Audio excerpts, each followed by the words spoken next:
Chapter 16. Chapter 14. Genetic Modifications Online Discussion between anonymous genie freaks on a BizNet forum site. Vortexi Bang Bunny, yo, bought some of that shit from you the other day. Why the fuck am I so hairy now? Mega Mutant, you asked for Lapine Morphology Mutagen. The shit were you expecting? Bang Bunny, bunny ears. Mega Mutant, okay, yeah. You might get that as soon as the rest of your changes settle in. Bang Bunny, I wanted bunny ears. Now I got shit stuck on my ass from the fur growing there. Mega Mutant, just wipe better. Or wait until your digestive system makes it all round and tiny. Bang Bunny, I will kick your door down. Mega Mutant, yeah, you might get the legs for that XD. Look, man, next time ask for something coded as alteration mutagen.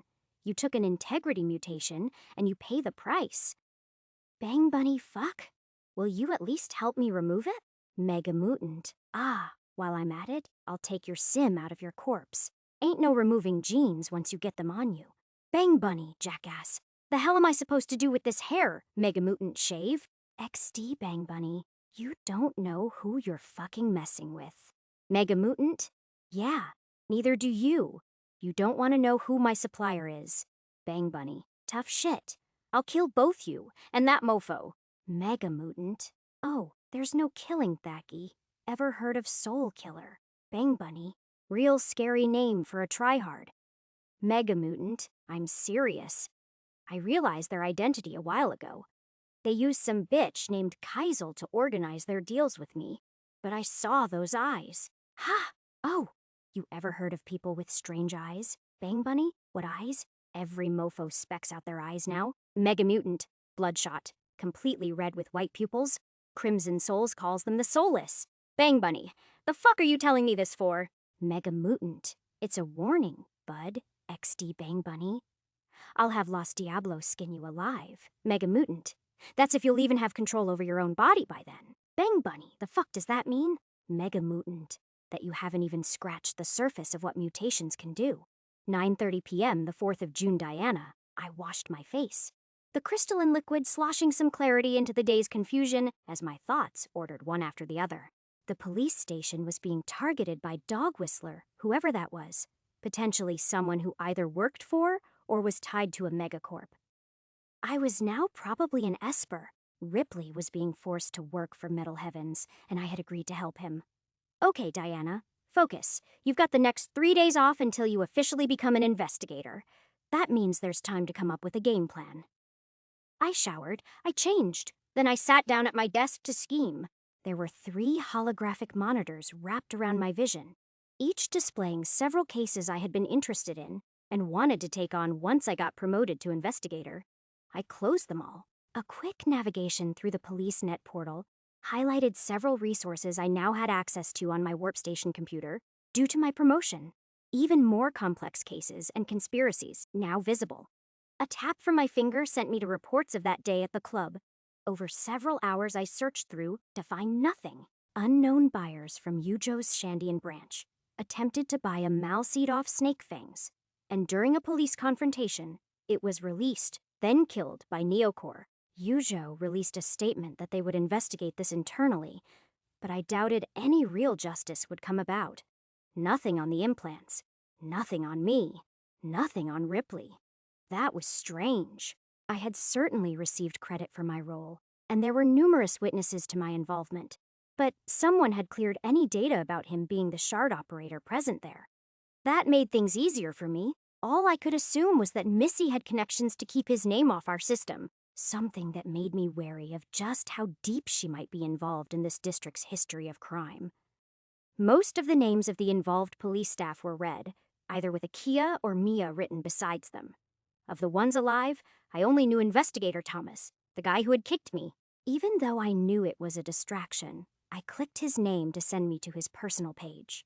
He was listed as a second-rank investigator in the strike department and designated as bronze grade, early first-tier adapter. Other than that, he graduated 2 years before me and only became an investigator last year. So much for being a senior. I pried deeper.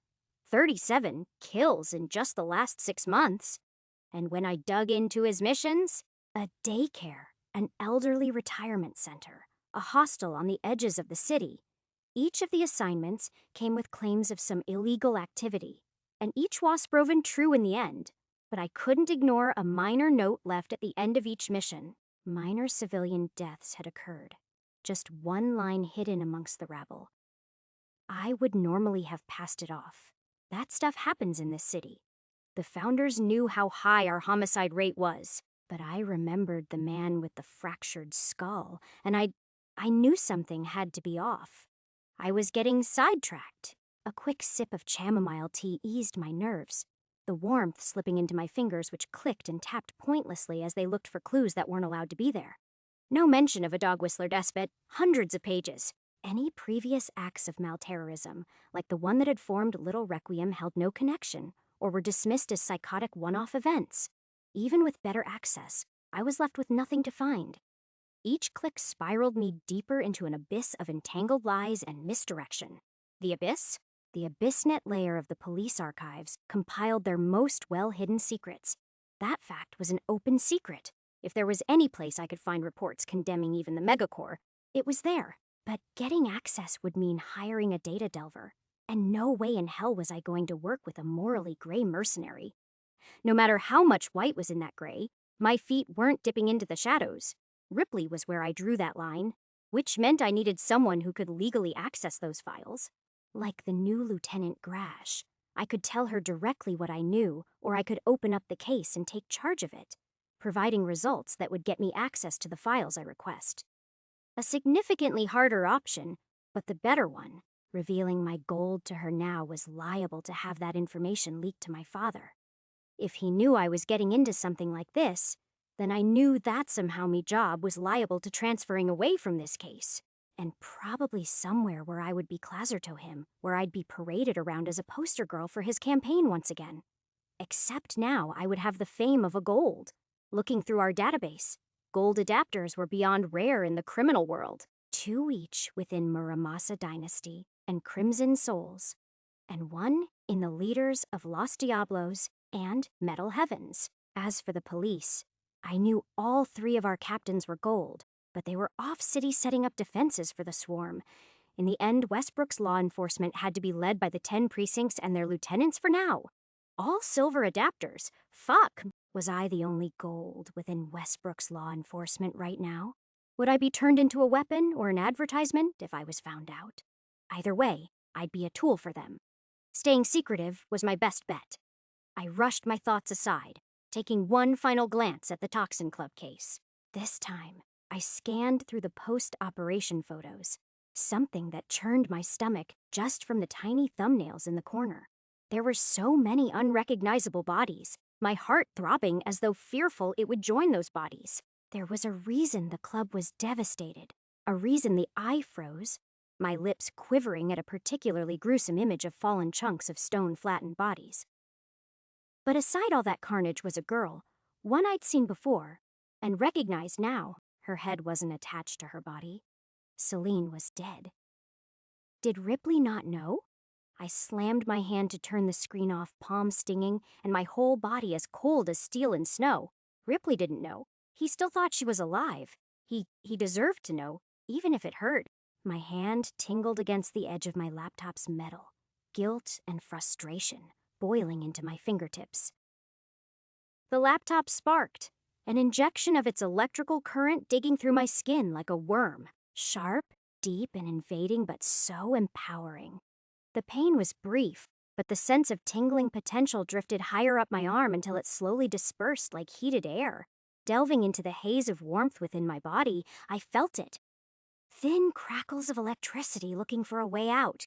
I tried to command it out of me, like lifting a candle upon which smoke and heat drifted through the flow of my warp energy. Those embers slid higher up, through my chest and shoulder, and down my elbow until it reached my hands. The tingling was more prominent, like 100 fireflies were buzzing in my palm. I did the same to my other hand, but no fireflies followed the golden candle now. Just warmth danced in my other index finger. I brought them together, and a fine thread jolted between them in the blink of an eye.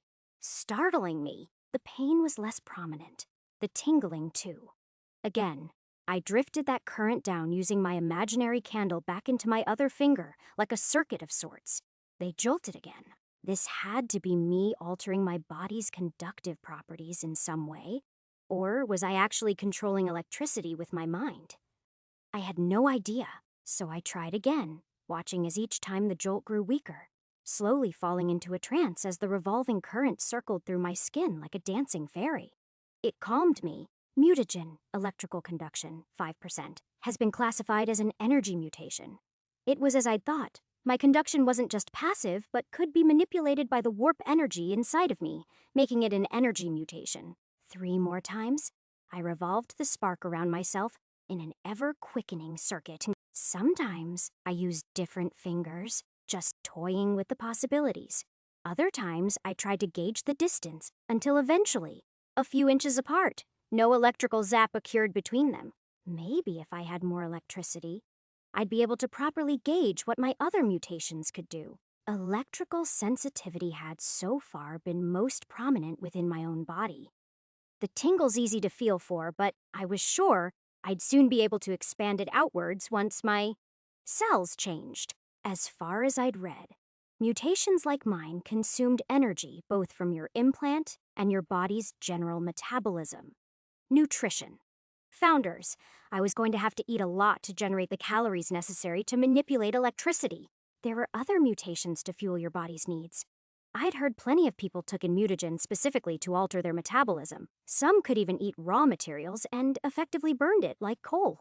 Others just had refined lungs or could carry more oxygen in their blood.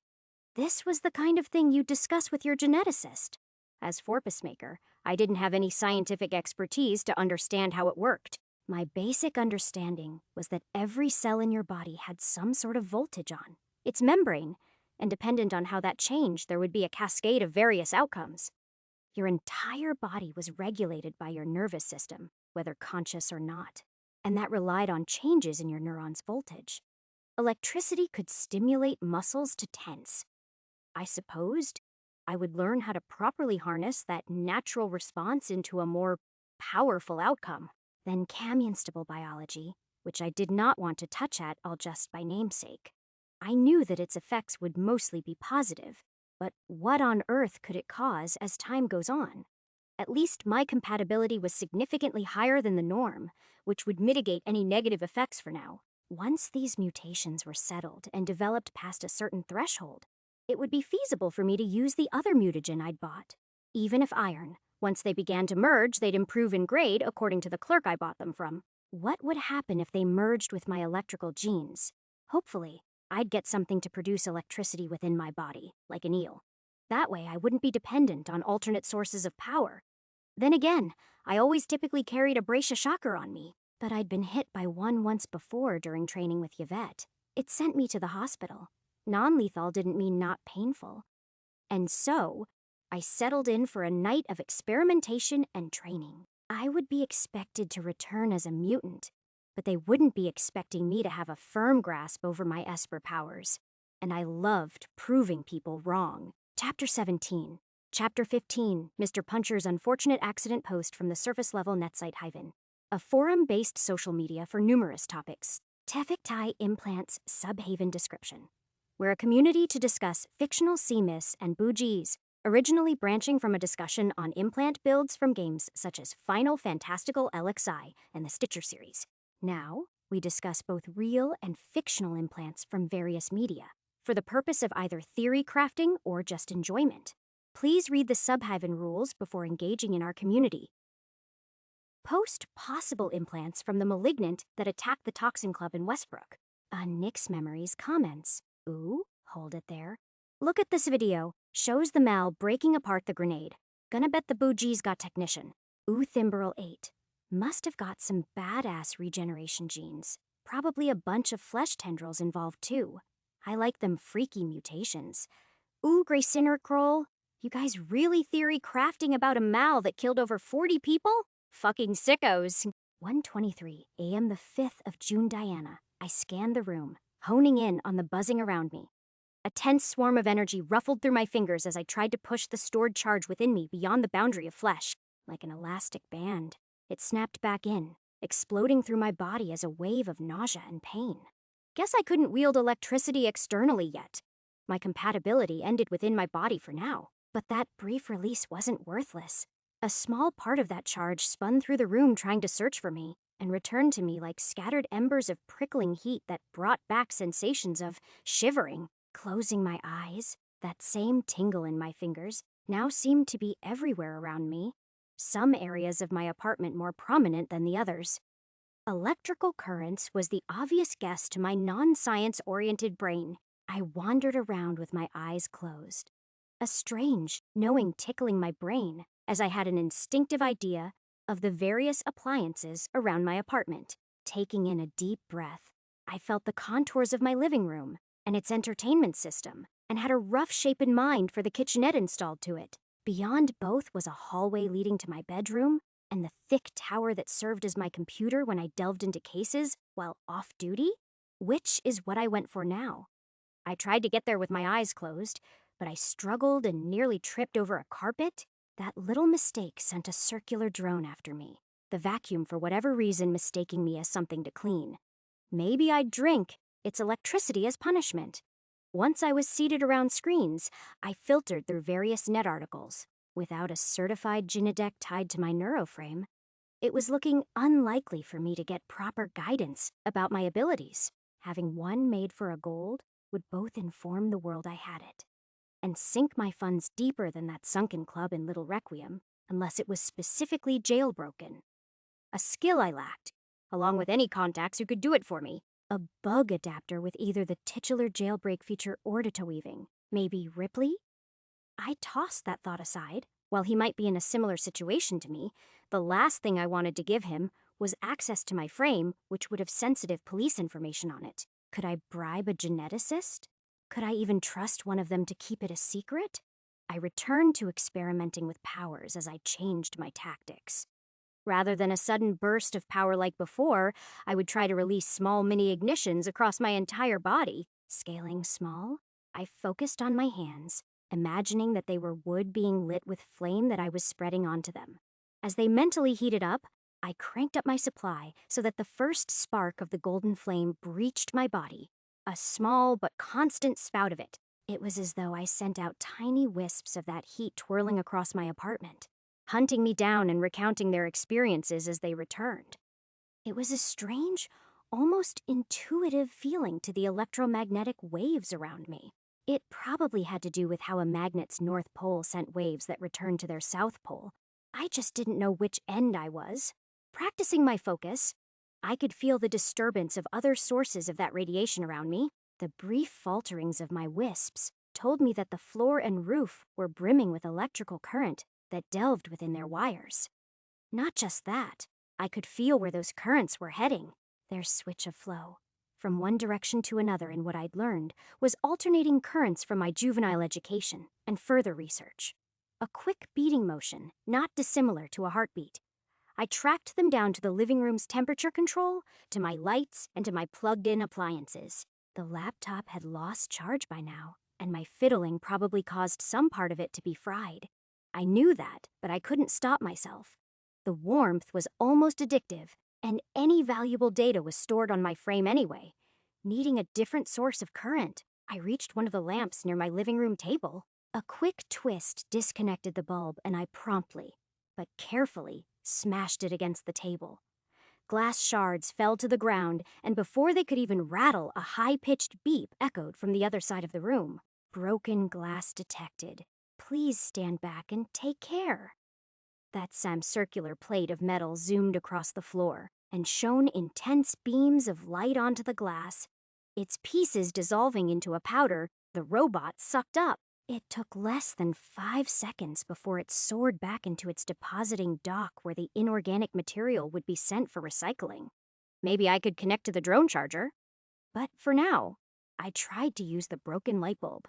I connected its remnants, a metallic screw and a bundled up set of shiny shard-based filaments, back into place and turned its switch on, immediately sensing a blurry, half-formed blur of shapes as though I was squinting my eyes even though they were wide open. Synesthesia, I think it was called, where your senses blurred together, seeing smell or touching color.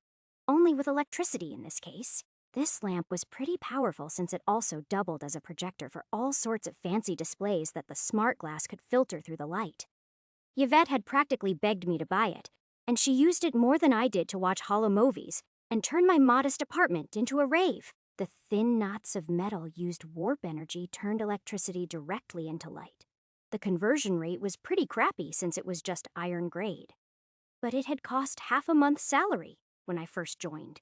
Then, for every hour I had used it, my electricity bills had scraped up higher until I banned Yvette from accessing the projector without permission. She'd be pissed now that I broke it, but I'm sure an electrical zap from me would change her mind as to which was cooler. I brought my finger just a couple inches closer to it. The act of sliding my internal energy comfortable and easier than I expected it to be. Barely a drop of difficulty, which I could only presume was the result of me having a 99% compatibility to my implant. Once I poured enough energy into my finger until it felt like it had been warmed on a frying pan, a line of blue latched to my finger that tickled with an ever-growing intensity by the second. It hopped across 5 fingers, then to whichever one was closest, before I began playing with the thin zaps by motioning my hand like I was using a piano. I was having way too much fun with this. Only when the dancing fireflies began to reach the threshold of an irritating burn did I remove my fingers, grasping the sense of flaming coals burning within me hand. That heat submerged itself within me, spreading equally through my whole body with a sense of a euphoric high. My vision sharpened, sound became crisper, my body more in control of my arms than ever, and my heart beat assuredly strong and steady like an Olympic athlete's. This must have been the effect of Thapus-maker mutation, to grow stronger by absorbing electricity. "Nelson, come out, you stupid dummy!" I yelled to an obelisk in the back of the living room. It lit up in shades of purple and white. "Of course, Miss Jones. Would you like to face me at standard grade or iron grade?" Iron! My body was itching for action. In the past, punching that thing in its iron grade setting was comparable to punching a concrete wall. I'd already gotten a hairline fracture from it once. A compartment in the obelisk opened, separating to reveal a large sphere half of my length that rolled out and unraveled as it did. Legs, then a torso and arms complete with tough leather gauntlets before a multi-eyed head popped out. A Syntech Mr. Puncher could be programmed to follow 30 different old martial arts and even teach them to you. Once, you paid for that martial focus specific subscription, but I mainly used it for drilling and sparring. Spar setting. Mixed martial arts. Maximum difficulty. The robot shone red. Maximum difficulty removes the lethality limiter? Are you sure you want to confirm? This is a reminder that Syntech holds no accountability over any damage occurred to your physical, mental, emotional, spiritual, or sexual health caused by the Mr. Puncher training bot. Confirm. I swear it didn't even let me finish before a steel-armed hook threw itself at me, but I'd reacted just a flash quicker than I usually would. It struck my shoulder, but I rolled with the strike and gauged the distance with a raised arm. It pounced on me with the ferocity of a starving tiger. A jab led into a straight that twisted into an elbow strike that spurned its waist around to a deathly whipping kick. I took the strikes as they came, my previous sense of confidence vanishing as the foot of solid metal cracked into the side of my ribs. I staggered to the ground, feeling red-hot, knowing that I'd barely scratched a difference with my previous record. The electricity within me surged, begging to flow to its whims, and I let it as the robot calmly circled me. "And you think you're a fighter? You're just another weakling who's in over their head." I forgot that its mockery setting was also activated by default at maximum difficulty. It worked. A sudden rush of potential exploded within me as the electricity swarmed in the middle of my back. I vividly remembered the rush of that iron-grade adstem as a pulse of action drove me, how it sent my mind tumbling into the edge between chaos and performance. This was twice the performance for half the chaos before a glitching screen manifested into my sights. Metamutation has occurred within the mutation. Pacemaker, 9%. Electricity can be used to stimulate adrenal secretion. A metamutation. I didn't quite understand what that was, but the effect was immediately noticeable. Fight or flight instincts pounded in my head, a quick roll saving my head from a deathly stomp that crushed through the digital display. The panic of flight overexerted me. A simple shove off the ground tumbled me against my table as the burning power within me was now a fleeting flicker. Artificial strength replaced by an equally hot organic one. The robot came again. Leather gauntlets aiming for me when I hadn't yet come to understand my newfound strength. But I could feel it, very roughly. I could feel the circuitry surging to life, and that gave me the edge to just about weave between the next few strikes as I gradually adjusted to the expanded force generating through my limbs. It was incredible, liberating. I felt light as I came to grip the tingling electricity within me and manifest it into movement. The world hadn't quite slowed down, but it had grown sharper. A sixth sense spoke secrets, to me alone, and I subdued each of the robot's programmed punches, with intuitive buckling of my limbs as my head and torso twisted around each blow. Despite this newfound expression of power, I was still not used to it, especially how quickly it was leaving me. You could call this feeling exhaustion, but that wasn't quite right. It was more like being robbed of your strength. I felt like I was sinking into the quicksand of powerlessness, as sparks began failing to communicate with my muscles. So when I witnessed an opening vulnerability, I weaned every advantage of my compatibility and gold warp energy into my right arm and retaliated with a forceful blow. The limb exploded with pain as it connected, not because of the impact. I hardly felt that. Instead, it was as though I'd exerted every fiber of muscle within my arm to their maximum capability and shredded them in a single attack. The leather padding over the metallic frame of the drone buckled under my blow, but my knuckles pushed deeper like it was made out of clay, and the robot launched backwards into my wall. A thick crack stretching from the impact. Lights within the robot's head flickered, and the voice came out distorted in a way it never had before, as though I'd knocked the wind out of its steel chest. You have exerted lethal force. Congratulations. Performance grade, 62%. Once you reach 85%, you will be eligible to contact Syntech for a 10% discounted upgrade D to a bronze grade Mr. P. Unsure. That was it? I cradled my right arm and winced. It felt like a crocodile had ripped it apart in its jaws. I'd always struggled to last even a minute against it at that level, but with a single punch I'd fractured my hand. Only once I set my sights on the bleeding and horribly misaligned fingers did I feel the weight of the pain as adrenaline sank away. I limped over to the light bulb, gripping its metallic wirings directly as a surge of sparks invaded my adrenal glands to refuel them once more. Oh fuck! I couldn't help but scream. The rushing adrenaline sent my quivering legs crashing to the floor, the remaining energy instinctively flowing back to my injured arm and soothing it like a calm whisper from a nurse. What the hell was this? 1 second, it sent me into a raging fury, and the next it catapulted into a lullaby. I really did not understand mutagen, but I was sure it never acted like this. Was this because I was gold? Or my ridiculous compatibility? As I sank deeper into the possibilities, a beep from my neuroframe indicated an update. Metamutation has occurred in mutation, unstable biology, 8% increased rates of gene expression for cellular proliferation of mutated cells, promoting quicker development of mutation development during regeneration. Another one? And my development had increased relatively considering that I had only just received access to these genes less than 7 hours ago. And so far, they had increased by at least 1% every hour. Was that normal? Gene overview. Implant tier. Convergence, 5%. Tier 0. Yeah, this was too quick. A part of me was tempted to call up Ripley to know if he was going through something similar, but I felt my gut toil at the thought of talking to him. He didn't know about Celine, and the weight of the truth was crushing me. Sooner than later, I would tell him. For now, it was time for me to get some well-deserved rest, plus some painkillers.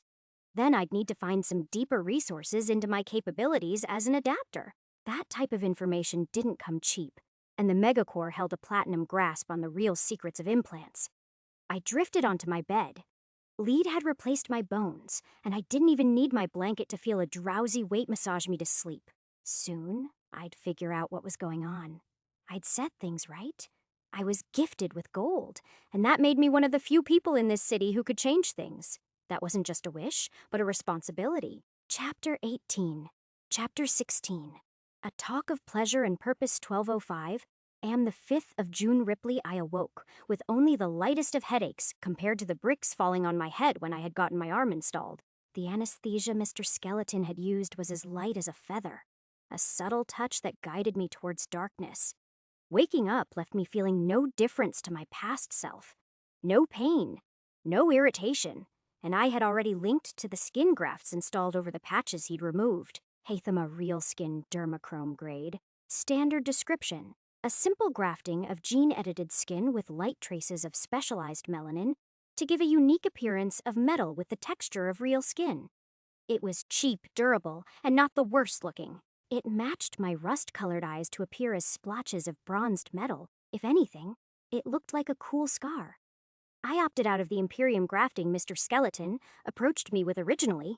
That was way too costly for a bunch of fish skin made to look human. While you were out, I collected the items you'd requested. A man of taste, you are. Mr. Skeleton was busy delicately wrapping the extracted skin in some form of transparent packaging, and near him was a duffel bag filled to the brim so that bits of it were poking out sharply. "Never took you to be a shard up," I remarked, rubbing my fingers over the new skin he'd installed. And a pretty fucking good one at that. Which one were you first, shard up or black market dealer? I dabble in many things, Ripley. Their order matters not, but my proficiency in them does. Mr. Skeleton finished placing the pile of skin into a chilled box, and a droid hastily carried it away to one of those cabinets that emerged from the floor. You really don't share anything about yourself unless it's to intimidate. Maybe the anesthesia was giving me a bit more confidence than normal, but I found my lips moving. He smiled and gave no response to that, but I followed through. So what's my balance? With the surgery and the services totaled? You've made a profit of 107,000 shardine. Congratulations. You're a tenth of the way to becoming a millionaire. He clapped. I rolled out of the chair, not needing, or even wanting, his assistance. Let me see the goods, gladly. I peered down, unzipping the bag that seemed to breathe in relief as it pushed apart. I took my time. I'd never once imagined spending this much money in one go. And damn, was I going to make sure I got my money's worth. 3 bronze shards, hundreds of iron shards, a titanium femur, nanocarbon muscle tubes, subdermal biomonitors, shock absorbers, shock releasers, too many mag joints to count. There were 46 motors, rotors, floaters, and holders, neuroframe components, and DACubes, a basic combat protocol, and just lots of other miscellaneous parts found in shardware and firearms. And finally, 5 iron-grade claw tips that didn't exist anywhere else in the world. Was this enough? You spent more than 90,000 on this? And you still look disappointed. Mr. Skeleton's voice raised a good point. Was I disappointed? I could have easily bought shardware for a tenth of the cost, but I'd made the decision of quality over quantity. Skeleton stuff was plat compared to any other vendor, pre-jailbroken into and compatible to use on any build if you knew the right tricks. I'm just questioning if I made the right choice. Coming to Little Requiem, I answered flatly, closing up the bag after spending too long stuffing everything back in. This would serve as a foundation. I couldn't go into this building the same old junk the snake fangs brought me. Ripley, you're a shard op first. You delve into the worlds of machinery, anatomy, and, as much as you may dislike it, busyness. A job that requires connections to likened minds who will support your endeavors. Before you decide to attach blades or a scrap gun to your arms, remember that the best way to keep those around you safe isn't a fancy weapon. Then, what is it? I met the holes in his eye, sockets with my own sleep-edged gaze. Money. Skeleton rubbed his fingers together, a festering glow in those red eyes. Enough shardine that the sum you received today is what you'd throw to a scrapper if you're feeling a micro-ounce of sympathy. Careless change, and I have opportunities for you to make up for the value that Missy doesn't reap by keeping that gold in your head. Shardine is the digital equivalent of physical shards, a resource synonymous with the power of our implants. Warp energy, That which can bend the laws of physics to our whims is but contained in vessels of metal. You control the shards. You control the universe itself. Money is power, Ripley. That is the simplest answer, and the only truth of this world the founders have built. Everything he spoke was true. Why become a weapon when you can just hire others? You could have a whole army of workers performing menial tasks while you handled the exciting innovation. But I was no business tycoon. Shardware was my passion from the ground up. There was beauty in the incremental changes you manifested over decades of learning and improvement, whether the task was small or large. Yet, shardware operating was an expensive craft if these basic materials told me anything. And his words were like honey for a man who'd never tasted sugar. What sort of opportunities? You are gold, but I'll be blunt with you. I doubt you're any better than most iron-grade shard ops for now. But I can count the number of gold shard ops that I know personally on one hand, and with just 2 fingers raised. You and me. The rest are pinched up by the megacore, slaving away with the hopes of being promoted, but that's if their genius even gets the credit they believe it should. Your point is, did he want me to work for him? When you're good enough, you'll be able to work with gold-grade shardware, even titanium to a small degree. If you and I play our cards right, we can establish a partnership that will reap profits off from the rich. You know just how many powerful megacorp bosses want to hide their illegal implants. Plenty of them can just scrub records. But those that are trying to keep hidden from the founders and their immediate underlings, we might be the only people in the world that could lab up the shardware they desire. The world's elite playing to our hands, feeding our bellies and curiosity to the secrets they keep. Skeleton leaned forward, his smile casual and even delicate to a degree. I tried to understand, but everything he said held an air of grandiosity. It felt like I was staring up at a tower, and thousands of security drones aimed their weapons at me in it.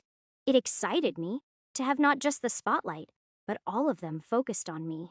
I wanted it, but at the same time, I might have to pass on that. I get the feeling that getting deeper than I already am would put my mother in danger. Did you put in the request I asked of you? Mr. Skeleton showed no reaction to my second refusal to work with him, and it freaked me out. It was like the thing I was speaking to truly was a skeleton. Just a collection of animated metal that connected deeper to a real human being who might have very different emotions than this proxy conveyed. Everything I saw was deliberate, calculated, not a shred of the tiny slips humans made that conveyed their true selves.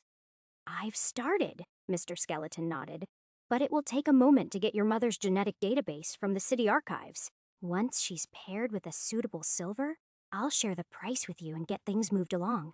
It could take months to find a suitable donor considering your mother's already used 2 implants. I wondered how I must have looked right now. For so long it had seemed like my mother was an ever-approaching comet. Her light would shine bright in my eyes, then one day fade before I knew it. That much had been certain in the last 2 years, and the next 3 years. My hands found themselves rubbing the wetness of my eyes, tiny trails of moisture smearing across them. Thank you. Thank you, Ripley. It's been a while since lighter pockets have felt so heavy with anticipation. I'm dying to know what you can do now. I'd assume our business is settled? Settled? I agreed, tired at the eventful day, but excited too. Very well, but I have one last thing to give you. Well, it's more akin to a hint for your situation. Just remind your mother that your grandfather's still got skin in the game, and that it's time for his work to be looked upon, Mr. Skeleton said with a cryptic smile, before the shimmering of light within his body disappeared with an electric buzz, and the proxy went limp in its seat. Remind my mother that her father still had skin in the game. A man entered the tent.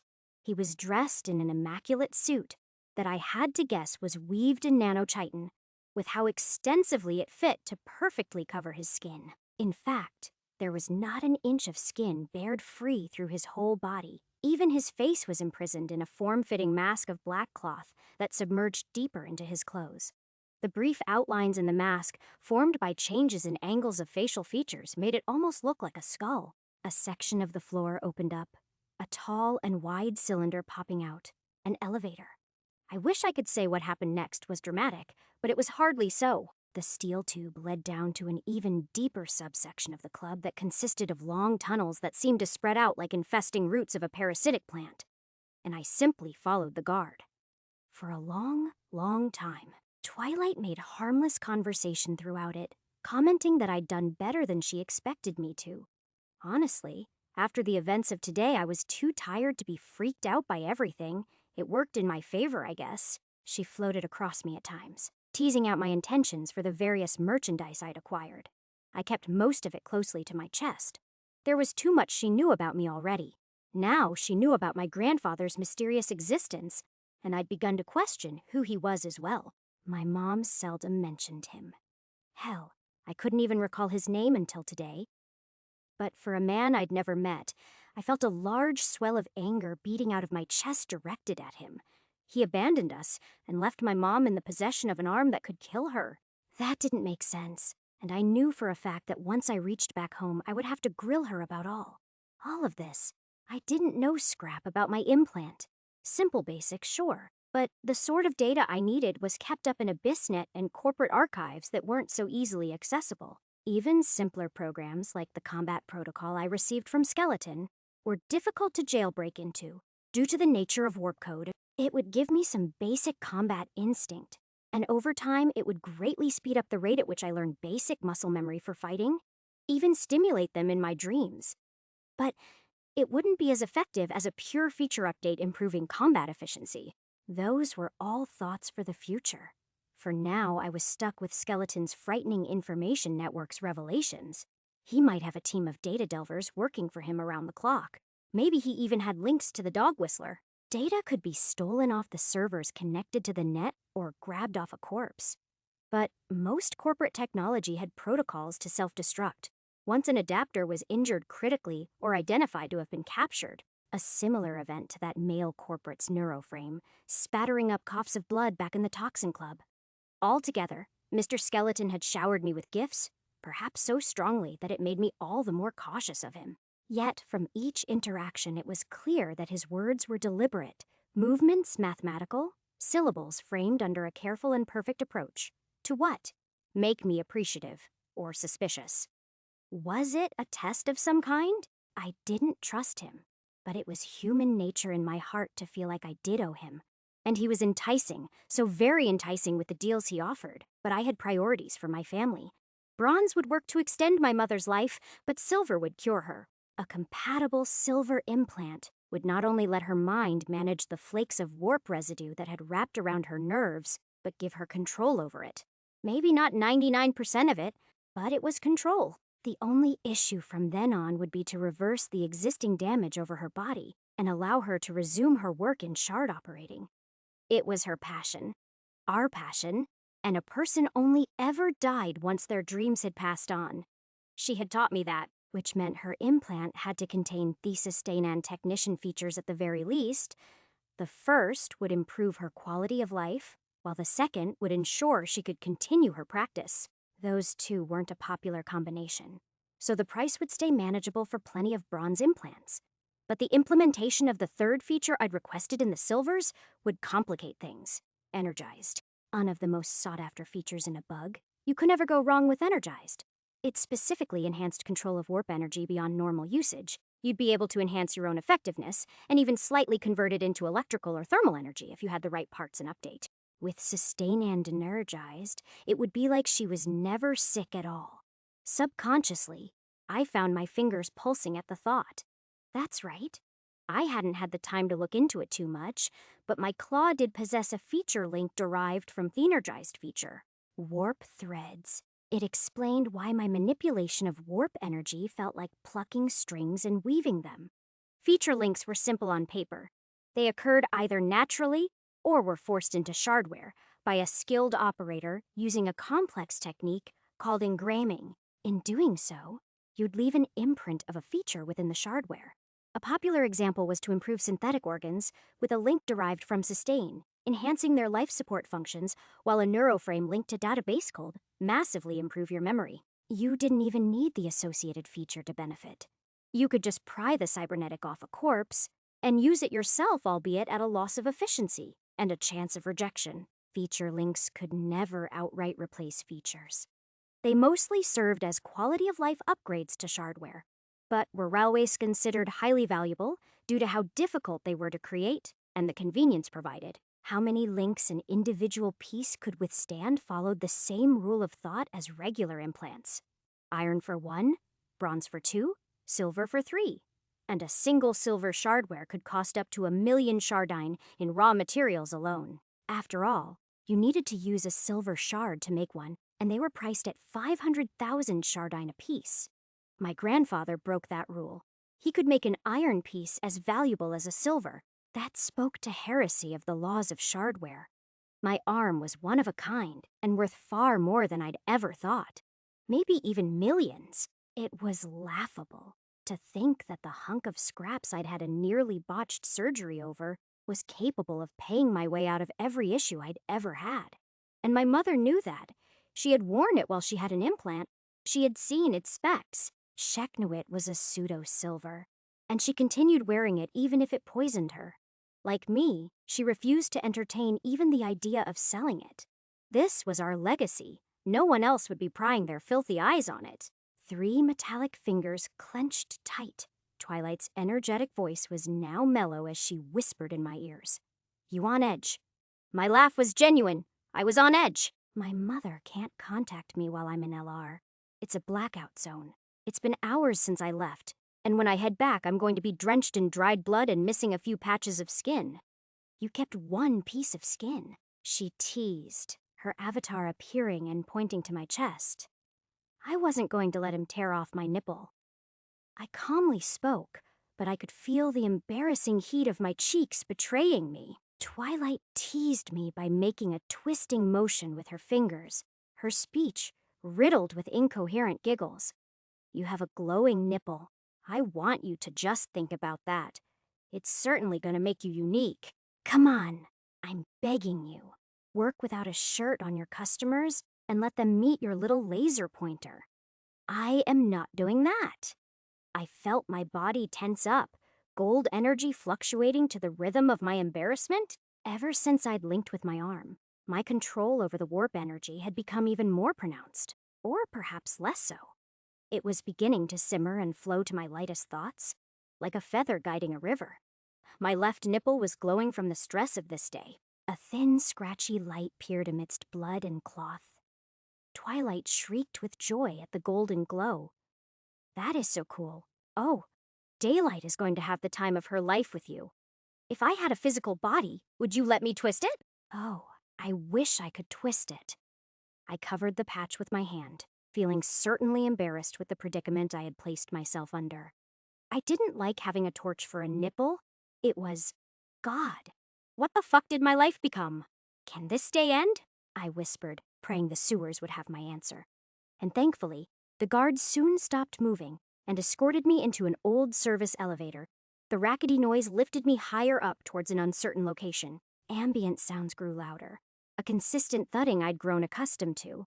Rhythms slowly became more vocal, and then the beeps and cawing horns of traffic alerted my ears. When I emerged to the light, I was in an old, worn-down building.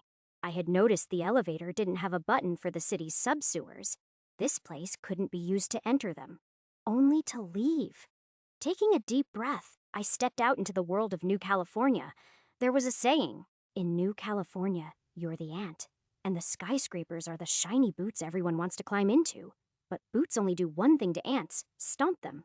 That certainly felt true today, as no matter how far I stared up, my neck craned as high as it could, and I still couldn't see the tops of the monoliths surrounding me as star, like flickers of dazzling beauty form ever-shifting walls of light, streaming images on their surfaces and even into the skies around them.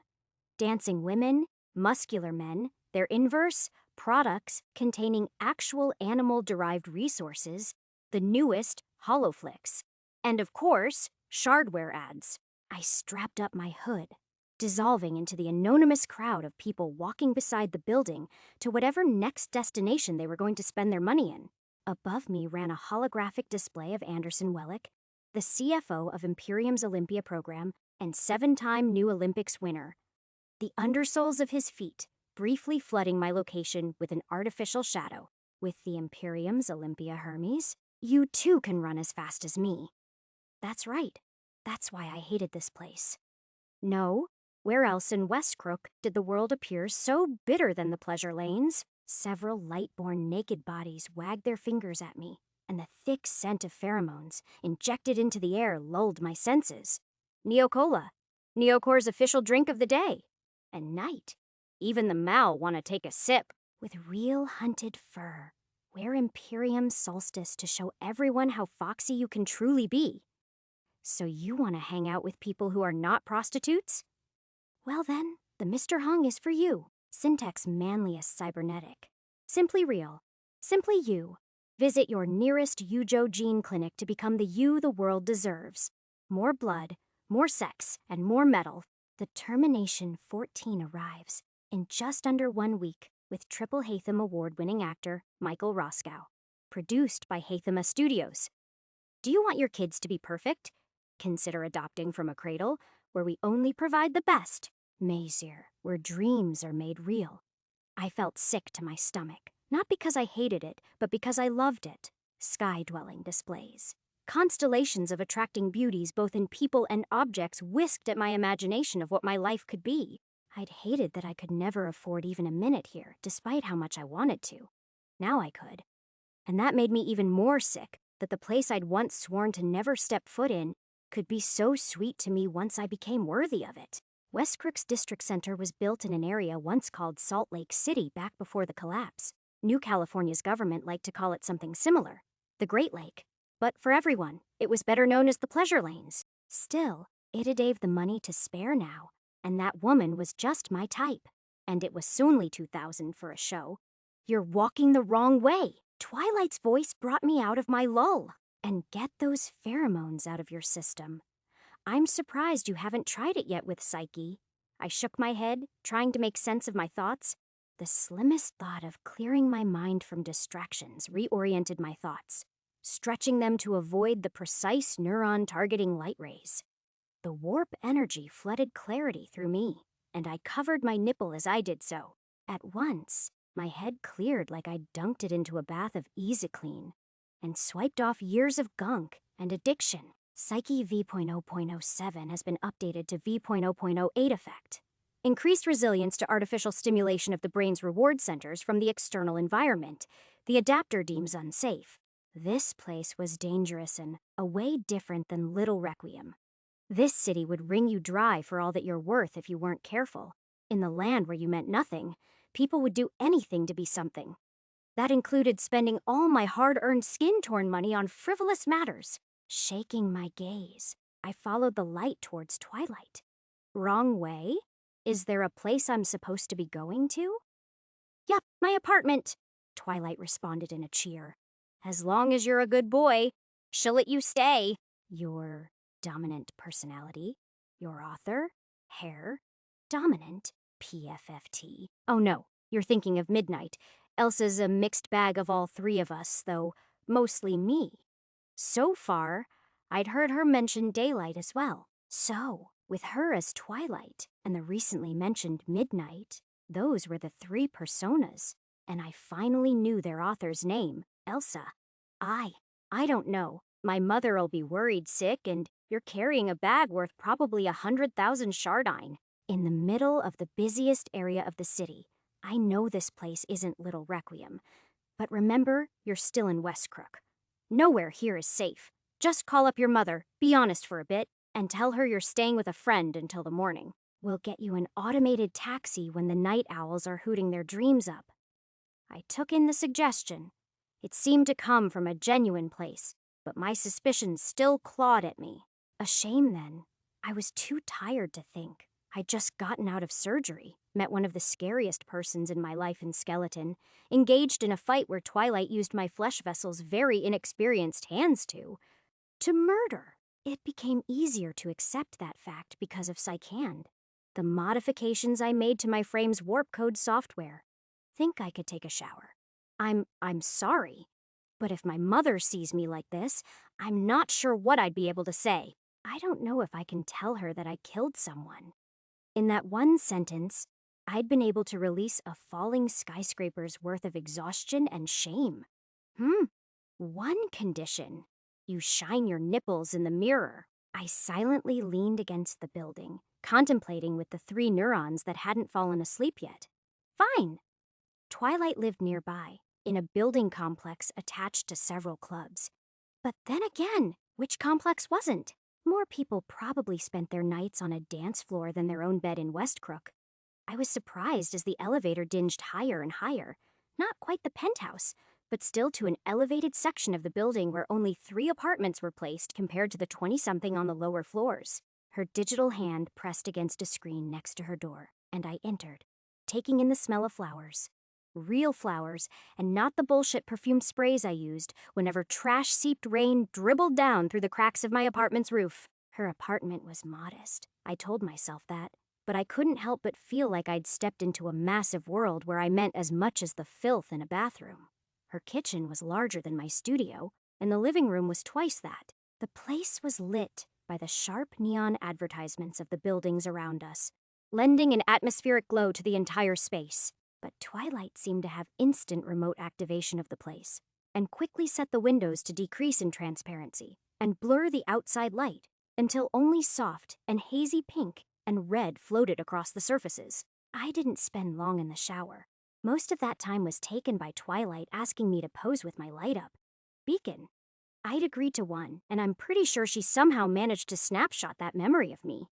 I'd also suddenly become aware that Twilight was able to see everything. You're honestly not half bad, Ripley. Sure, you could use some muscle, but what you've got attached on top of them is pretty good. She meant that. I knew that, but it still felt false hearing it. Surprised you haven't made a dick joke yet. That's a low blow. Get it? Or maybe you're not getting any at all, I sighed, steaming water turning it from one of exasperation into relief. I spoke too soon. You're not really experienced, are you, Ripley? I thought you'd be different considering your last line of work. That's not the issue. I rubbed grime off my chest. I've gotten laid before. Ho-Chin had dragged me to plenty of clubs over the last 4 years. Even a jet lucky. The warmth of the steam sent a shiver through me. But growing up in a brothel, seeing what some of those women go through on a day-to-day basis, how they have to carefully present themselves, how I have to change their bodies so that others like them. I've seen perfection of the human form, like to think I played a part in it. But I've seen how empty it can be to just, in some ways, I'm more experienced with sex than a lot of people. You ever been in love, Ripley? Twilight appeared next to me, her body clothed and the water sending little sparks of code flashing against my skin. I shut off the running water, feeling a tad bit embarrassed at being butt naked. My hand gripped the controls a bit too tight as I ignored the question. My thoughts going to someone who I couldn't let myself remember. It was just like my father all over again. What can I wear? Don't think you want me sleeping on your couch in a towel. Twilight's eyebrows furrowed, a distinct appearance of compassion falling across her. I think I've got a hoodie and some sweatpants you won't complain about. I've known you for 2 days, and you're not that bad of a guy, Ripley.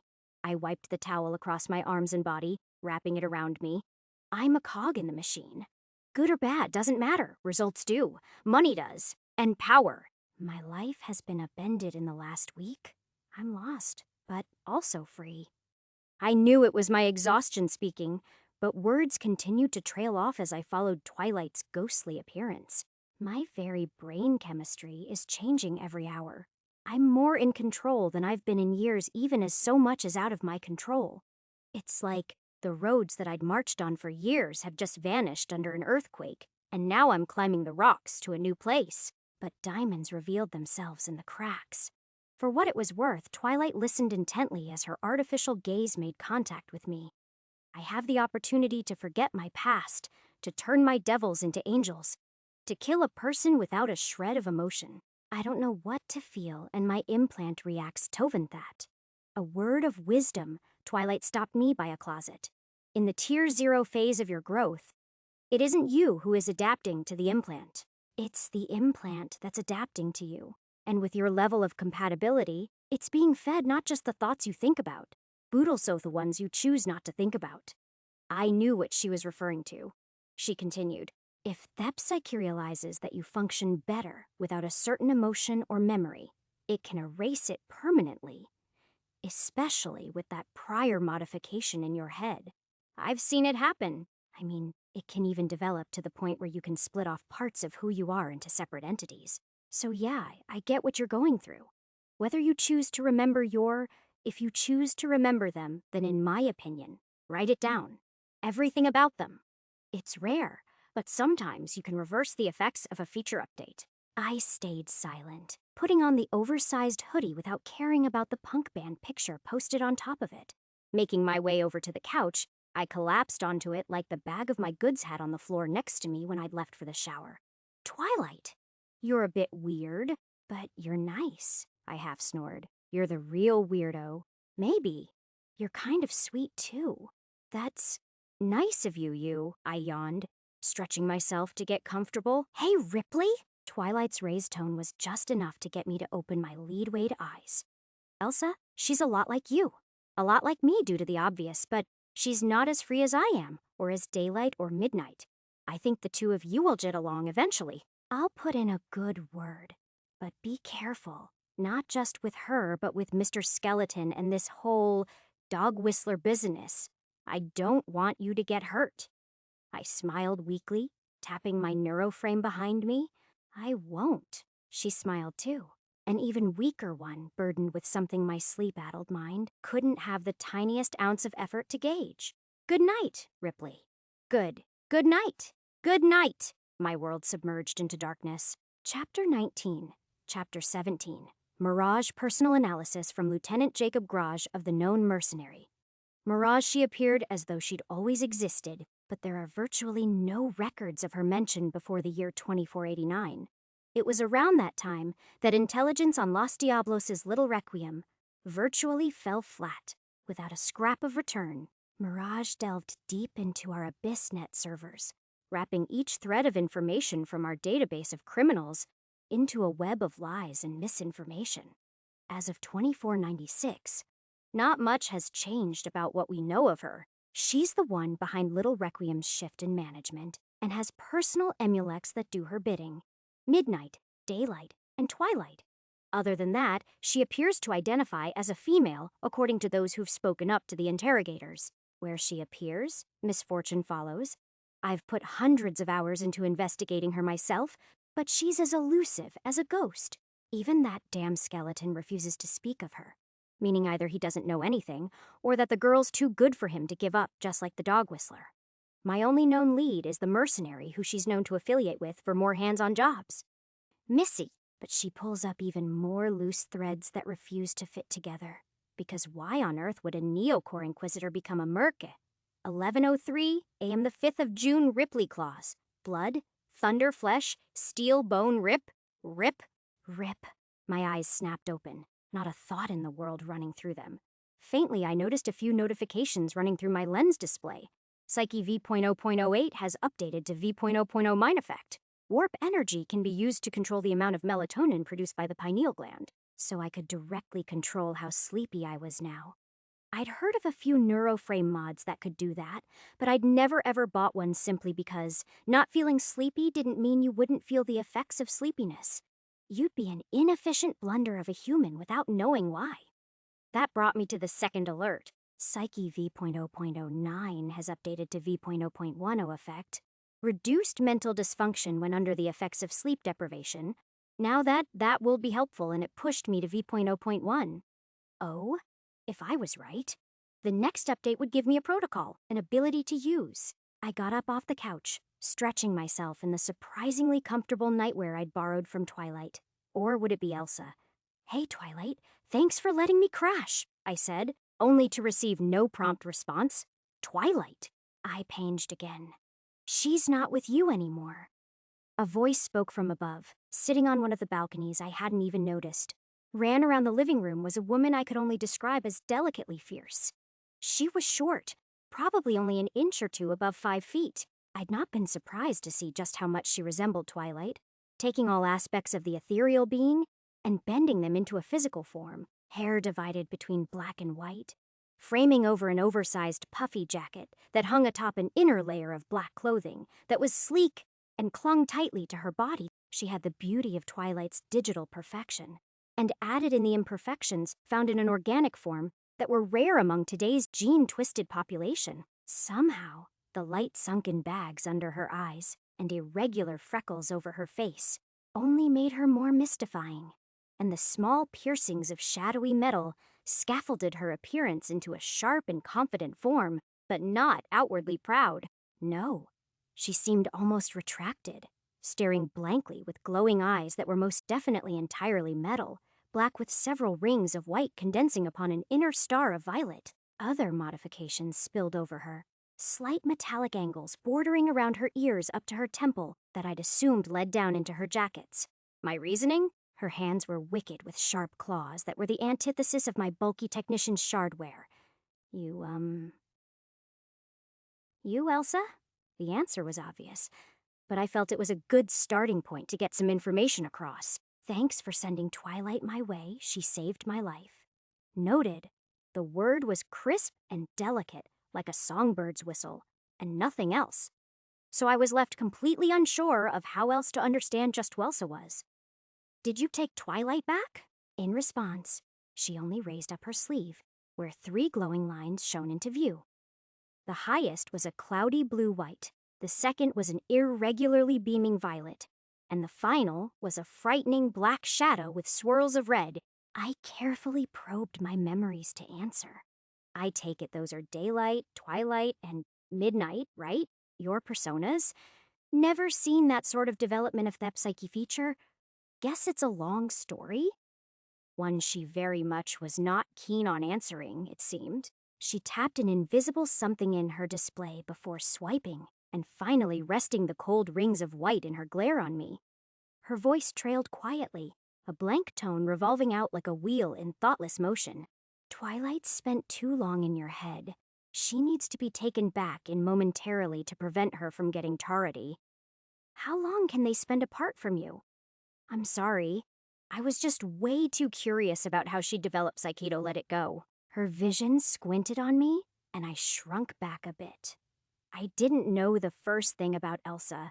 I barely knew the first thing about Twilight or Mr. Skeleton. Either of them could probably kill me in my sleep, scalp my implant, and the world would continue ticking without a care. You have to call Memorage. That bit of her voice had definition to it, an implacable moment of sturdiness I was not willing to go against. Then my thoughts flickered, my scattered memories all redoubling in their twist as I remembered the name Mirage from somewhere. Mirage, Mirage, Mirage, I repeated quickly under a whisper. Oh, you cracked open the Los Diablos NetShield 7 years ago, spilled out their data regarding Little Requiem, loosening their hold over the place. You? How old are you? Shit, you are not supposed to ask a woman her age. Her lip lifted at that, purple lipstick now no longer confined to a straight line. Technically, 23 years old, and monopolies are bad for business. So she was 2 years older than me, but that still put her at 15 years old for one of the most notorious hacks to ever happen in the city. So what's your business? You're clearly a data delver from what I get, but you strike clean and quickly before disappearing for months. No clear motives, and I'd like to keep it that way. She got off the legs, dropping down from the railing and onto the living room floor and striding over towards me. I work however I want, so you're not with Missy's crew. Twilight seemed to know Diamante quite well. I twisted my tongue discreetly, and I doubt you just let yourself get hired to oversee a rookie's initiation into adapterhood. What are you even supposed to be for me? A guide? A protector? You got me, she said with a smirk, the first sign of any real emotion I saw on her. I'm your fairy godmother. Missy helps me get jobs sometimes, like from Cinderella. I remembered what Twilight had said, even if I didn't know what the hell it was. Ah, you a fan of classics. I noticed a distinct perk in her sharp eyes as she sat on the coffee table opposite me. 20th or 21st century. I bit my lip. 21st? Really? because I noticed you didn't have a single second of access to any old world media streaming port, much less could afford it. She smirked openly now, catching me in the act. Okay, fine. I sighed, hoping to keep this as friendly bantering rather than a deception. Twilight mentioned was it a movie? Medieval fairy tale adapted into a movie? Miraja smiled lightly, like remembering a fond memory of the past. But that's hardly the question you want to really ask. As it stands, I know more about you than you do about me. That's your real issue, isn't it? Well, here's the answer. It's likely to stay that way. Bummer. I let it slip out of me, keeping on the friendliness despite the alarms running in my head. Twilight mentioned you were a tough shell to crack, but you're not even giving me a chance. They will say, plenty. Each of my personas is a real personality, much to my annoyance. They all feel their own ways towards me. Twilight is very much annoyed at me half the time, so don't let her perception turn your own askew. And besides, if you knew any more about me, I'd have killed you. She said it with a coldness I'd only ever heard Sean manage, but then a chuckle sent my barely contained shiver splattering. So, yeah, what is it that I should be doing exactly? I mean, I know why Missy has agreed to keep me alive with the whole deal we made. But why was I alive in the first place? At 0% convergence, she could have easily taken the implant out of my head. The only reason she didn't was because she thought she could gain something out of me. All of it was a fact. Maybe she just didn't feel like adding more to the vicious cycle of death and greed in the city. I certainly would have slipped your head from your body, but now it's my job to keep them intact. She smiled wickedly, and even then, I gave her a nervous laugh. Then I felt a cold, dread-born choke grab my breath. A fresh, searing storm of what seemed to be lava rained through my thoughts, and it took a spark of gold into my neuroframe. To cool them, slipped your head from your body, just like Elsa Mirage. Paused, my face clenched into a blank stare that flashed a momentary shift in concern over her. Ripley, are you? Your personality matrix. Are you using it to suppress memories right now? That poured fuel over the explosive buried in my head, and I squeezed my temples tight. I saw her explode into movement, reaching to my bag without my consent, but if I were to take a second off the wildfire burning through my memories, then I knew it would consume me whole. She flicked out what one could easily assume to be a broken piece of a dagger, a barely inch-long cracked piece of metal. A shimmer of artificial light passed through it every now and then, turning it from a simple piece of metal into the world's most valuable resource, a shard, an iron shard, full of warp energy. A faint flow of light spread through her arms to transmute that power into the logic known as warp code. It was a brief haze of yellow wires, snuffed by the presence of silver barbs. Even I caught the wince she gave. A flash of a second passed, and she pulled from the shard. A thin beacon of energy colored a dull gray squeezed between her fingers before thinning into a string. I couldn't ask her what she was doing as she pierced the iron thread into my neuroframe, and it felt like a dagger had squeezed through into my brain. Don't fight it. I'm giving you a boost for an update, she warned as several more iron shards were grabbed by her fingers. Just focus on your personality matrix and draw from Psyche. It'll blend together, but you need to give it a directive if you want some control over it. A state or emotion to keep you together, anything that has value for you. Your feature's overloading itself to keep your mind from falling apart. Direct the feature. Without a second thought, I submitted my agency to her suggestion and submerged my neuroframe with gold threads of my own. The view of my body's neural pathways glowed brightly, my own shiny warp energy delving into a series of quickly rewired patterns of dull gray. A directive? My thoughts swarmed like a hive of buzzing wasps, each trying to sting me. Each time I stared at one ember of thought, it seemed like they clawed out to me, leaving a scar that would forever haunt me. My father's last words to me before everything went to shit. Sometimes, I wish I never listened to you. My mother, her tearful eyes as I stood by her while we lost everything to Syntech's cover-up of their sins. My dad had stayed strong then, but things went wrong so quickly. Celine, her dead eyes. Dead because I'd performed that surgery on her. No. blood drip down my face. I'd taken a life just yesterday. How could I forget that? Chunks of skull, chunks of brain, chunks of a living being. Once breathing, once dreaming, once alive like me. Each ember was too much like the 1,000 glares I felt staring into my head when I walked down the streets of Little Requiem. They could see my implant, they called. Hundreds of hands reached for me, stuffing my head into a chokehold where they could easily expose my neck. What was it all for? What was I given this power for? Was it a curse? Or was it karma for the shitty life I'd lived for so long? Was there some greater meaning behind that box opening there and then? Had someone chosen me? Or was I just lucky? Maybe unlucky considering the target in my head. My mother was a target too. She could easily be used to take this implant away from me. Maybe it would be better just to sell it off. Skeleton could arrange it, I'm sure. Ripley, a directive, a voice yelled. Twilight's voice, but in a stranger's body. Though I'd barely even known Twilight, how could I feel so comfortable with her? Because I would have been dead without her. The pieces of me glued together with that thought. Yes, I'd taken a life, but they would have taken my own. I survived by killing them. I wasn't attacked by anyone else. They'd seen me. They knew I wasn't worth the risk. They respected me. All so that I could persevere, that I could stand in the silence of victory and death. It was my right. If there was one thing the gold gave me, it was the right to live, the right to prosper. To go headstrong first, resisting what life throws at you all to succeed, resisting it in a foolhardy manner.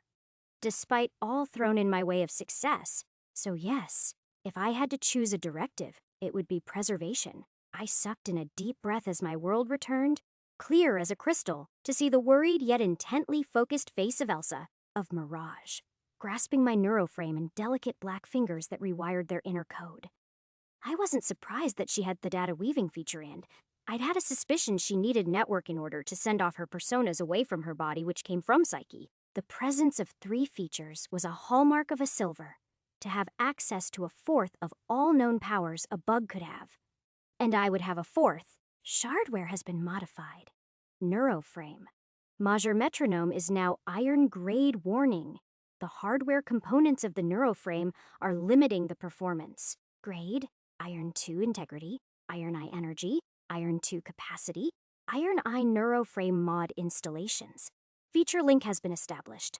Psyche Viewpoint 0.10 has been updated to Psyche Viewpoint 1.000 effect, establishing the preservation matrix protocol. Greatly improves the user's response pathway to the environment, focusing resources to improve the adapter's ability to persevere. Can directly link to any shardware and their associated feature links to further act upon the directive of perseverance. A feature protocol? Already? This should have taken months, and it was a pretty good one at that. The ability to redirect all of my body's resources towards survival was pretty damn fantastic, considering my situation. Hell, it probably become that because of my situation. We were dubbed adapters after all. Mirage huffed on my side. Not from tiredness, considering she barely had a strained muscle on her face, but out of genuine relief. Ripley, you okay? Yeah, I whispered. I don't know what happened. How long were you using the personality matrix to keep yourself?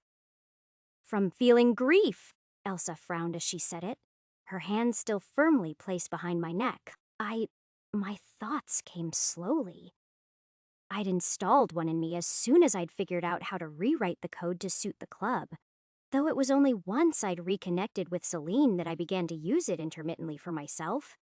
A few years, I think since I was 15. And yeah, recently things have gotten a bit worse. So I guess it was probably on for most of the last 24 hours. Elsa looked extremely disturbed by that revelation. You need therapy. You know that, right? Easy to say that when you aren't responsible for your father. I stopped myself, no. She already knew too much. Hell, she probably already knew about my father. It just makes things easy. I can live without being weighed down by. Didn't you sever parts of yourself too? Can't imagine it came from a place too different from my own. I could feel her tense up beside me, a flash of anger that burned away into some other complex mixture of emotions. A clench of her jaw and the quiet retreat as she pulled back from me told me enough. It's different. Believe me. You're not the right person to know why, but just trust me on that. Haven't got much of any reason to trust you, I replied flatly, winded down by how quickly my brain had short-circuited. I did just keep your brain from exploding under. Yeah, no, I can't be trusted. She gave a self-pitying laugh, one I was too comfortable with hearing come out with my throat. Don't you know, the name Araja tends to convey things that don't exist? And the name Ripley tends to refer to a guy who can barely keep his shit together, now suddenly gifted with a mansion for a brain. My own laugh was too similar to hers, and I got the sense that she noticed with how intent her blank stare into the unknown could be. Ripley, this life isn't for you. She held her body stiffly. What life? I leaned out of the imprint I'd left on the couch. You know, the kind you were thinking you'd get when you met Missy and heard of the gold implant in your head. The type where you'd imagine yourself suddenly getting kick-ass powers to cripple the system and bring it down.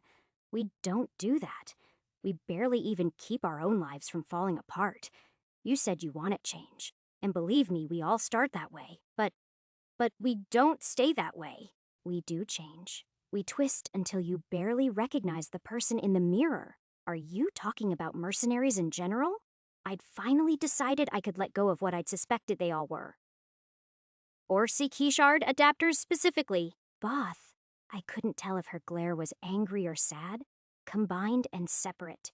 If I were you, I'd take the comfortable way.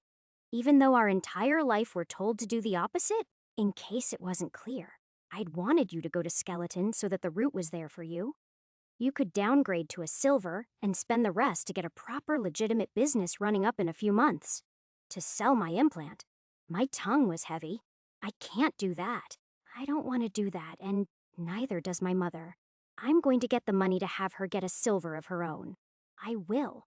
But I also want this to reach the place I think I could get with my implant. Because you have perfect compatibility. Never thought I'd see one in my life. Nonetheless, it's two separate adapters from Thesimomal. You know you've stumbled onto something big. Elsa revealed that she did know, so she'd seen Twilight's memories. Take it you know about my glowing nipple too, then. I half choked, half chuckled. Her ears got a little red at that, and I'd been so used to her, Twilight's face immediately jumping to tease me about it, that I almost felt bad for putting the clearly more timid girl in the situation. Yeah, I know about everything. Even your insight in Tadek Whistler. That got my attention, like a hook speared through my mouth to open it. You know anything. Some. But I know that once I share that with you, it goes to Diana Jones. Her investigation would complicate my own. Dog whistlerists, both more powerful and more covert than anyone could ever expect in the city. An enigma that's proven equally beneficial to the law and the lawless. I still couldn't help but find some measure of this conversation humorous. Seems more like an urban legend at this rate. Elsa looked grim, and it seemed like that expression fell naturally on her face. You wouldn't be far off from the truth. Who knows if it's one person or a group, an AI emulect or a real person? If you thought my own reach was as hidden as it is far, then you don't have the slightest clue of the tiny snippet of a name you've heard. A brief silence cut through the two of us, and I'd wondered if I'd run this talk into the ground. So, I'm a small man caught up in a big world.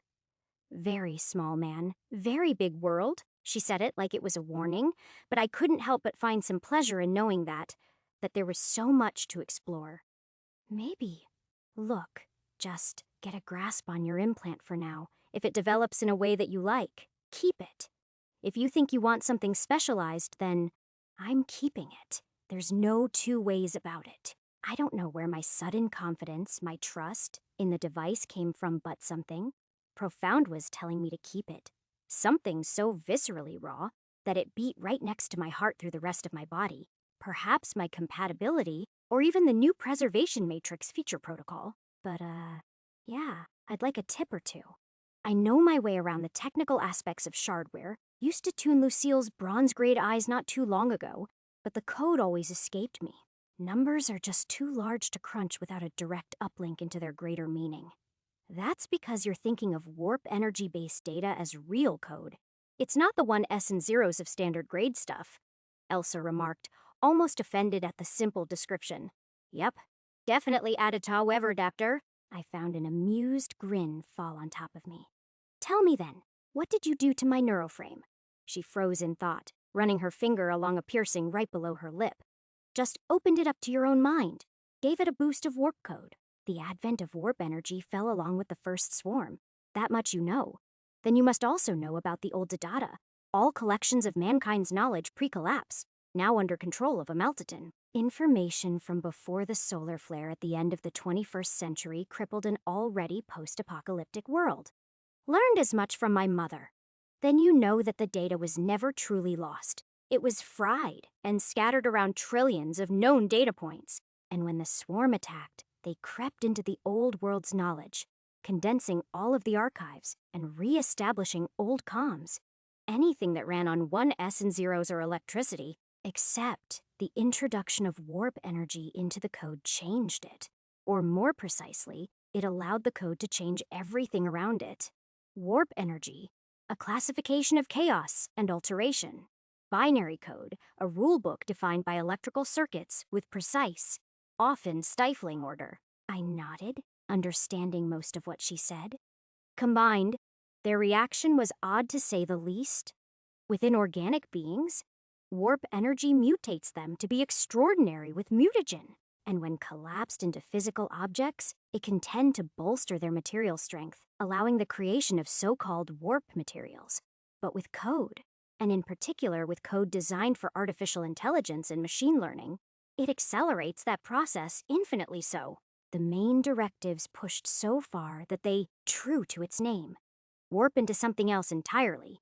In a sense, warp code is nothing more than digitized, thought derived from the older data. The smallest embers of it simply repurposed under new orders to follow a certain set of commands that, yeah, we copied as old 1s and zeros, but now can exist as well 2s, 3s, negatives, and imaginary numbers and whatnot. Quantum processing taken off the rails by an energy frankly no one knows shit about. I thought I knew where she was going then, I didn't. So you're saying that? What? No one knows what it is. It's not about what it is. It's about how you use it, its nature and tendencies. I view it as a storm that I need to catch with nets I weave, blowing that chaotic mess into bubbles, and then into specific shapes and commands. She cast her glassy gaze off to the side. A darkness, laying in those amethyst depths. I take those bubbles and make shapes out of them, stringing them along threads of code like a necklace or bracelet. I snorted. That's kind of cute. She huffed a tight breath, but I noticed the smallest nervous flick from her eyes. A common one people take is a tapestry, threads of information pieced together inch by inch in different flavors to tell a larger story, hence the feature data weaving being named from Mazur's interpretation. In short, don't think of it as a rulebook or language.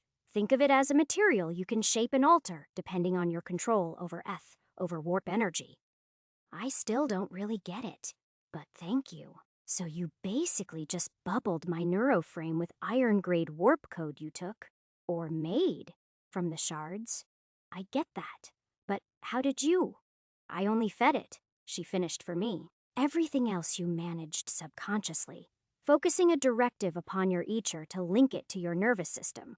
Considering you had an active mod on your frame with the personality editing matrix, it quickly adapted that with the purpose you defined. Hence the name, feature, link. Damn? You know, I think I'm getting it a bit.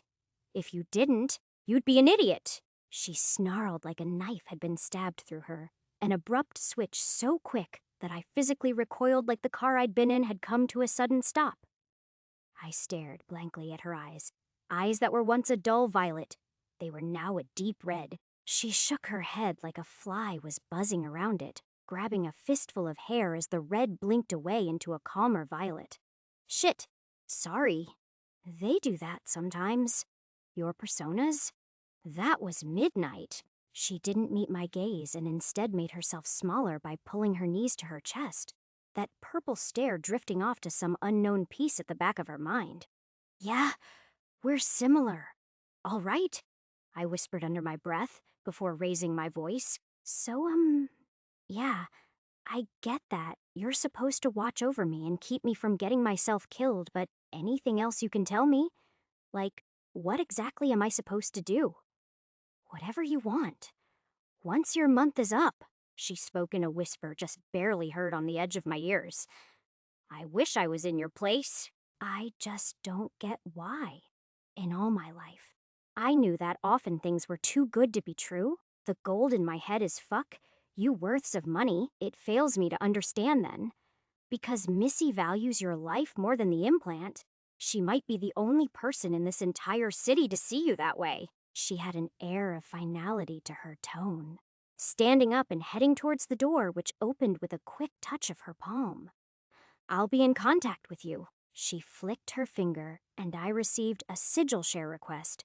There wasn't much she would get from mine that she didn't already know, so I accepted it. A new contact has been established. Mirage, I nodded, heaving up my bag after ensuring it had been zipped tight. It didn't seem like anything had been taken from me, but most of this would be worthless to her anyway. Step by step, I reached her doorframe and politely dipped my head. I'll be seeing you then, Mirage. And once again, thank you. The voice that spoke back was undoubtedly a different, more cheery one. In her gaze, violet eyes of a much brighter shade had replaced the duller ones. And what about me? You don't want to see me too? Or have you already gotten a better taste for my fleshier fourth? I pulled back my conflicted confusion before nodding at the persona invoked into flesh. You too, Twilight. I'll be seeing you too. She smiled, closing the door. Then I heard a scream. How many times have I told you girls to behave? Which abruptly paused, becoming a quieter mumble I couldn't decipher. There was nothing more for me to do here, so I lifted the bag closer to me and made my way into the elevator, relaxing against the steel wall as it smoothly glided downwards. You did amazing. I don't think I've ever seen someone open her up like that. A voice startled me, pricking me up and jostling the elevator around with how fiercely I rebounded. There she was, Mirage. Or perhaps closer to Twilight since she was holographic. Except all the darkness had drained away until she only remained a beacon of light. Even her hair was a falling cascade of perfect snowing curls. She wore clothes similar to what Twilight had been wearing, a perfectly trimmed and smooth dress except where Twilight's had portions of tattered shadows. It draped down elegantly over her curves, which were much more confidently shown off by either of them. Daylight, a pleasure to make your acquaintance. Ooh, I've heard so much about you. I can't wait for us to be friends. Her voice was a soothing melody, very much Mirage's.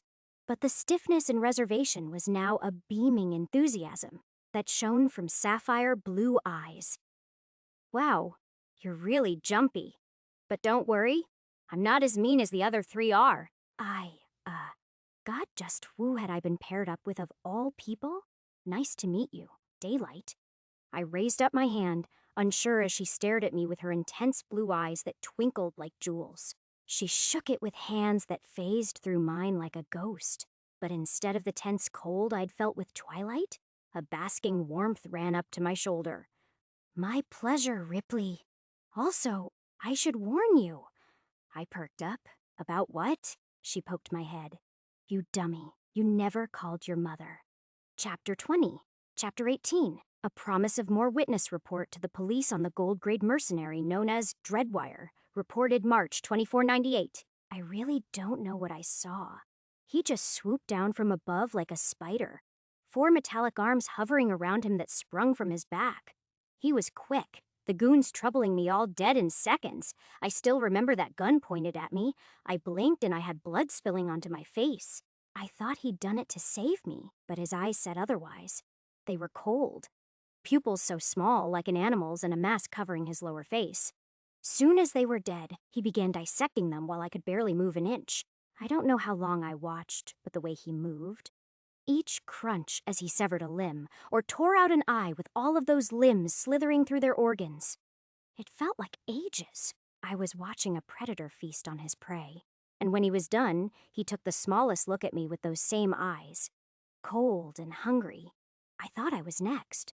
Then he leapt up, some golden wire launching from the arms of his spider legs that slinged him higher until he vanished. I don't think I moved until you all found me next to 7 dead bodies. 1:42 p.m., the 5th of June, 2497 Ripley. I had thought that Twilight spoke a lot, but at least with her, it felt like intellectual company rather than annoyance. The once pleasant light of daylight had long since become an annoying beam as she pointed out a ladybug fluttering too far for me to see. Ooh, it's so cute. Can you take a picture of it for me? Daylight was busy chasing the damned thing, at the ridiculous expense of giving me a headache as her avatar became too much to handle. Don't you already record everything you see? I whispered with seething breath, aware of the stares upon me as I talked to myself. Yeah, but you need to have it in your own memories. It's so beautiful, and I think it would do your gloomy face some good. She grabbed my shoulders, but my body phased through the hologram. I pretended like I couldn't hear her. I had too much on my mind, and the first thing there was dread. I was so fucked. I had 11 missed calls from my mother. I'd gotten so wrapped up with remaining untraceable as I dived into Little Requiem that I never reactivated my sigil's communication functions. Wait, I hadn't even been the one to activate them. Mirage sent a contact request over to me, despite my closed-off network. Did she reactivate it? I bit my tongue as I ran, as I had been doing since I got out of the autotaxi that had brought me to my megabuilding. The sounds of my colliding stomps and the ruffling of my bag attracting the attention of everyone around me. I noticed a scrapper or two shift, eyeing me with most definite ill intent.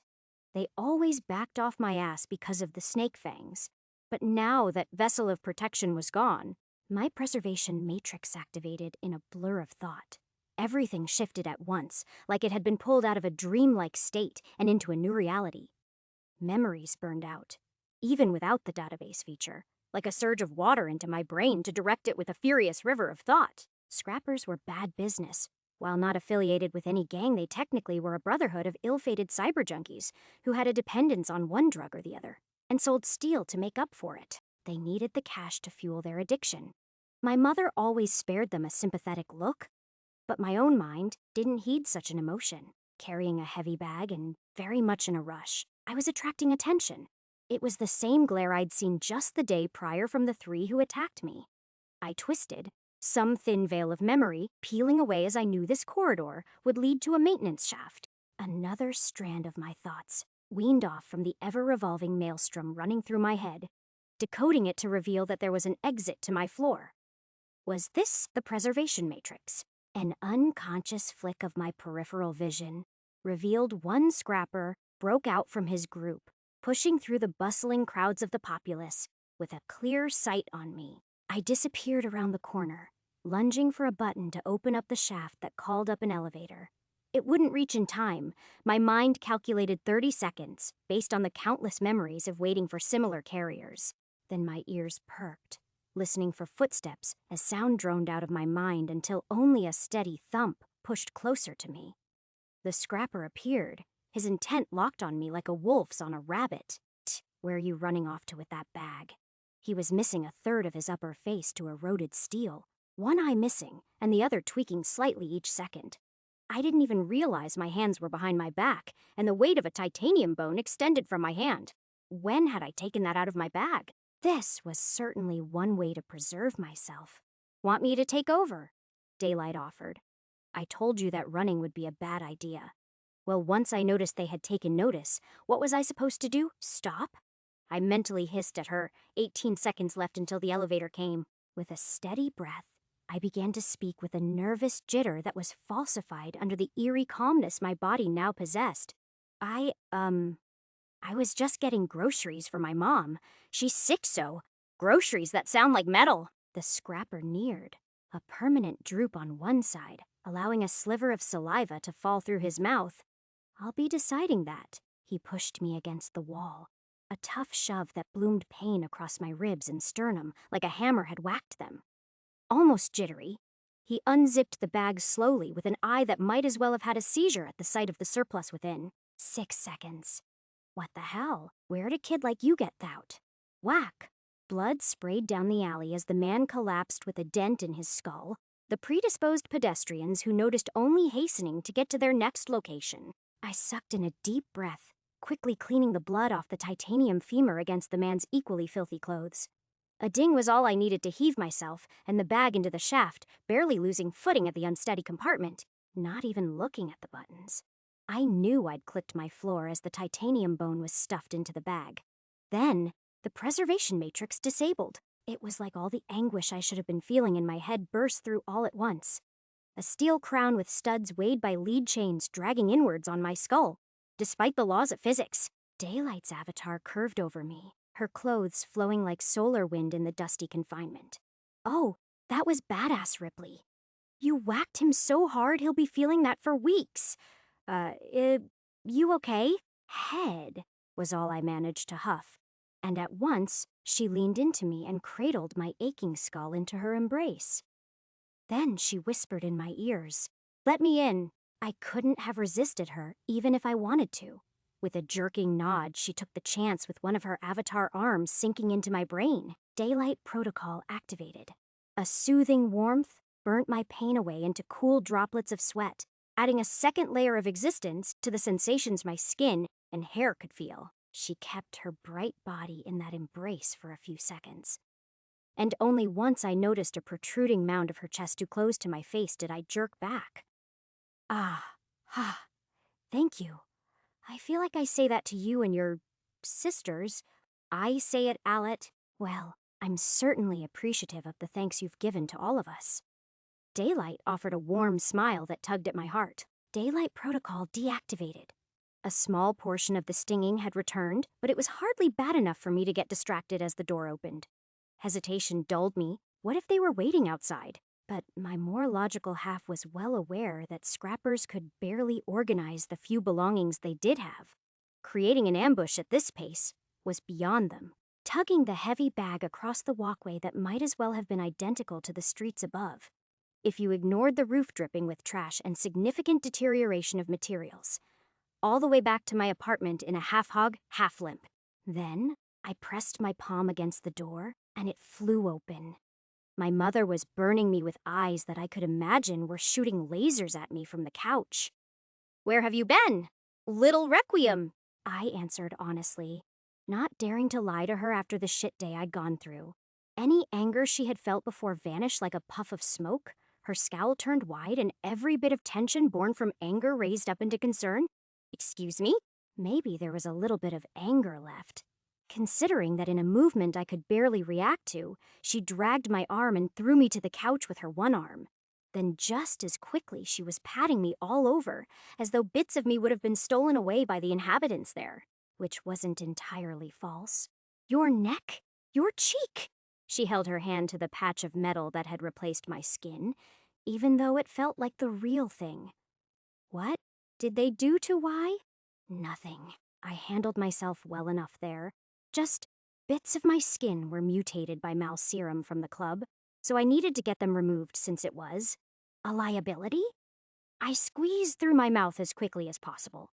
"What do you mean?" Her voice was a weak shudder, and I felt my heart grow weak at the fear she must have felt. Fuck, I had fucked up. A thought came to me, and Daylight's face giggled with a childlike joy as she realized all the same. "Let me show you." A quick display of my glowing nipple had raised more questions, and a lot of laughter from the persona's avatar beside me.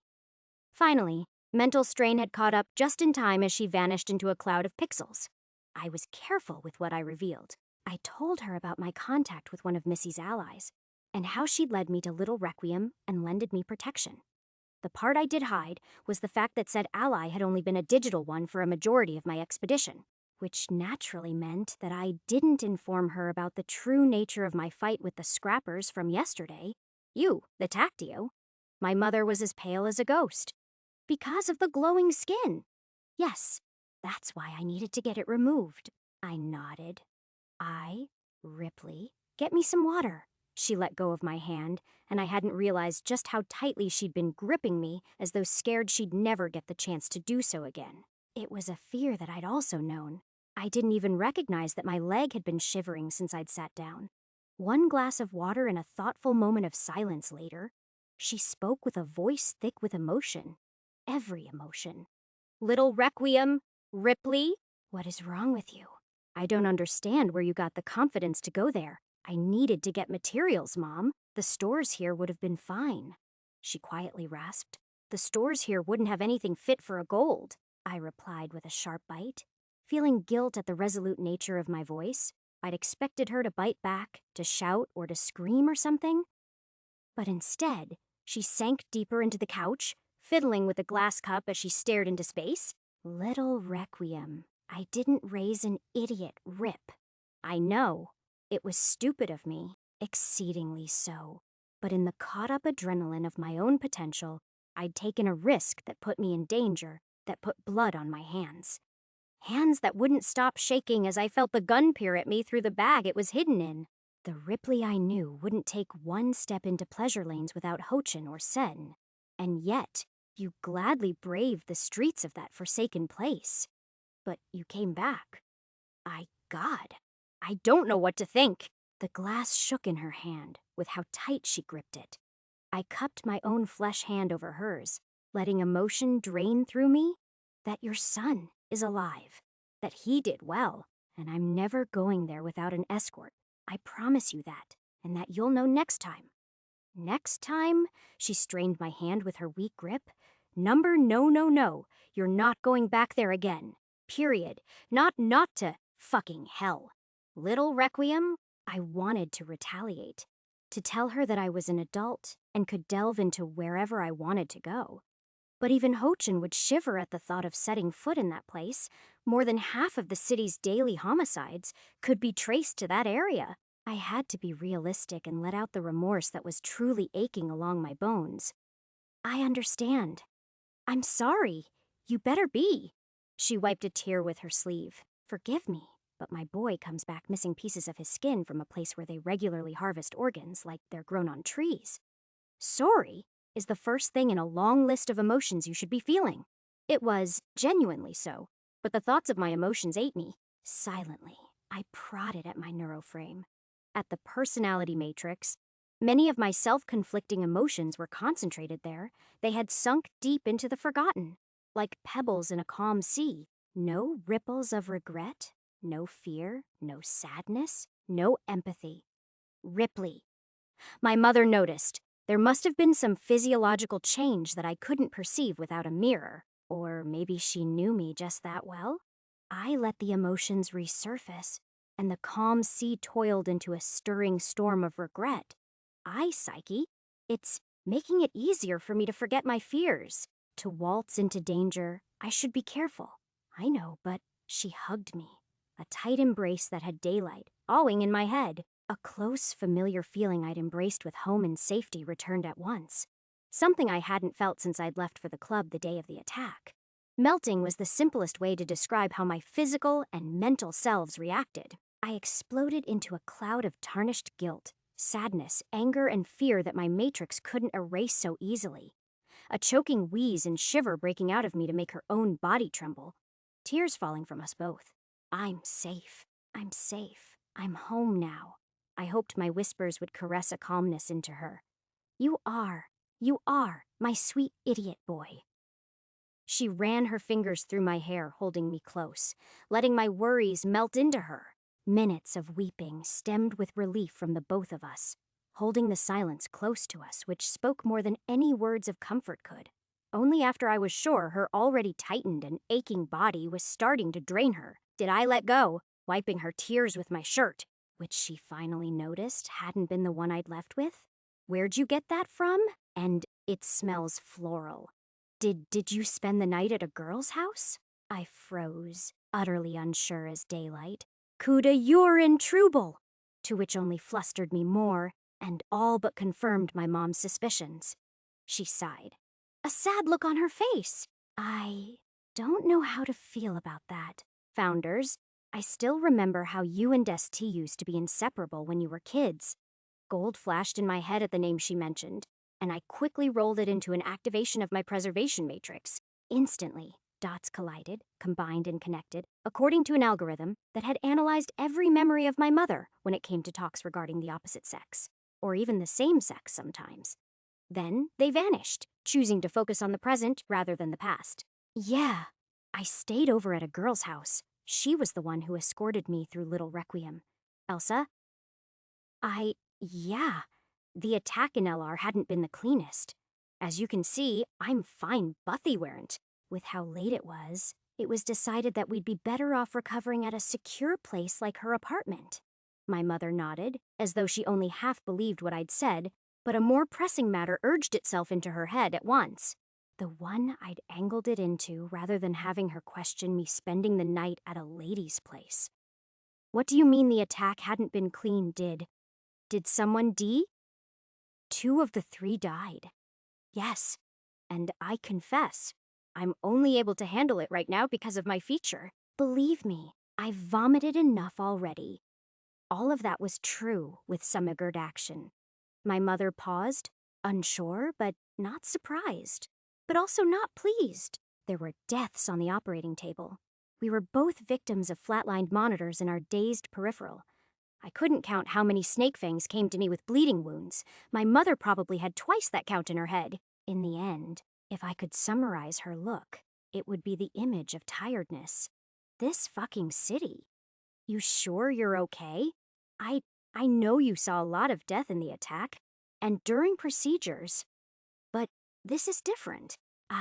God, Ripley, I'm scared. I've been so caught up with the power of the gold implant you got that I never acknowledged just how much trouble it could bring you. That came as a surprise to me, but before I could further press, she elucidated on her own. Yes, I know you're wondering. How on earth could I have ever prioritized your success over your well-being? Well, for a brief moment, I saw my own life changing. I'm dying, Rip, and I knew that the gold in your head could change that. I'd been glad to know you got police protection to an unofficial degree, but by the founders, you're involved with Middle Heavens. As a shard op, I should have known first what that means. Actually, turns out Missy's not a part of them, just rented from them. A momentary wash of relief fell over her, but it turned too quickly into a frown. I thought the rewards would outweigh the risks. I told you to keep it in your head, knowing how valuable it was, believing you could do so much with it. Now I'm doubting if it is worth sending you down this path. I was just as curious as you were about finding out where your implant came from. But now I'm scared, Ripley, horrified. I've lived my entire life around these machines, living and breathing with them in an attempt to understand a fraction of their myriad nature. But there are things we shouldn't look too deeply into. You want me to stop? Stop looking in Taudog, Whistler. I felt a reluctance, a chain of desire towards the unknown egging me to not listen, but I had to reassess what mattered most. That was my mother. I guess I'm sorta fine with that. I don't Nieto get involved in conspiracies. I don't know, because everything in me knows your implant is special, even among golds. That it's the sort of thing I'd have killed to get. And I know if it were in your position, not even a megacorp could stop me from solving its mysteries. But I'm not. Instead, my life is dangling by a string, tied to yours, with 3 years at best. And finding an implant that could reverse the damage done to me won't be easy. It'd have to be like yours to a certain degree, practically born from my flesh if I want the compatibility to be positive. Her hand fluttered to the path of cloth covering her right eye, trembling as it pressed on an empty socket. I'm sorry, Ripley. Sorry I can't be the selfless parent every child deserves. I'm sorry I couldn't ever give you the life you deserved, that I didn't make the right sacrifices. I held myself tight, afraid that if I slipped for a second that I'd crumble. But if there was one thing I'd inherited from my mother, it was our tendency to self-blame that for everything. She'd ruined her own body to keep me clothed, fed, and educated. I could have been a scrapper if she chose the easy way out and abandoned me like so many other parents would. Restrained sobs lined every word that shuddered out of me as I leaned weight onto her shoulders. Mom, you made the sacrifices that turned me into the man I am, one who is very proud to have you as my mother. I know I can be. A scrap-brained idiot, but I love you. I want to save you so damn bad, like how you saved me when Dad died. And I'd felt like I'd been at fault for it. You didn't hold a grudge. You just held me, told me we would get through it together one step at a time. And I've never forgotten that. We will get through it. We will survive. You need a silver, and I'm going to get it for you. I promise that I'm going to save you. My steel claw clenched tight. If it means going to Little Requiem, or even the big one, I'll do that. If it means I take a bullet or shoot one, it'll happen without a thought. For so long, you've been focusing on what I deserve. I want you to live for what you deserve. You've told me about your dreams, to study implants, and how Dad was helping you get your degree. You can still achieve that. I want you to achieve that. You said that a person dies when their dreams die, don't they? You knowingly wore a poison over your arm because it gave you the edge to support me. I know about the pseudo-silver mom, and I've only just realized why you kept on wearing it. There's more to our funds, isn't there? It wasn't some big gotcha moment.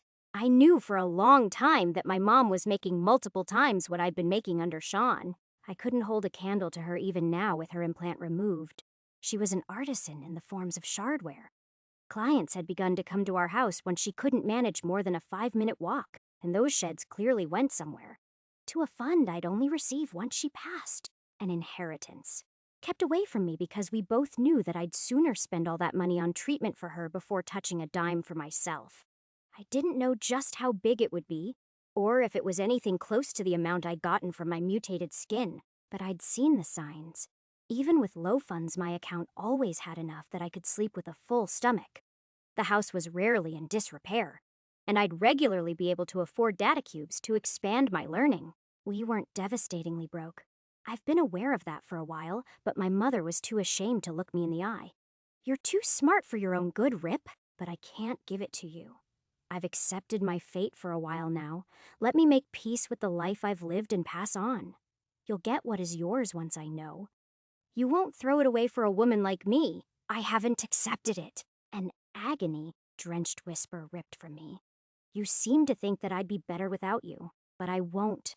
I need you alive, just as much as you need me. I'd break without you. You said it yourself, that when I got the gold you had started hoping to live. Continue.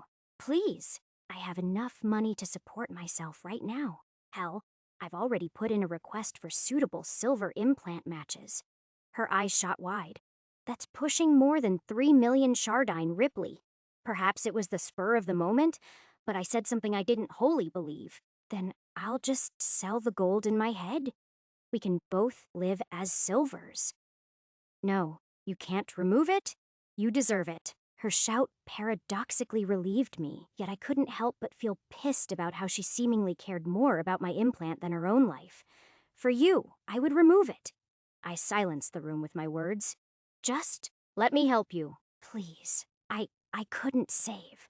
I couldn't save. I couldn't save Sund, but I can save you. Why was it so hard to say those words, to accept them? I didn't know when the tears and snot had rained over Mirage's hoodie, but they were drenched at this point. Once again, she held me, but this time there was a genuine resolve in her grip, one that she'd surrendered away over the last year. You're serious? You would throw away everything for a dying woman? I'd throw it all away for you, Mom. I don't have anyone else. I held her with equal resolve. She sunk into me, sniffles sneaking into my ear to betray her steadiness. I'm not worth it. She hushed over and over again, more to convince herself than me. You are. I never let go, never would. And what is the worst that could happen but another few decades with your asshole of a son? She laughed, and I don't remember when the last time was that she let herself laugh like that. A burst of joy that was willing to accept a future with more laughs. Decades of them. There's more than just the inheritance I left for you. She still held me close. I'd remembered Mr. Skeleton's words. Is it to do with grandfather? You're too fucking clever. Yes it is. He was a smart man, and in all my life I'd never managed to crack what he'd left in there. But you could. You with your big fancy gold. It was meant for silver, but you could. Just who was he? Alberich Gravis. A man I thought dead had more secrets than I ever imagined. Someone who I'm trying not to be, came the sad reply. I never spoke of him much because I knew he worked in illegal shard operations to make ends meet when I was younger. My earliest years were strange visitors down in our living room and exchanges of briefcases. He's alive, I revealed. I figured. Her hold on me tightened. She'd felt a certain way at that. You went to Little Requiem, so you met Thacky then. Skeletons always had an interest in my old man. Apparently he used to be a hotshot within the sphere of illegal operators. I pulled away slowly. Shek knew about Mr. Skeleton, and it seemed like she'd also figured that I'd bought from him judging by her next few words. Only one shard operator in all of Little Requiem who would be so desperate to work with a rookie. I don't know why, but he's always admired my dad's work. Do you know him? Personally? I shifted nervously, breath held tight. Number? He just left me a message days after your father died, saying that if I gave him the contents of what I'm about to let you access, then he'd provide me with comfort. Working at the club, I used to hear rumors about how he practically owns Little Requiem. Last thing I wanted was to be dragged into that hellhole, even if his offer was worth a silver implant. So you didn't give him what he wanted.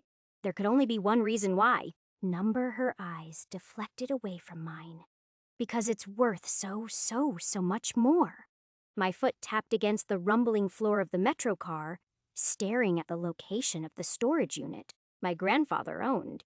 Thoughts ran in circles, then looped around in knots, squeezing so tight I thought my brain would explode. It wasn't a bad feeling.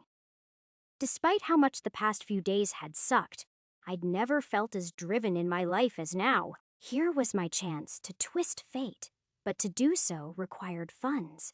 And so, I was calculating.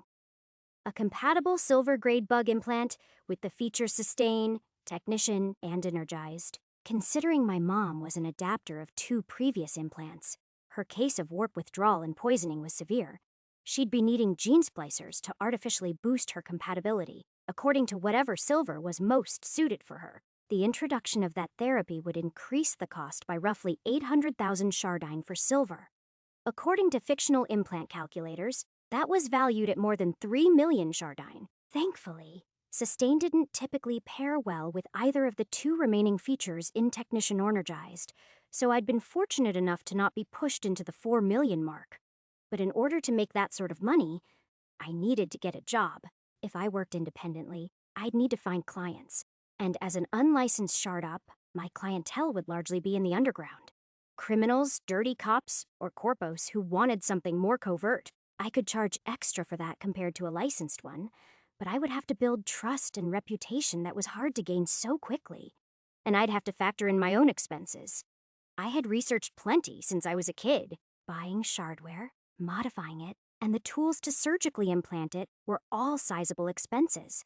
Oftentimes, shard ops spent as much as they earned, which meant I needed to definitely lean in on the more experimental side if I was going it alone, developing things no one had seen before.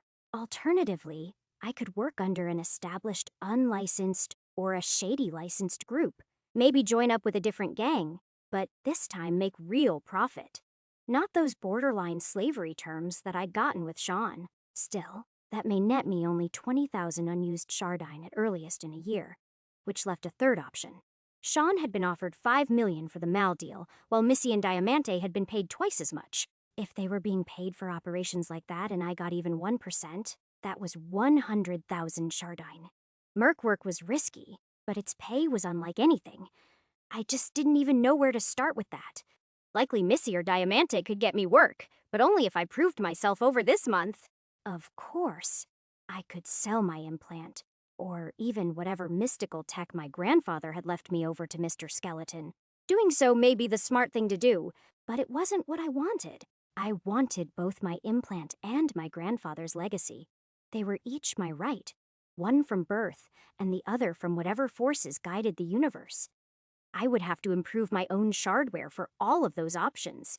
With luck, my grandfather would have left me something to lessen that upfront cost. But the requirements to work on the bronze or silver shardware needed to push my payout to the goal I needed could only work with a neuroframe and claw of equal grade. Even that might amount to a few million. Taking in everything, 6 million, 30 months, give or take. 200,000 shardine a month. 50,000 shardine or 10 bronze shards every week for 2.5 years. An impossible goal from where I stood. But it had been impossible for gold to fall into the hands of someone like me in the first place. If I had to, I would grab the fortune, or miracle, that had gifted me this implant, and shake it by the balls till it puked the funds I needed. And it all started from one place. My gold bug. I needed to prove myself beyond just capable in a month. I needed to prove that I was powerful, that I was competent, that I was someone who could make changes in this city.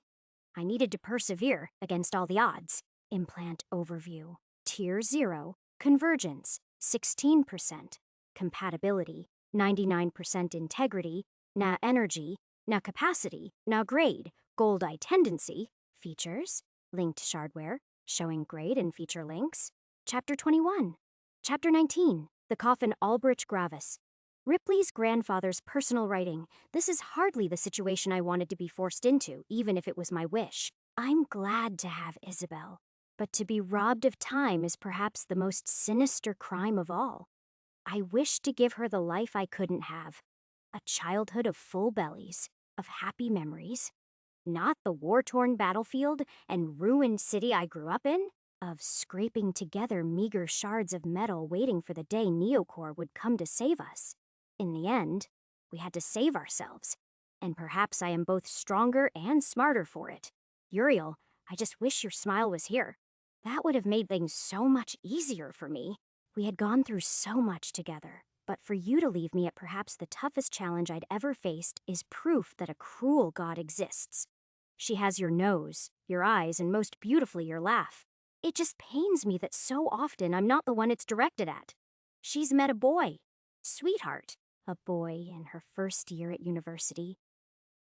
A kind, smart, and delicate boy about to graduate. He has strength too, I can tell. But it is hidden behind the same pain that troubled me as a child.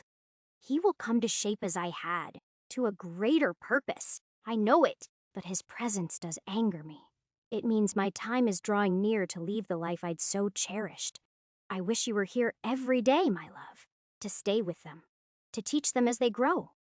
They are still young and foolish, and I will have to abandon them just as they come into the greatest challenge of life. But most selfishly of all, I wish you were here just so I could hold you once more. 3:57 p.m. the 5th of June. Ripley. I'd read through the paper notes several times over, growing more perplexed each time the passages, written in actual ink, bore a vulnerability I hadn't been expecting. From everything I'd understood of my grandfather, he'd abandoned my mother a few months into her pregnancy with me. Apparently, this letter was his way of saying goodbye, and I could understand her anger. Hell, I could feel it within me. It was zone of Theonly pieces of intact paraphernalia, left out in the container I'd been escorted to. A privately owned storage room larger than my apartment. He had it rented out for 50 years. Cleansing my anger with a deep breath, I had to admit that I was amazed at the sight of everything in here. In ways, it was everything I dreamed of, and somehow less so. At some point, this was a workshop. Not a shred of doubt about it. Piles of wire, exposed limbs, and strewn together, plates of metal fell across the entire floor as though the place had been thrown about in an earthquake. Someone had once been through here quite thoroughly, looking for something. And maybe that something was the metal chest about 4 feet wide and half as long and tall. It was peculiar, to say the least. I didn't recognize it at all. Not a Pandora, nor a secure box, or Pectus. It was archaic in a way, like it had been made of these scraps, but elevated with such a high degree of pure mechanical efficiency and intricate development of warp energy through it. And it was Chevy, like it was just a solid cuboid of steel. A coffin. Yeah, that's the box. Couldn't crack through it last time I was here. A voice spoke in my mind, not Daylight's, but my mother's, who was watching through the feedback I played towards her. Daylight, too, was also there. In fact, right after I'd consoled my mother about this, I then spent the ride here comforting Daylight, who was so taken aback by my talk with my mom that she sobbed the whole way here. Daylight sniffed, her voice cracking in gloom. It's unfair. Neither of you deserve this. I patted her on her holographic back in their motion for the 100th time this afternoon. Finally letting just the tiniest spark of my annoyance out. That's really nice to hear, but... Daylight, do you think I could have a moment to myself? It's personal. I know you're looking out for me, but this is something I want to face alone. She sniffled again, nodding with tears in her eyes before a silence overcame me as her form depixelated. Fucking finally. A sigh of relief tore out of me and I stretched, getting closer to inspect the mysterious container splayed ahead of me. It seemed to almost be made of something like, I dunno, metallic dragon scales? That was Yujo military design. But a quick scan around the room showed no extremely illegal shardware around. Most of them were everyday standard grade, utilitarian types for civilians. Maybe some strength adjustment or posture balancers here and there.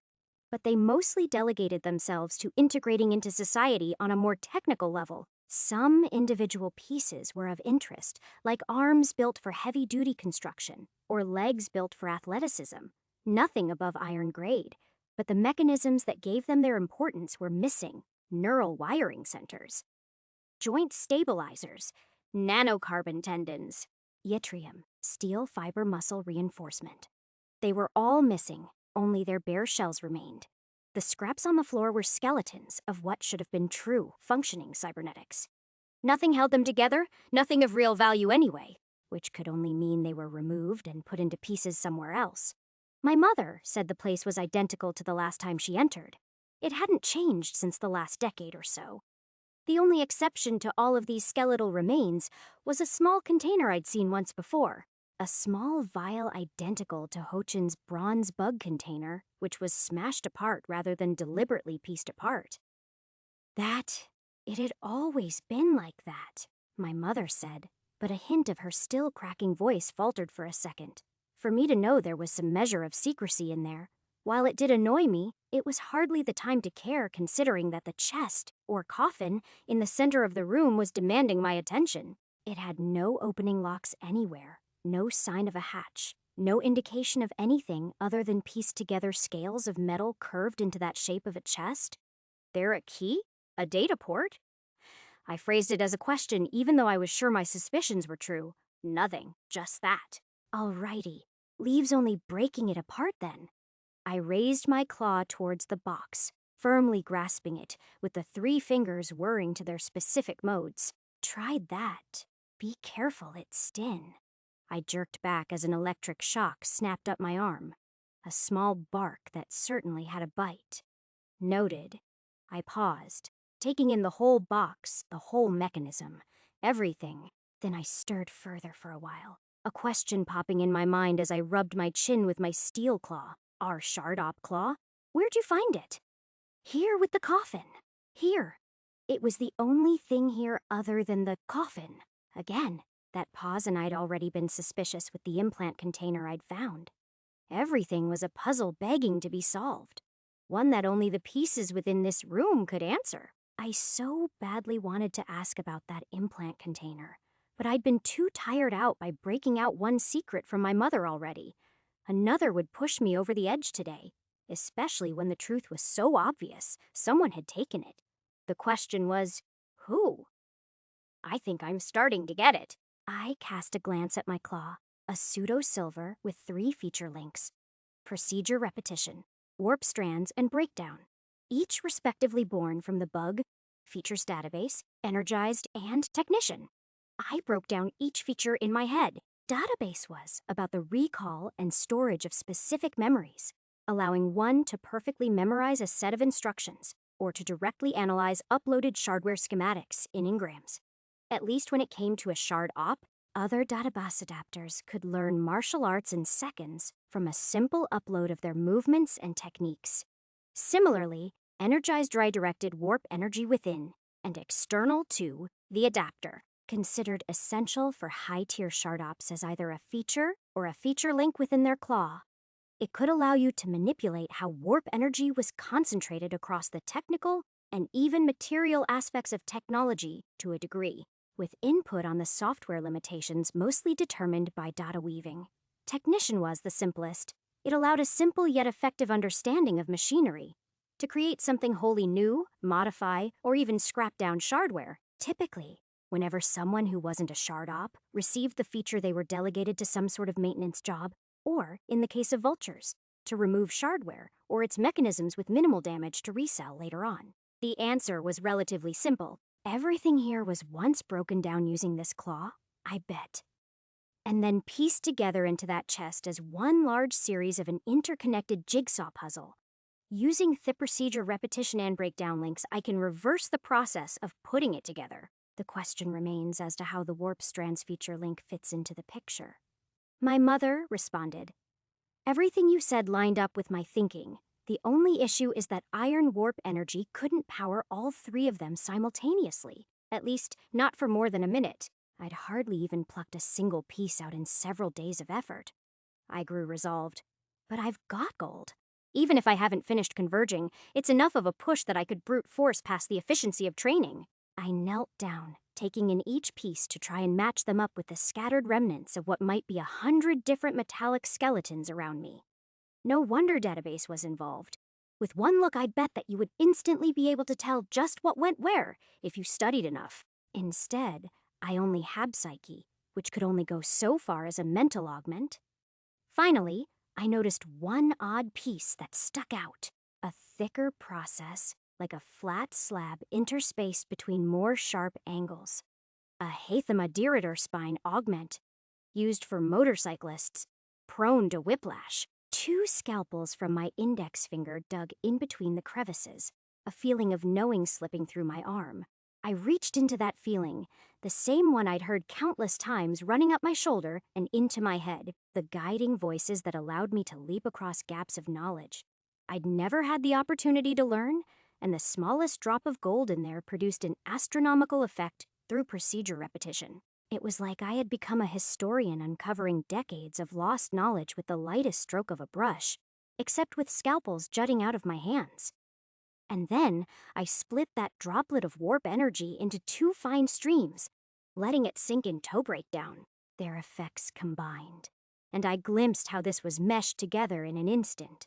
And just as quickly, I was aware of how to reverse the careful and precise lock of the knotted metal. My only issue was the reach of my scalpels. There was a nagging feeling in the back of my mind to probe deeper into where the main body of the spine was. That was where it connected to several more pieces. There was but one option left: warp strands. I marveled as sensation spread beyond me, around 3 thin threads slithering like worms through each scalpel blade. I didn't see them. Of course they were too deep, but an inner calling of tactile sensation could easily understand that it was similar to hair, except 100 times more sensitive and more malleable to thought. The 3 separate features, links honed in like a trio of soldiers with a single target, each sharing the eyesight of the other. And then I pulled, snapping a thread tight so that my scalpel almost seemed to bend between the curvature. I tugged, and the spinal piece loosened out with a satisfying click. I tried to bring it out further, but a resistance kept it just in place enough to tell me that it was only one part of the larger puzzle. Then I grimaced. To unlock the spine, I would need to set loose a piece of synthetic pectoralis major muscle, which in turn was dug deeper into a mesh of what seemed like, judging by the fiber orientation, had to be a muscle of the erector spiny group.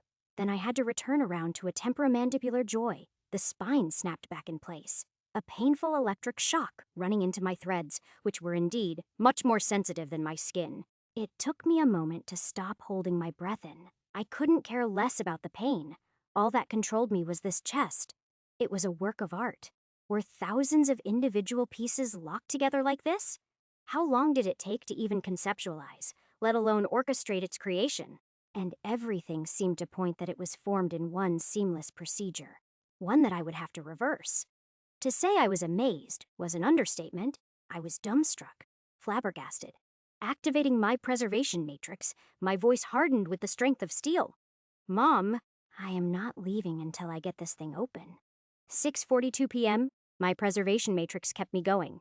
I'd given up maybe 3 times now, as 15 pieces of gray and black wires and metal would loosen, only to grab themselves back into place. Then I felt myself grow strong, borderline masochistic, as I jousted my hand back in only to be shocked. Then I did it again. If this was going to happen frequently, I might as well get used to it. 10:12 p.m. Psyche v.1.0. Oh, has updated to Psyche v.1.01 effect. preservation matrix has increased efficiency during shardware operation. It had come after nearly 7 hours. The update was slower, but it was meaningful. My strands slipped in, ignoring the fatigue of my shoulder as warp energy trickled through it again in a constant stream. I'd made maybe 40 attempts now, and this one was the best so far, in less than 8 seconds. I'd unlocked 10 different pieces and lasted another 2 minutes of finagling my way deeper into it. Sometimes I wiggled around just to probe, to test the limits and measures of my feature links. I was beginning to understand them. 4:35 a.m. the 6th of June, my warp energy had finally hit its limits. I felt a burn constantly running within my skin, muscle, and bone.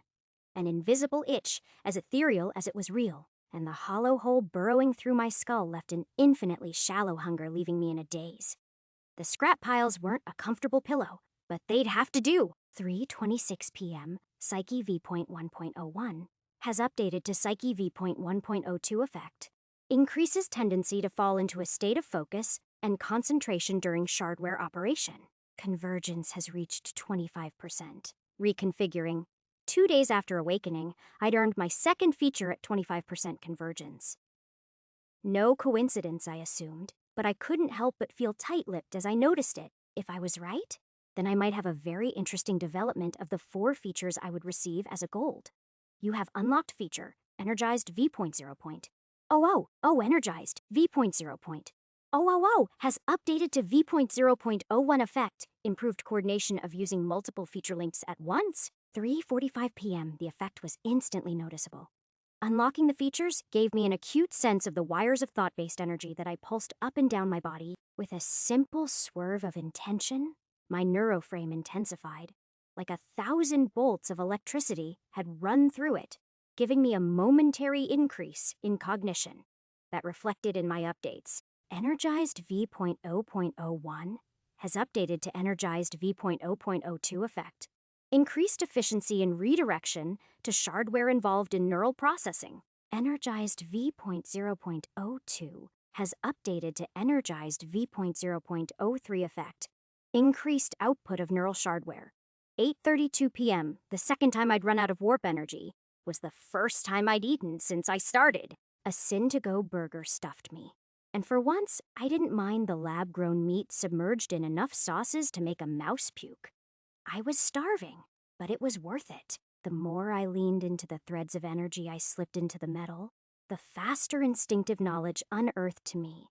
For the first time ever, as I went from 30 to 50 to 90 detached pieces, I felt like a shard operator worthy to be called an adapter. Energized V.0.03 has updated to Energized V.0.04 effect.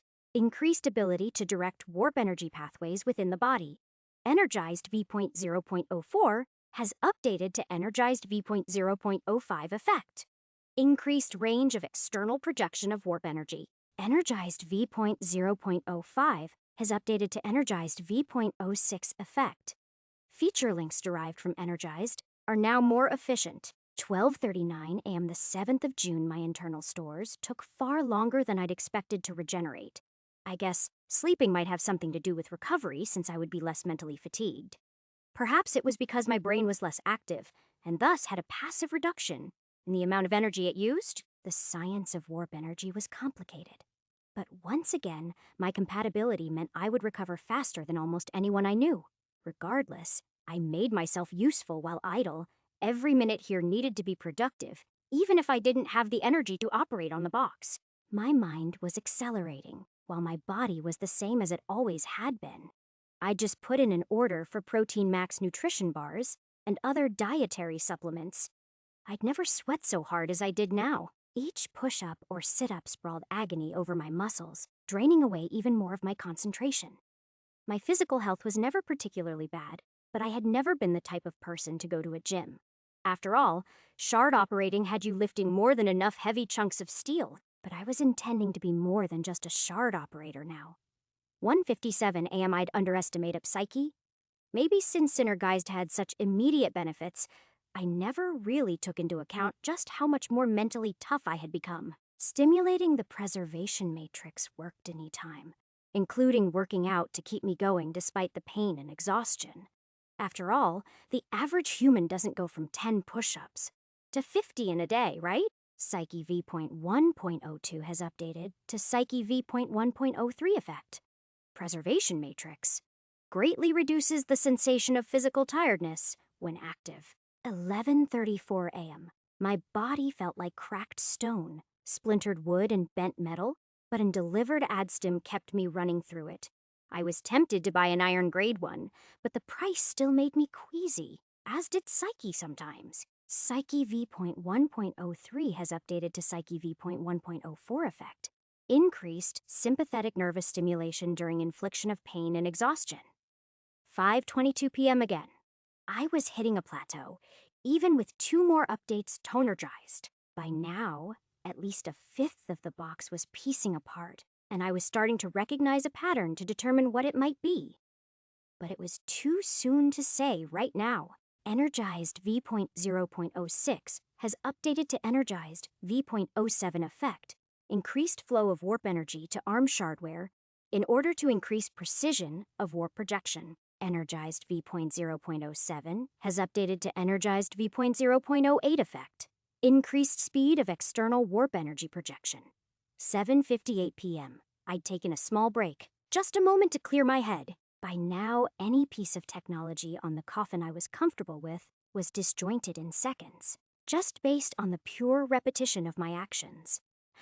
My bottleneck was that the recall provided by the procedure repetition feature link couldn't bandage up significant leaps of knowledge. I still needed to know what I was dealing with.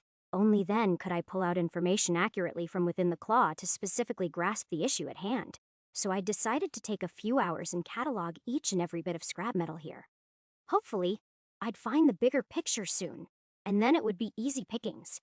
Looking around, I let daylight hum into my ear as I swiped my neuroframe's Do Not Disturb function off. It wouldn't actually silence her, but she respected the meaning it had. She spilled into my view, bright light, pretty face, and easygoing smile as her grin bellowed out the sunlight I was so deprived of in this storage unit. Good evening. How have you been? How do I look? I'll describe you as rugged. She flowed to my side, puckering her lips over the coffin as she tapped it. Nothing happened. She wasn't an actual ghost and wouldn't be able to interact with it unless I formed a shardware link. Real creepy, this thing. Ooh, what do you hope is inside? Hopefully something useful. I dryly commented, tossing a few piles of scrap to look for meaningful parts that I recognized and noted down on a digital screen. Would it be hopeful to say I want it to be an arachne? Ooh, one of those spider limb thingies you lie down on. Daylight blew a bubble from a ring she formed with her fingers.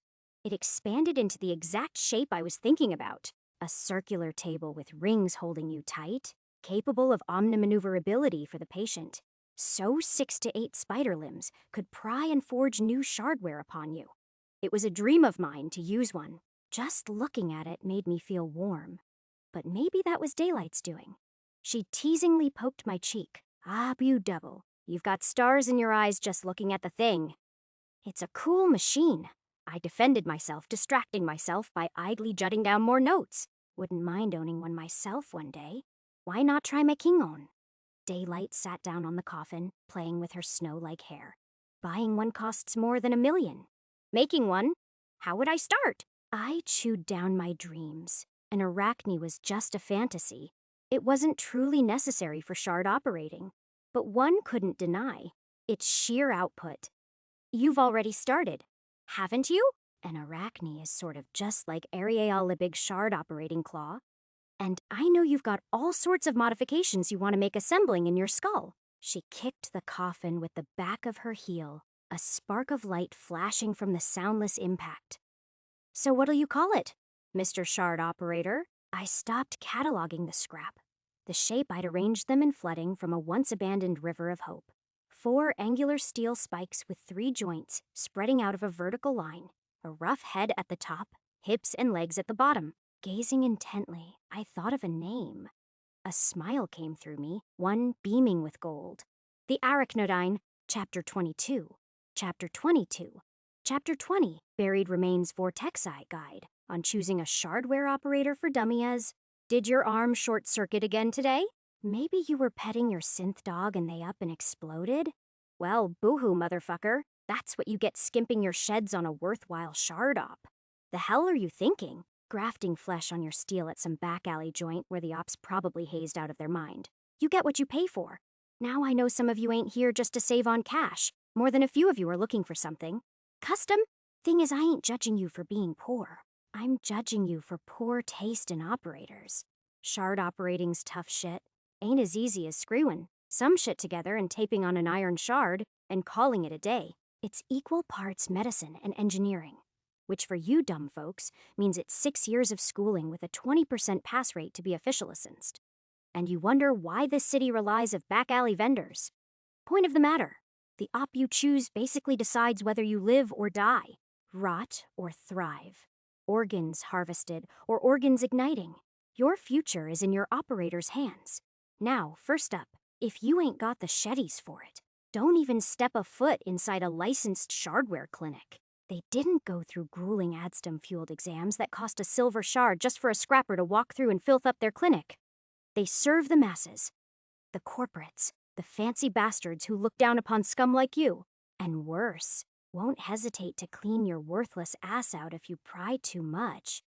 That leaves you with the unlicensed operators, those who learned through experimentation or were apprentices to other so's in our alleys. Half of them ain't got a scrap of science in their brain, relying on feature links or haphazardly following the order's technician and database spill into their minds.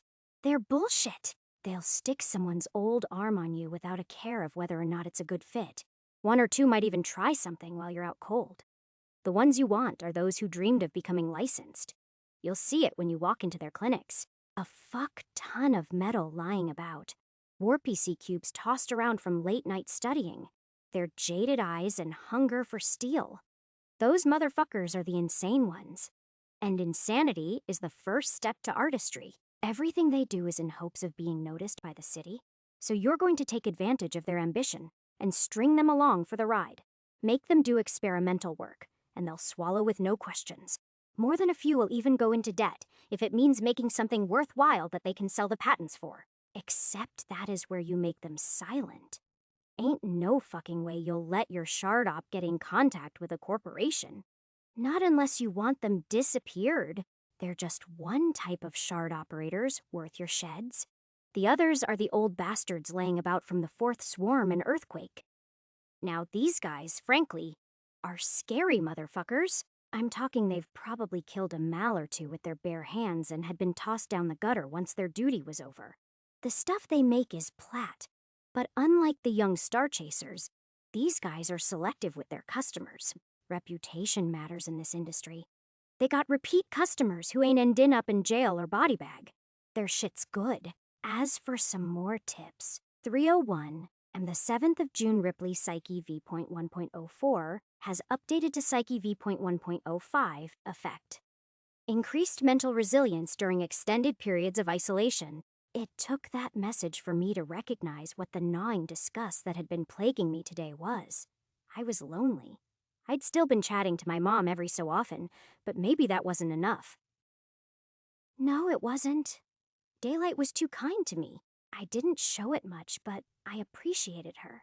Even if Mirage had been a cold shoulder, I was glad that I had company in this form of her. She asked questions that I gladly answered, feeding her curiosity. I kept my answers on the chest vague, even when she'd offered to help. This was my challenge, not hers. I was stubborn that way, and she seemed to only compliment that. It had been a while since someone had so many nice things to say about me. Maybe I did like Daylight just a little bit. 10:22 a.m. when I woke up today, I had a different face greeting me. I had questions as to how or when the swap occurred, but maybe some were better left unanswered. Twilight's ghastly form of elegant light and sharp darkness blossomed in my gaze, promptly comparing me to a scrapper with how disheveled I look. The staff here had already gotten suspicious with how one guy seemed to consistently need to use the bathroom here and visited every single day. I think they were beginning to assume I'm homeless. Maybe she had a point. 11:55 a.m. a pattern was forming, As each piece clicked out of place, it would slide right against another joint or fiber in a seamless articulation. I wasn't just breaking something apart, I was making something anew. This was a puzzle in more ways than one. What I thought was a chest was actually just the compacted form of something much greater, and I couldn't wait to see what it was. 6:32 p.m., I thought I'd been smart, and my mother a genius. Now I'd seen that we'd only had a small trickle down the family tree of what true intellect could do. This chest was in a class of its own. The intricacy, requiring extensive knowledge on the hard-fast rules of electrical engineering and robotics, alongside the more whimsical and chaotic notions that came from warp energy manipulation. I think. My words slowly came out, piece by piece, much like the entire arm and rib cage that he had clicked into place through a third of the coffin. It's an endoskeleton. You might be onto something, my mother responded with bated breath, sending me brief looks of other models. A Mazur Starcrest, normally silver grade, was used in conjunction with high-altitude flight suits. The Imperium Herculean shell, bronze grade at lowest, allowed an adapter to lift 2,000 pounds with a single arm. A Syntec Lincoln, silver again, established a response time quick enough to dodge bullets. I wasn't an idiot. This was just iron grade, but it seemed almost more extensive, Ethan. A lot of the available commercial endoskeletons you could buy. This was it military grade? 10:54 p.m., a new challenge arose. Now, I wasn't just unraveling, but also holding in place the more complex form that was shifting into place upon pushing the halfway mark. If I wasn't careful, that a momentary mishap would cause the entire coffin to collapse again and reset all my progress. Energized V.0.08 has updated to Energized V.0.09 effect, increased range of external warp energy projection. Another bottleneck greeted by updates, but I found this time it wasn't enough to let me push through. I was stuck in a losing game to the sophistication of the shardware that the few strands of my claw knitted over to keep it stable in a meshwork, much like a net. It had become a matter of how long it would take until they snapped. 4:58 p.m., the 8th of June, I kept at it, despite every inch of my stinking body begging to go home, to leave it be, to come back once. But then, what will I have proven myself for? All that talk about perseverance only to fall halfway. Come on, Ripley ... Come on! Energized V.0.09 has updated to Energized V.0.10 effect, increased amount of external warp energy projection. There it was, just the push I'd needed, just a little more. My mind sunk through the shardware chest, like water through cracks in stone, slowly eroding it with precision and repeated practice across hundreds of attempts. 55%, 60%, the skeletal suit peering out folded like a shirt back into its compact form, and I felt I'd failed as the last bits of my warp energy left me, even my preservation matrix, sputtering into gasping snaps of dread and gloom. But gold always shined, even in the dark. Energized V.0.10 has updated to Energized V.1.00 effect, establishing the feature protocol, Warp Sync. The Warp Sync feature allows the adapter to push large amounts of warp energy into shardware at once, allowing a momentary boost to your own equipment or to stall others' shardware. Convergence has reached 50%. Reconfiguring, you have unlocked the feature, Technician V.0.0. Technician V.0.00 has updated to V.0.01 effect. Increased efficiency of Technician feature links. My eyes blurred from sweat and tears, unable to take in the third feature I'd unlocked. Arguably the one I'd wanted most. Technician. With this, I'd truly stepped onto a path of paving avenues to build a legendary status for myself within New California's underground shardware circuit. It really had taken from the claw. Energized and Technician where both features linked to it. Safe bet then that the next feature would be database. I could live with that.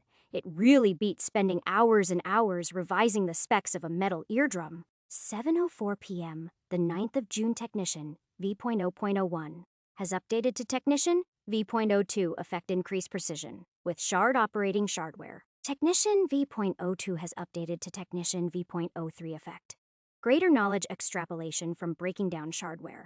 Technician V.03 has updated to Technician V.03 has updated to Technician V.04 effect. Increased speed of diagnostic analysis of shardware. I'd collected a healthy sum of updates over the last 24 hours. And I was so close, so nearly there. A final push would do it. But combined with the workouts I'd used to drone out my frustration and the lack of warp energy in my body, I'd worried that I would go into deficit if that was possible. The warp sync protocol was a draining process. It was effectively me pushing as much energy into the coffin as possible.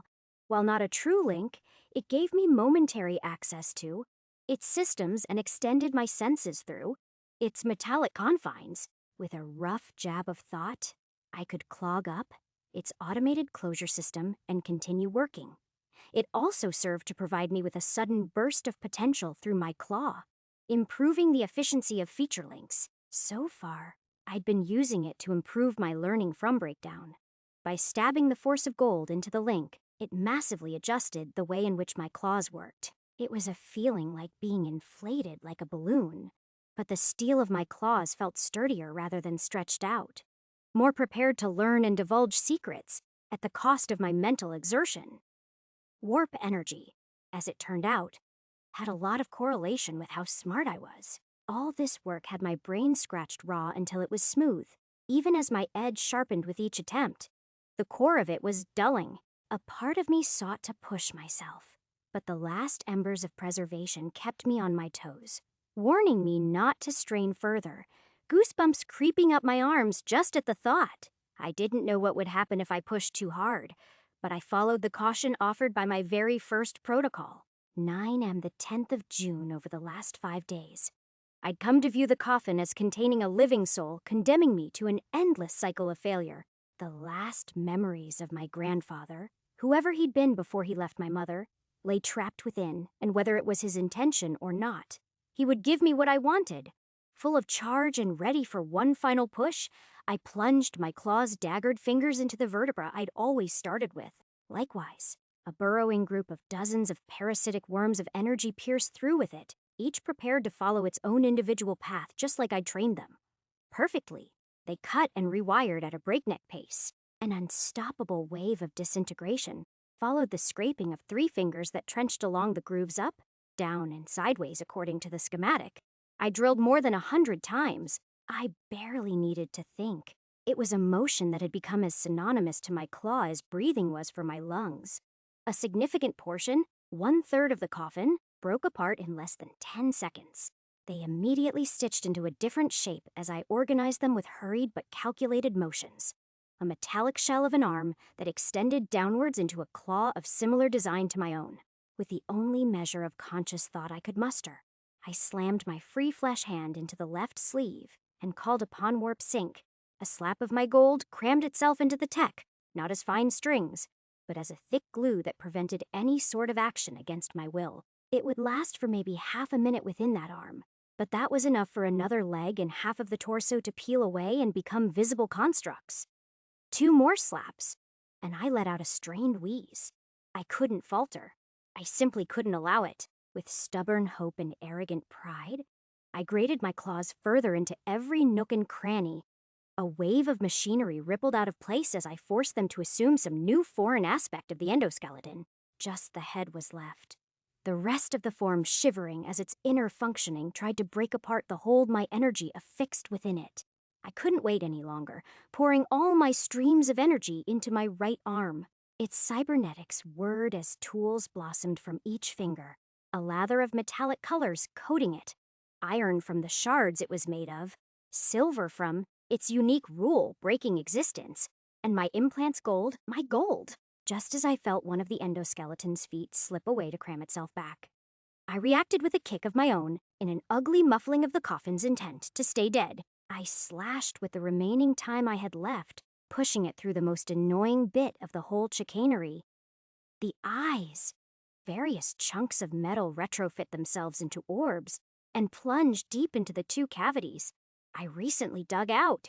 Then they plopped in place, and I found no further grooves to sink my claws. Observing the skeleton with uncertainty, I released it from the control of my energy, and the skeleton stayed a skeleton.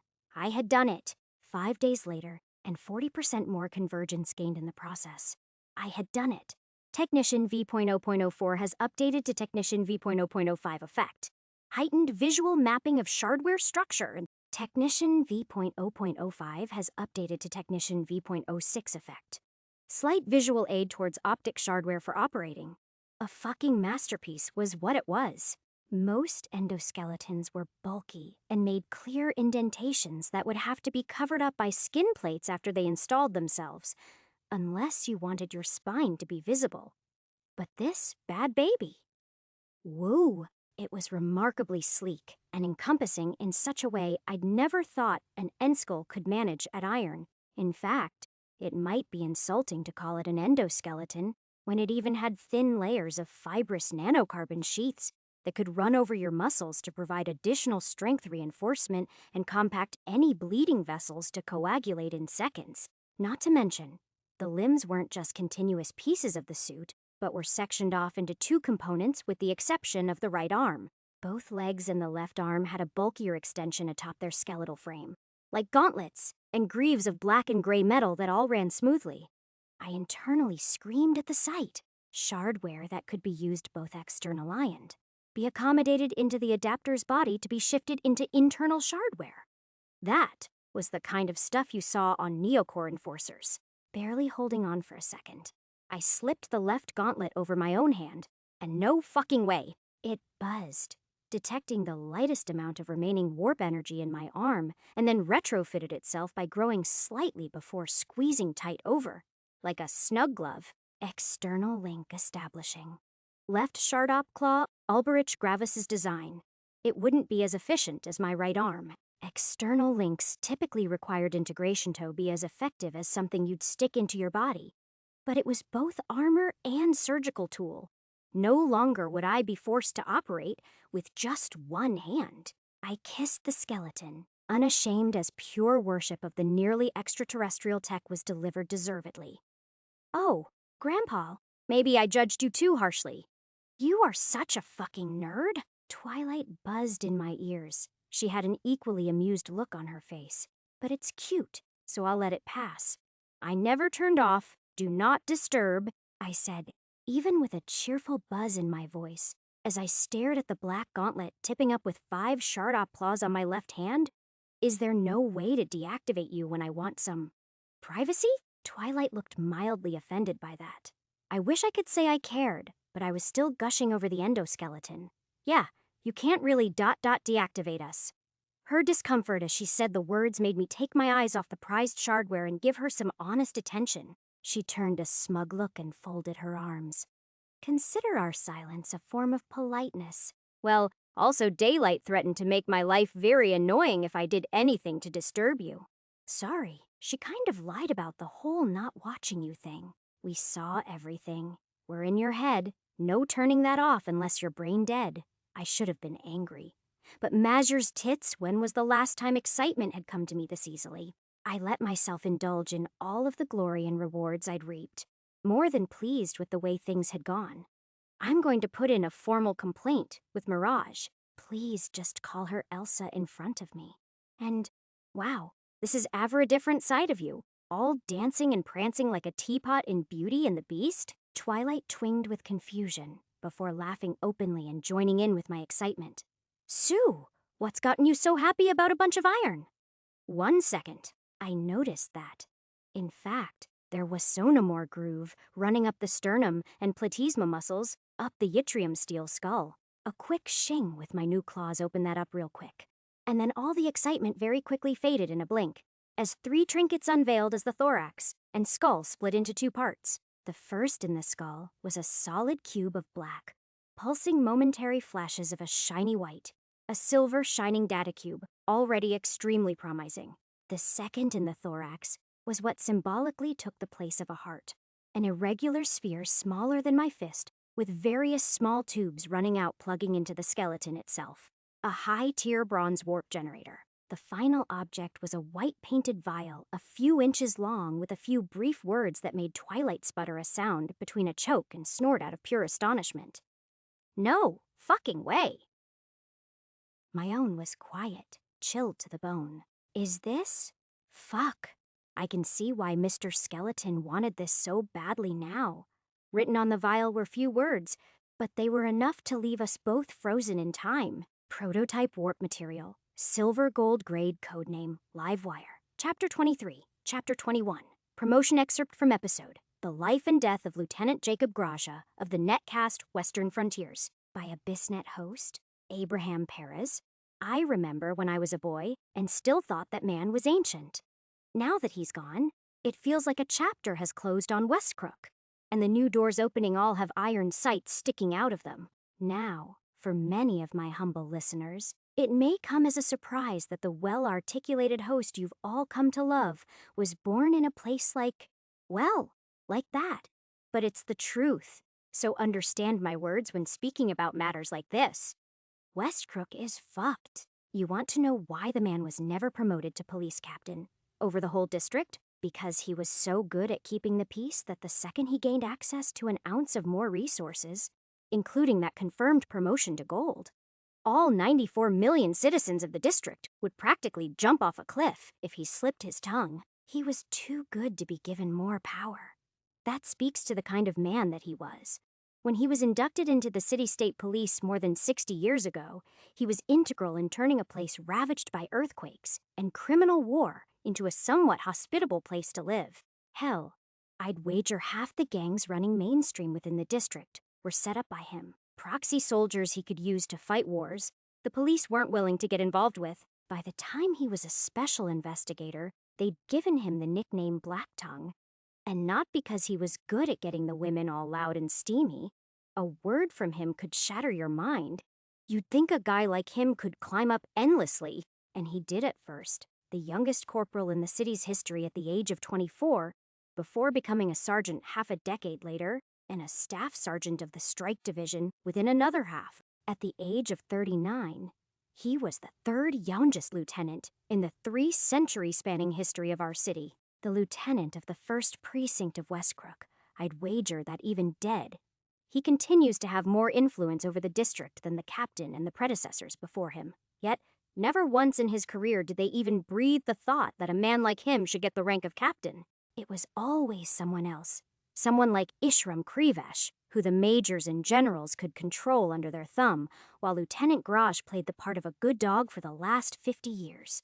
He'd been as solid in the history of the district as the concrete beneath our feet, and now he's dead, slaughtered in seconds by a Mao. I've heard reports. Gang violence is nearly at an all-time high just 1 week after his death.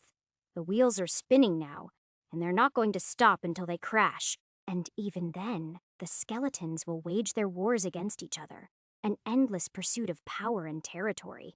So, long story short, if anyone wants to become a legend of Westcrook, then now is the time. 11:31 a.m. the 9th of June, Diana. May we once again stand in salute to the newly inaugurated 3rd investigators. The lieutenant's voice, a different lieutenant than the one of my own precinct. The 3rd precinct, a chubby man that concealed his old days of battle-torn scars with a decade of self-indulgence, raised his voice into the microphone. A chorus of clapping echoed through the hall. A thunderstorm of applause that could have rattled through me if I wasn't so solidly trapped within my own mind. I was wearing my dress uniform, a sleek-fitting outfit of several layers that alternated between blue, black, and white from the outside in. On my arm was a band with 3 small diamonds in place, signifying my new status as an investigator. A police personnel allowed to handle an implant. It was said anyone who didn't die in the police would get here eventually at the age of 26. I was 4 years early.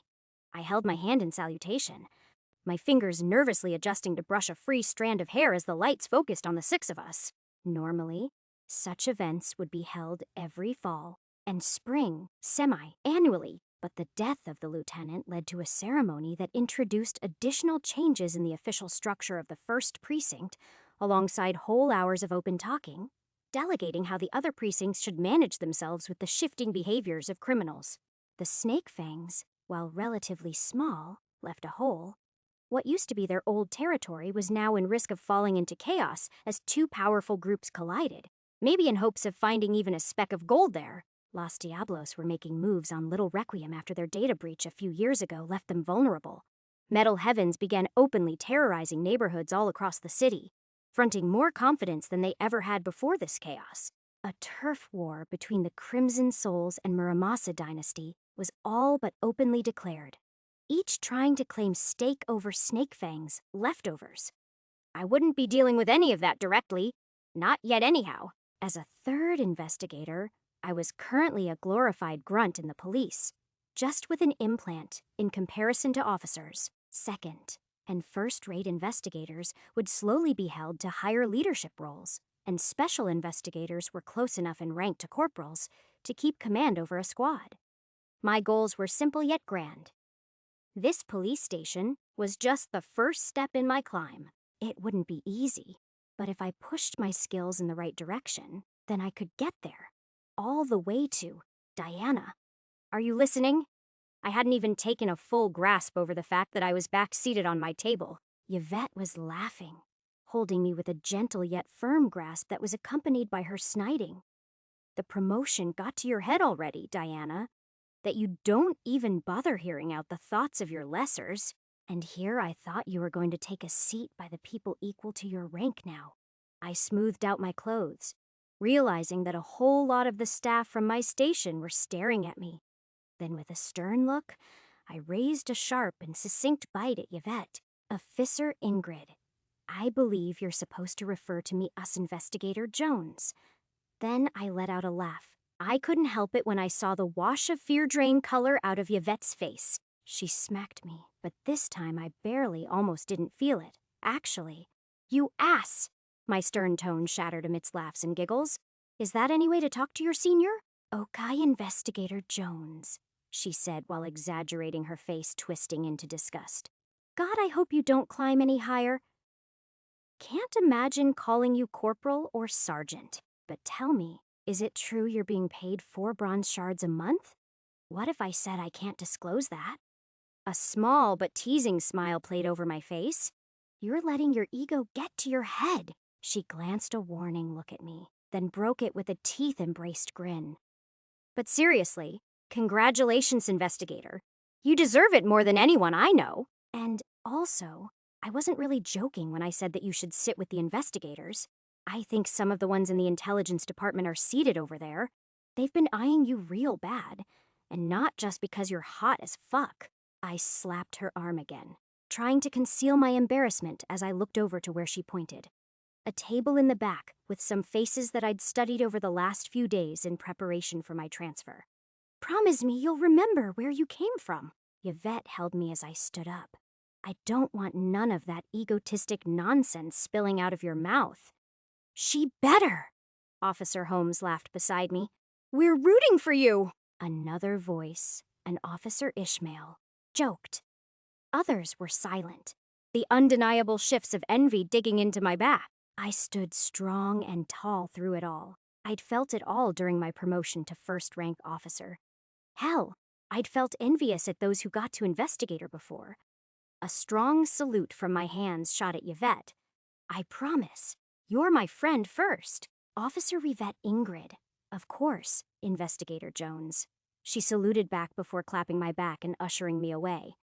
Now, shoo, I can only handle protocol for so long with your ass. In a few seconds, I treaded my way to the table, noticing the shifts of gazes at me from all over. They were the only ones with an empty seat, and those sitting there honed in on me like hawks to a rat. I held up high a salute, pulling together my worries and anxiety into a stream of composure. Investigator Jones reporting, I'm transferring to the intelligence. Snickers and laughters cracked at my words. A few of the patrons on the table visibly choking their laughs back with their sleeves. A tall, well-built man with a balding head didn't do me much courtesy with his chuckling. You always hold up to conduct, Jones? Relax. You ain't an officer, so we won't be beating you up anymore. Grab a seat. I'm Tlust Choirman, second investigator. And no, despite my name, I don't sing. Not unless I'm drunk, which I am. I chuckled.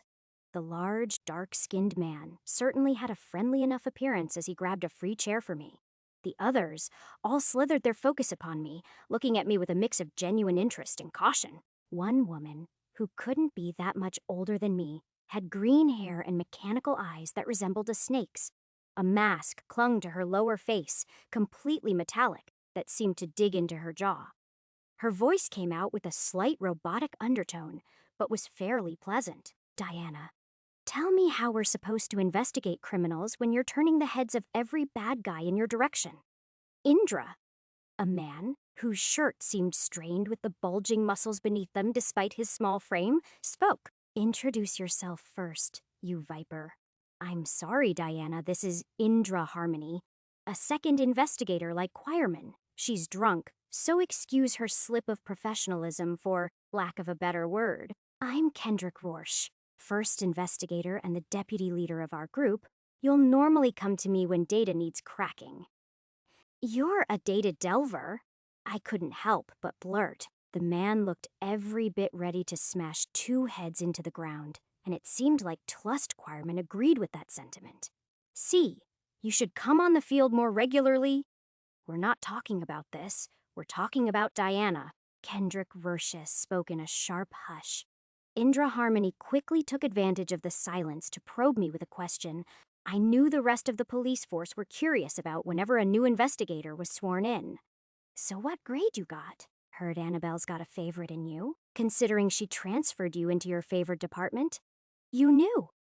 It's our job to know, honey. Indra's eyes smiled where her mask couldn't. Now what's your grade? What did she give you? Fuck. I knew it had to come out sooner than later. With a confident yet quick voice I hoped would go ignored, I spoke the false grade I'd accepted. Silver. Every table for several meters went silent, and the regret swallowing me was instant. Shock was the last thing in their eyes. If anything, the five around me looked at me with hunger, but it was a different voice that spoke to me. The last person sitting on this table, a younger man with messy gray hair and slate gray eyes that I'd only seen on two other people. He spoke in a harsh whisper that stemmed most definitely from anger and a sprinkle of hurting. My aunt gave you silver. Aunt, you're the former lieutenant's grandson. I felt my body tighten. This was... fuck. How didn't I recognize him immediately? I'd seen his face during my crawl on the net for who to look out for. He was Anthony Grosh. His picture depicted a solidly built man with assurance and certainty, but the man before me was a spluttering mess, gripping an open booze bottle and slurring every other word. You took something like that from us.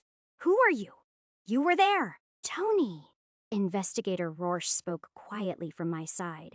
Have some restraint, or Anthony yelled his words aside the warning. He died because of you. The words struck me like a spear, like the one that had snapped through Enforcer Archangel's back. And that thought drew a curtain over my breathing. A rag holding me from taking a clear breath. Stop. Clear it out. Breathe, breathe, breathe, Investigator Garage!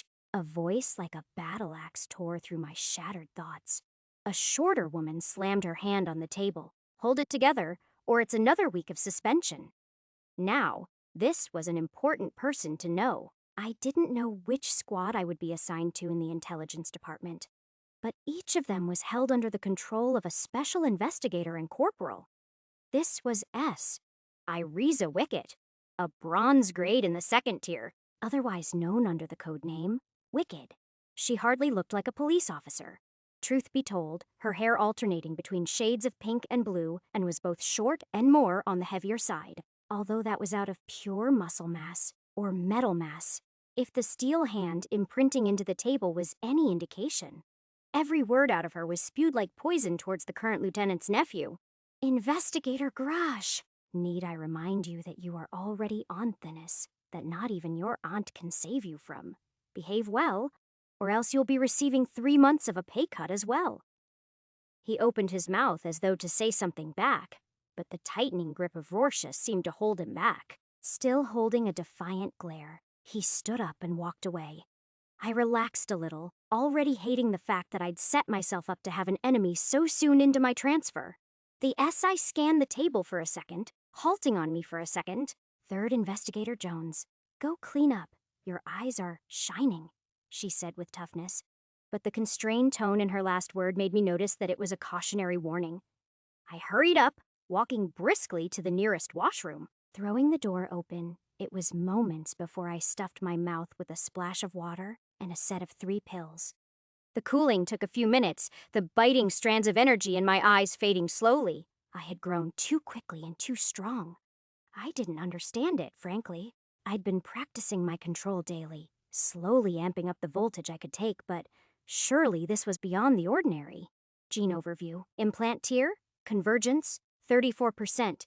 Tier 0. I'd destroyed that combat bot by now. Hell, I'd destroyed half of my apartment with how addicted I had become to the feeling of drawing electricity into myself.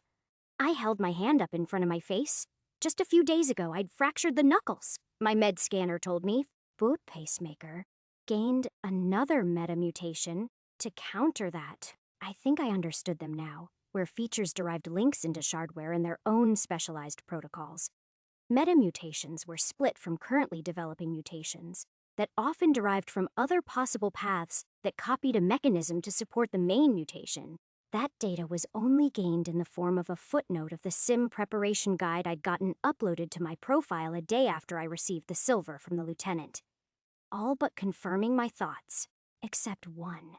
They were insanely rare, barely anyone even decided to discuss them. The chance of a Tier 0 gene developing a metamutation was around 5% for an iron, going up to 40% with gold over a mutation's development to its completion. I've received one for each so far, and 2 for pacemaker. My calculations for probability had never been a strong suit, but with multiple guaranteed metamutation, my powers would be far more stronger than others at the same tier as me. Pacemaker cold now increased the rate at which my body healed itself as, well as heightened my adrenaline release, and its further gene development granted me greater control over the level of strength I could unleash. And it was Sunstable Biology's metamutation that was fucking me over right now.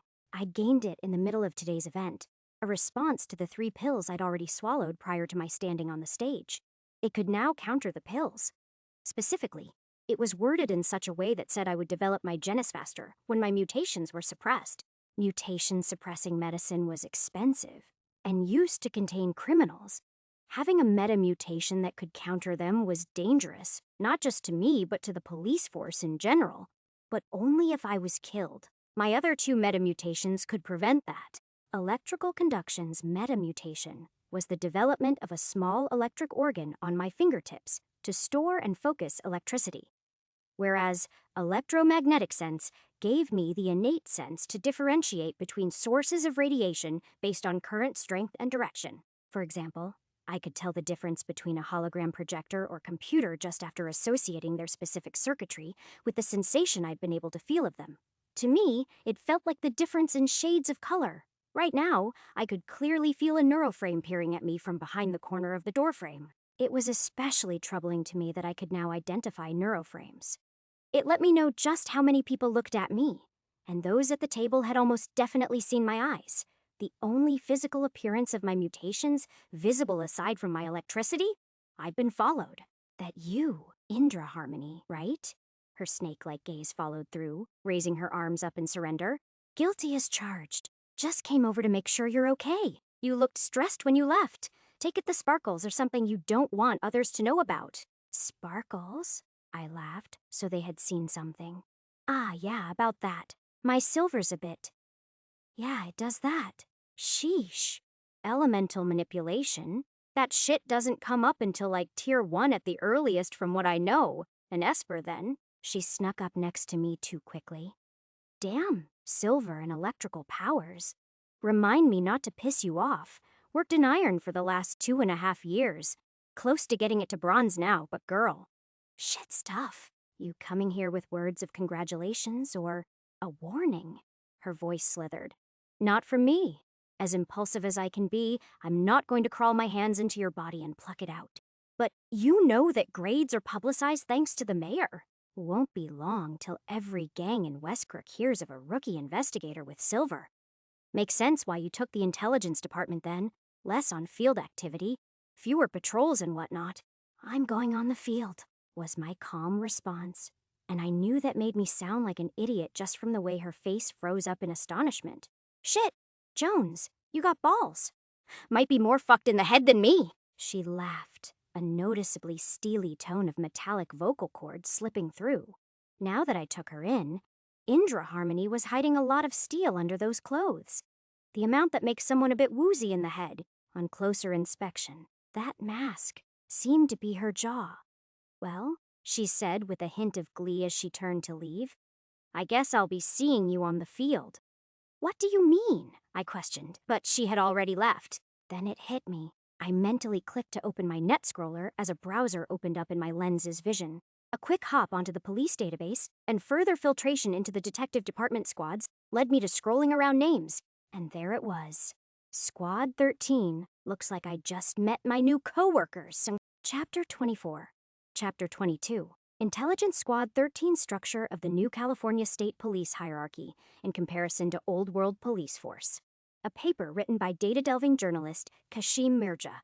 While originally just a police force when New California was established by Major in the late 22nd century, the New California Civil War in the 2430s, following the Fourth Swarm, sent the leadership structure, fracturing in three directions. The corporate faction sought to join the 5 corporate nations as a Syntec affiliate. The Free California faction delegated for even less integration of the corporations into the city. And finally, the Iron Sword faction sought to establish themselves as new power within the city, mostly consisting of immigrants from the Floridian Gulf and existing police members. In a brutal war lasting 6 years, which only ended due to the Yellowstone earthquake, the city was torn apart until a treaty was signed delegating peace across all 3 factions. The Free California and Iron Sword factions had turned to each other to combat the resources of the corporations. Although the exact details of the treaty cannot be surmised, it is known that power over the city was split between the 3 factions. The Free California set up an electoral system and frame of law in which existing corporations could work, while the Iron Sword were orchestrated to take control over the city's security. This was the formation of the modern military police state, in which the police director contains equal power to the decade-elected mayor of the city. Currently, the police appear to hold a combination of ranks from both military and old-world crime-fighting organizations, such as the CIA, FBI, and Standard USA Police. Integration of implants into the police ranks differentiates officers from investigators, with 28% of the police being officers and the rest being investigators or higher ranks. While both officers and investigators are split into 3 ranks, the latter has a unique exception in the Associate Special and Special Investigator, considered an exception since it's delegated specifically to investigators who opt out of the option of applying to further leadership positions through becoming a corporal, and instead prefer a higher control of on-ground operations. I themselves are not equally graded among themselves, being differentiated through 4 sets of rankings: department, precinct, district, and state. Depending on the ranking of the SI, they may hold an officialized authority of a rank higher than corporal.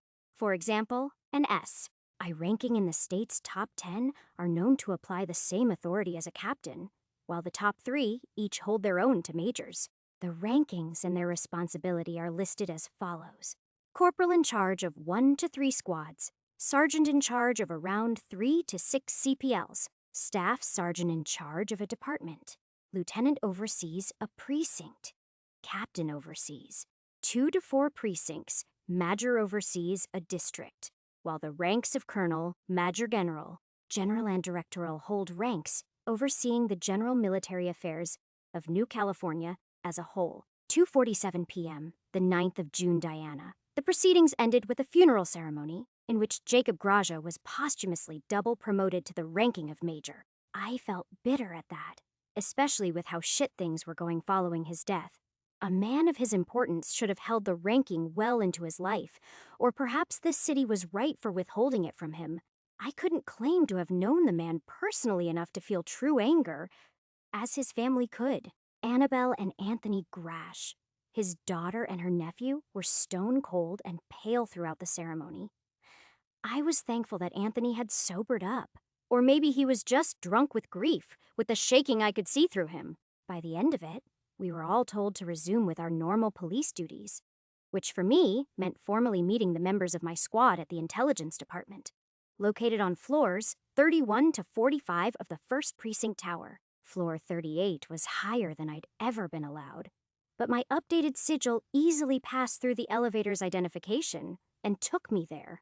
I navigated the cubicles and artfully arranged well-being centers, ranging from scenic gardens to meditation and fitness spaces, past a few restaurants and stores of every kind, until I received a warm welcome to the section of Squad 13, which was ranked 13 out of the 48 squads. So thankfully, it wasn't the stony and bland offices of the lower ones, primarily dedicated to crunching data shields away. There was some life to this place, in the form of walls, painted with old-world depictions of a more peaceful time and decorative trees and appliances over the space, a contrast to the dreary warnings and protocols and commemoration of the former lieutenant. If I had to hear the words, commemorate the dear life. One more time, you're here, Investigator Jones. It was Rorsch who spotted me. The shorter man measured just about my height but sported enough muscle to toss a human around, and he was one of 2 first investigators here. It's a pleasure to have you with us. Indra told me you're more interested in the on-field jobs here, so we'll be sorting you with them for the time being. Later on in the day, you can meet the investigation and analyst teams. Busy day. So we're going to have you put to work immediately. That works for me, I said with my best pleasant smile. Not too bright so he wouldn't get the wrong idea, but kind enough that I wouldn't give off that bitchy vibe. Yvette said I always carried. I just wasn't too much for pushing myself to socialize. He carried on with no particular notice. In case you're wondering, I primarily keep control over the field operations and some input into investigation. An on-field data delver. That's unusual, I questioned. He shook his head, long brown hair swaying over his glasses. Oh no, I manage operations from the safety of my office, but I have my ways of being present on field. And as far as I've heard, you already have some experience. Corporal Shetty gave you that job with the snake fangs, correct? Guess it must have come pretty quick if they couldn't get anyone from intelligence to do it. I rolled my eyes. Please. He told me up front that he just sorted all available staff into an algorithm of who was most likely to get in the good graces of the club's management. When it used the parameters, non-visible shadware, gene-modded women in their early 20s. Yeah, I came up first, he chuckled before completing with a warm smile. It also put in attractiveness, which you can guess where you were ranked at. I stiffened, a warmth shedding from my ears as I took a cool breath to calm myself. I've dealt with my fair share of flirts. Rorschach was an attractive guy, very much so. But he, my commanding officer, and I knew how this game of office politics was played. Thank you, I replied swiftly. You must hear it all the time. Never seen an officer with silver hair before. It's a good look, he continued, to which I tried to brush aside. I let a lie slip through my tongue. Actually, I just die. A tough and raw voice yelled from behind us. First Investigator Rorschach, third Investigator Jones. If you're done philandering, then meet in the hall now. I spun on my heel, tilting my head down to salute Special Investigator Riza Wickett. She was about a foot shorter than me, so I dipped my head slightly, to which I only got yelled at for. Keep your head high when you salute, Jones. It's only more disrespectful to look down on your commanding officer. Shit, she was right about that. Yes, ma'am, I apologize. She clicked her tongue with an amused grin. I think you won't be half bad. Get her used to how I run things, Rorsch. I want her to be able to navigate this place with her eyes closed by the day's end. He sighed, giving her a tired salute. Yes, madam. Don't say it like that. You make me sound old, she snapped. Take a lesson from Jones, or else it'll be her getting to Special Investigator before you. I jerked a little at hearing that. But it wasn't surprising since everyone had dreams of getting somewhere beyond first rank. The SI route was a risk. Perpetual stability was one of the perks of the general hierarchy. But as an S, any inactivity or failure to produce results could send you plummeting down the rankings and losing out, which is exactly why I was going for it. It was the only way I could climb as quickly as my gold had the capacity for. The bureaucratic sequence of promotion required too much politicking for my comfort. I was best when I was on the field and in motion. So, head still held high, I proclaimed with every ounce of belief, I have every intention of doing that to you, First Investigator Rorsch. The SI didn't laugh, which is what I was hoping for, but she did share an amused look with Rorsch. Be careful, Rorschach. You've got a dangerous one here. I'll be leaving her in your care. Riza Wicket carried herself powerfully. I could feel the self-respect radiating off her with how she walked, and as she did just that away from us, I felt relieved that I got into a squad I could see myself spending a year or more in. She's a personality, Rorschach commented, an easy smile on his face. As long as you show etiquette and bring in good results, she'll like you, which is what you'll want if you do intend on getting there before me. That's a dangerous thing to say. By the way, never know if I'll do everything in my power to slow you down. Rorschach walked me through the hallway, casting me a sarcastically threatening look as I passed through a doorway he opened for me. Try it. I cast an equal glance back at him, returning the serve, as they said in tennis, I think. It had been years since I played, but they had a court somewhere in this building. It wasn't long before I met up with the rest of the squad.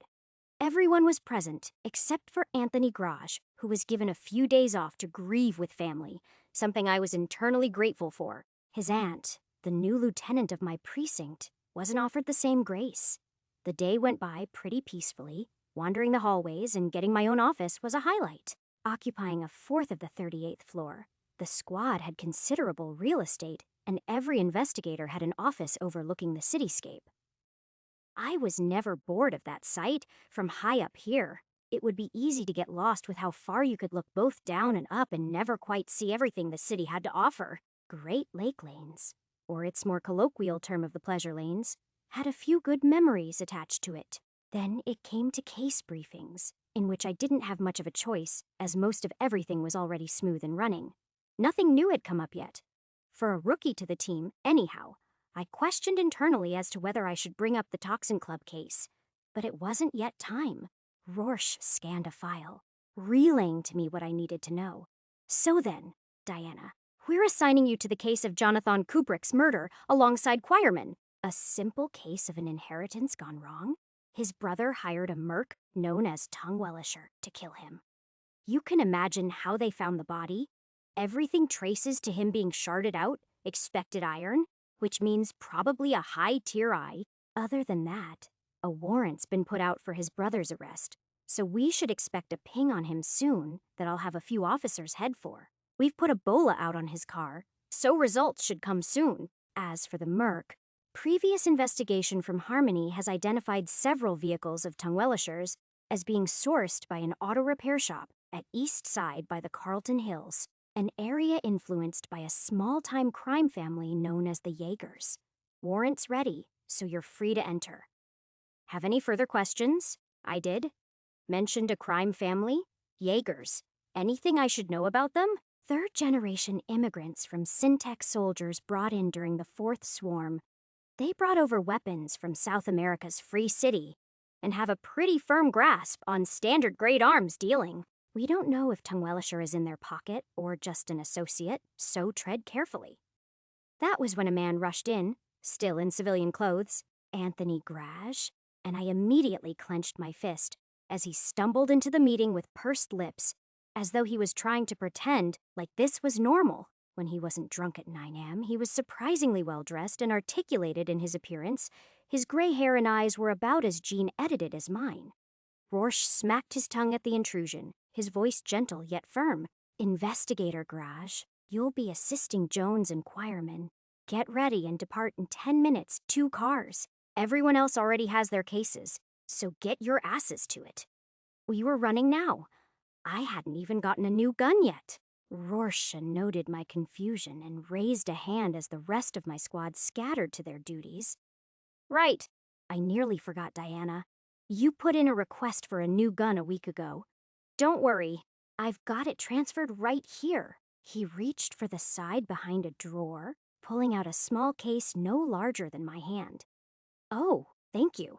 I took the case, unlatching it to view the gun, or more precisely the new Breeshaker I'd been given, a sparkling steel bracelet. that could, at an instant, could form into a snub-nosed pistol to shoot pellets of electricity. Within the box was clearly a labeling of iron and a few cartridges the size of my fingers each holding. A load of energy, I commented, puzzled at the iron grade of the weapon. I only put in a request for standard, though. I know, but the S, I holds the view that we shouldn't skimp out on outfitting our agents. Life's dangerous in the Brooks, Jones. Now be on your way. Read up on the case while you can. Slipping away as I clamped the weapon on my arm and slapped the remaining magnetized ammo clips onto my belt. I saluted a farewell as I hurried into the operations elevator that allowed direct access to the intelligence squad, 13 motor vehicles. It was time for my first operation as an investigator, and I couldn't help but feel a little excited. Chapter 25. Chapter 23. The Auto Repair Shop Indra Harmony's Findings on the Murder of Jonathan Kubrick. Jonathan Kubrick was a married 29-year-old male identified dead in his home located in San Lagos on the 3rd of June 2497 by his wife of 2 years upon coming home from a business trip. Mode of death was due to bleeding out from the mouth by a slashed-off tongue. However, we identified contusions around his mouth and neck, as well as chipped fingernails. They indicate that he was constrained by a ring-like apparatus we believe to have latched onto his face for purposes of prying his mouth open. Time of death is estimated to be at 1930 on the 2nd of June. The mode of death aligns with the M.O. of known mercenary, Lenin Culpa, otherwise known as Tongue-Wellisher. Witness reports and security footage put him within the neighborhood at 2100. Multiple claims of hearing disturbing, screaming from Jonathan's apartment at 1900. However, they failed to report due to how frequently his wife brought out the leash and whip. Lenin Culpa is known to have began his mercenary work 3 years prior, but has been engaged in the criminal sphere since birth, having bought human meat and often making disturbing posts on the AbyssNet forum page, Vortexi, on topics regarding the taste of it and often claiming the tongue tastes best. On the 4th of April 2494, his 7-year girlfriend, dog, and 2-year-old son were found dead with dissected tongues. And since then, he has adopted extensive facial augmentation to keep his identity a secret. Previous investigations have pinpointed his location by tracking the various cars that eventually lead him to the garage on Reminghunt 1498, owned by a Nathaniel Overrink. These cars were typically sent in for service and would then be used for his crimes. As for the reason why Tongueslasher was hired, Jonathan's brother, Horace, 5:15 p.m., the 9th of June, Diana, the rest of the file dictated a complex family tree and history that could be summed up as Jonathan's brother being a black sheep in the family of a long line of corporates. Although Jonathan's neuroframe had been scrubbed clean, his wife pointed out her husband's brother had sent death threats that she had relayed over to Indra Harmony during the initial assessment. Admittedly, it still wasn't clear if his brother had sent out the call, but it was pretty damn convincing that Tongue-Wellisher had done it. "What's the bounty on him?" Choirman said beside me. He drove calm even when speeding quickly through the city's bustling traffic. A voice, bitter and groggy, spoke from our comms. 40,000? Damn, I whispered. His record says 17 kills that we know off, and that he receives shardware from the Jaegers in exchange for protecting them. So why are we only going for him now? Because he killed a damn corpo. The voice from my comms was harsh. Hell, that's where 30K of the bounty came from. Placed by the widow. Dead or alive. Choirman swerved between 2 cars without breaking a sweat. I suspected he had a mutation to deal with high speeds. Both are fine. Widow wants him to rot slowly. Wouldn't be surprised if she's gonna bribe the judges into getting him in the Talon House. Anthony said. Talon House. I felt sick just hearing the name. Maximum security. Really think they'll let an iron in. Place could hold a gold. Choirman slowed as we turned a corner, pushing me aside slightly. Talon House needs a few irons every so often, gives the big boys something to play with. The voice from my comms came like a sting. Grandpa said to know when to give the dog toys and when to take them away. The rest of the 20-minute ride went by smoothly. Little small talk, and mostly about gauging each other's capabilities. I'd informed them of my ability to absorb electricity and use it to boost my physical strength already during the initial getting to know each other, but never had the opportunity to show it off. Truth be told, it wasn't protocol for me to be assigned on a case like this so quickly. Either they were testing me or hazing me. On-field assignments for sim-adapted investigators would typically wait until our geneticists prepared a report to our squad of our capabilities. Based on that, we'd be grouped up. Then again, they thought I was silver, on par with the lieutenant's grade. So maybe their expectations of me were twisted? Or this was an elaborate trick to get me killed. I didn't squirm at the thought. I couldn't let myself. Most likely, I was just being tested. I chose to believe that. As conversation continued, Anthony relayed that he had a weaker version of his aunt's and grandfather's ability to influence others with his voice, although didn't indulge into the exact mechanisms of the mutation, while Quireman possessed something he called blood missiles. Alongside a few mutations, specializing in recovery and durability, he compared himself to a human body shield. Once initial assessment of our powers were done, the conversation switched. Got any family, Jones? How was your life before joining the force? Quireman finally raised as the lights and towers of the city shrank in the rear-view mirror. As the tall steel overlooks faded to bark and leaves, I saw within their fluttering mirage a child with short silver hair. It calmed me. Who knows how many times in my life here I'd imagined abandoning it all to just return to that life before I chipped metal into my neck. Before my biological father found me, before reuniting with Yvette and following her into this life, my voice came quietly, nostalgia settling in as my eyes trailed along the streaks of leaves. A father. Never knew my mother. We lived in 7 woods where it was quieter. Spent a whole lot of my life hunting, plucking fruits from the trees, fishing by the lakes. Then I moved here, wanting to make a difference. I answered honestly, didn't have any point to hiding that. But I saw the confusion in how he raised eyebrow. Typically, the situation of parenting was the opposite. Quireman chuckled, moving past the difficult part of my childhood. Me and my wife just had a son, beautiful boy, both of them. Hussam just turned 7. The whole squad threw a small party for him. You would have loved it. Anthony, shut it, Tlust, the voice shouted over our comms. Quireman quietly turned off the comms with a tap on the car's dashboard. Don't worry about Anthony. He's not a bad kid. Just troubled and keeps on finding himself in it. But he's trying. The Grashes are a tough family. As for the story, yeah, I let him do tricks on me. Basically, Jaden could ask me to do anything, and Anthony would make me suggestible to it. What'd your kid make you do? My curiosity was piqued. Ah, kid asked me to do a backflip. Quireman groaned, rubbing his back. Felt it break right through my mutations. Been bruised since then. A precious smile fell over me. The faint crack in the window allowing the smells of petrichor to send me to the time of my 14th birthday, when the only thing that mattered had been dinner and when we'd go and hunt it? That's adorable. Your old man? Quireman stiffened. How is he? This was the part where my smile shifted, but I just kept myself focused on the trees blurring green and brown like wet paint mixing on a canvas. He's proud. I'm getting far and I'm doing good. Yeah, the Toxin Club was bad and still fucks with my head, but I see a future. We see the future. Or maybe I did.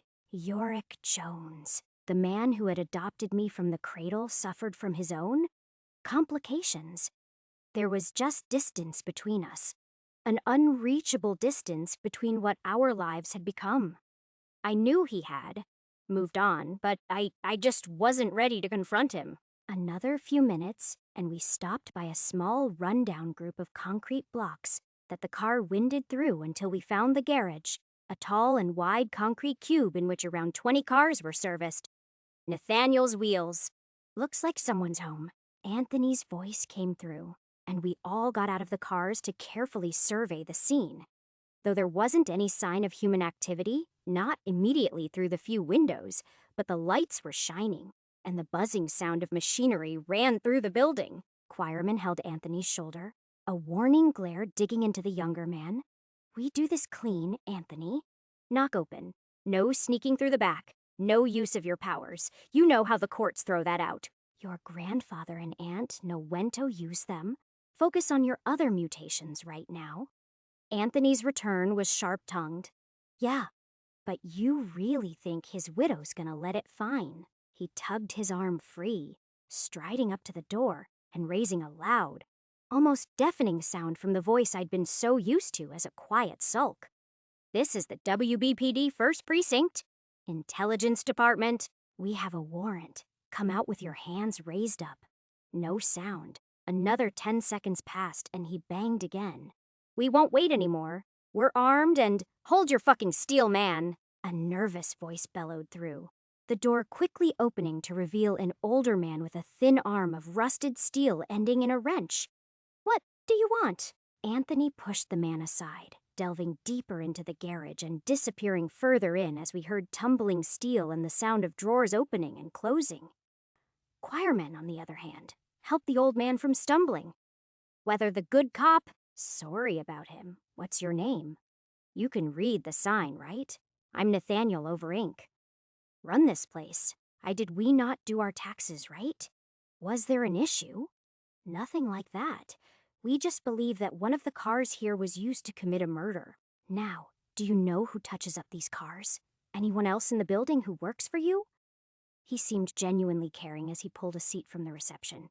Just me, my brother, Kyle, and his boy. They're deeper in. A soft smile rose on Choirman's face. Couldn't help but notice the nice wheels here, noticing some stuff I've seen only in those pre-collapse books. Nice shit, man. People in the hills can't get enough of it. Only way I can afford a place like this, Nathaniel said quietly, then alerted as the sound of another man yelled, "The hell do you think you're doing here?" I rushed, flowing through the corridors to the sound of voices growing more chaotic. Anthony had a gun drawn, a thick piece of metal as long as half his forearm that was poised at the two men. You're all under suspicion of harboring a known mercenary by the name of Tungwellisher. The older of the two men, well-built and balding, also held a gun in his hand, but it wasn't drawn up. Kyle, the co-owner of this auto repair, and Nathaniel's brother, look, we ain't got nothing to do with that shit. Just look around, but don't damage the merchandise. They'll bust our balls off, man. The younger of the two. His son, however, slunk further in the back with eyes wide in fear. Don't you fucking move, kid. Anthony's sight switched onto the boy who couldn't have been more than 17 years old. Seeing that, I sent harsh grit into my thoughts, sending them through our police Neuralink. Anthony, stand down. I'll send them over to Choirman. The two of us'll take a look through. Nah, they stay where I can see them. You're all under suspicion for harboring a criminal mercenary under the alias Tungwellisher. His voice grew that same rebellious, almost childish edge. But there was something in his eyes, a strange wisdom that grasped the reflection of the vehicles here and twisted their fallacies. Tungwellisher switched his identity, could be a nigh one of them. Heard other mercs do woe RRCs. The younger man nearly fell just from hearing that name. What the fuck's a Tungwellisher? A type of mal. Keep moving, and you'll wish you had a mal in front of you. Tungwellisher's a wanted criminal and suspected of killing over 17 individuals. Put your weapons down. Hands up and step backwards to the sound of my voice. Anthony's voice began to take a deeper reverberation, reaching into the depths of my head. His gun remained on sight for the younger man, while his father pleaded by throwing his gun to the floor and turning his backside to us. He was unarmed. Al, look, I'm dropping my gun. We'll follow your orders, just keep things civil? Kid hasn't done anything, I swear. He's just scrap-brained, that fear in his eyes. I didn't like being looked at that way, but Anthony was right. Tungwellisher could have disguised his identity, though how would the merc have infiltrated a family business? My voice sank colder, equally aimed at Anthony and the two men. Investigator Graj, I'm going to take them to Choirman. Look around, find any data cubes if you can, and copy them for Rorschach. He grumbled with a nasty side glance. But I'd already stepped ahead of him and taken the older man's shoulder. I pulled his shaking body aside with the younger man orderly slipping into my view. We don't know no Tungwellisher, the older man whispered, a mixture of fear and apprehension in his voice. This is some misunderstanding, y'all. It is... His kid hushed. His eyes glanced down. I know what this is. His father suddenly raised his tone like a knife. It's 'cause you're always on that net talking to strangers. Fucking hell, Jay. What did you do this time? Nothing. The kid, Jay, protested with a tense shudder. I just have friends. That's all. Friends. His father clicked his tongue, the disapproval in his voice too eerily similar to what I'd hear from my biological father. Like you ever had any. Enough, I barked as Choirman nodded at my arrival with them. Both of you, cooperate, and this will be cleared soon. Choirman kept them all in the reception, noting me a job well done and ordering me and Anthony to dig deeper into the facility. I searched the ground floor, jacking into several datubes that relayed their information through my lenses. Account details, workshop inventory, and specific mods of vehicles that were ordered. Some of those were bordering on breaking the law. I noted it down, but didn't press it forward right now since it would only derail the investigation. First floor's clean. Anthony grumbled from a ledge above me. So is the ground, I replied. Before curiosity slipped through me, I funneled my gold into the equipment around my wrist, feeling a sharp, warm sting run up my arm and float around my skin. Instantly, I felt the resonating hymns of 100 more electrical devices run around me, and beneath me, it was like a labyrinth of circuitry, too scattered and varying in width and strength to be the city grid. My voice connected to Choirman and Garage. There's a basement. No records of it for the building's history, Choirman responded before a minute-long pause. They're saying they don't know anything about it, but mentioned the place was recently when they bought it 2 years ago. The younger one, Jaden, says he thinks it's back from when this place was run by old gangs in the earthquakes. Aegers used to own this place, according to the records, and could have sealed it off once they sold the place away.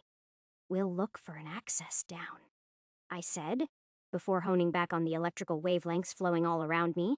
It felt like walking through a cloud with patches of thickness followed by a gap, but there was a pattern I'd come to know over the last few days.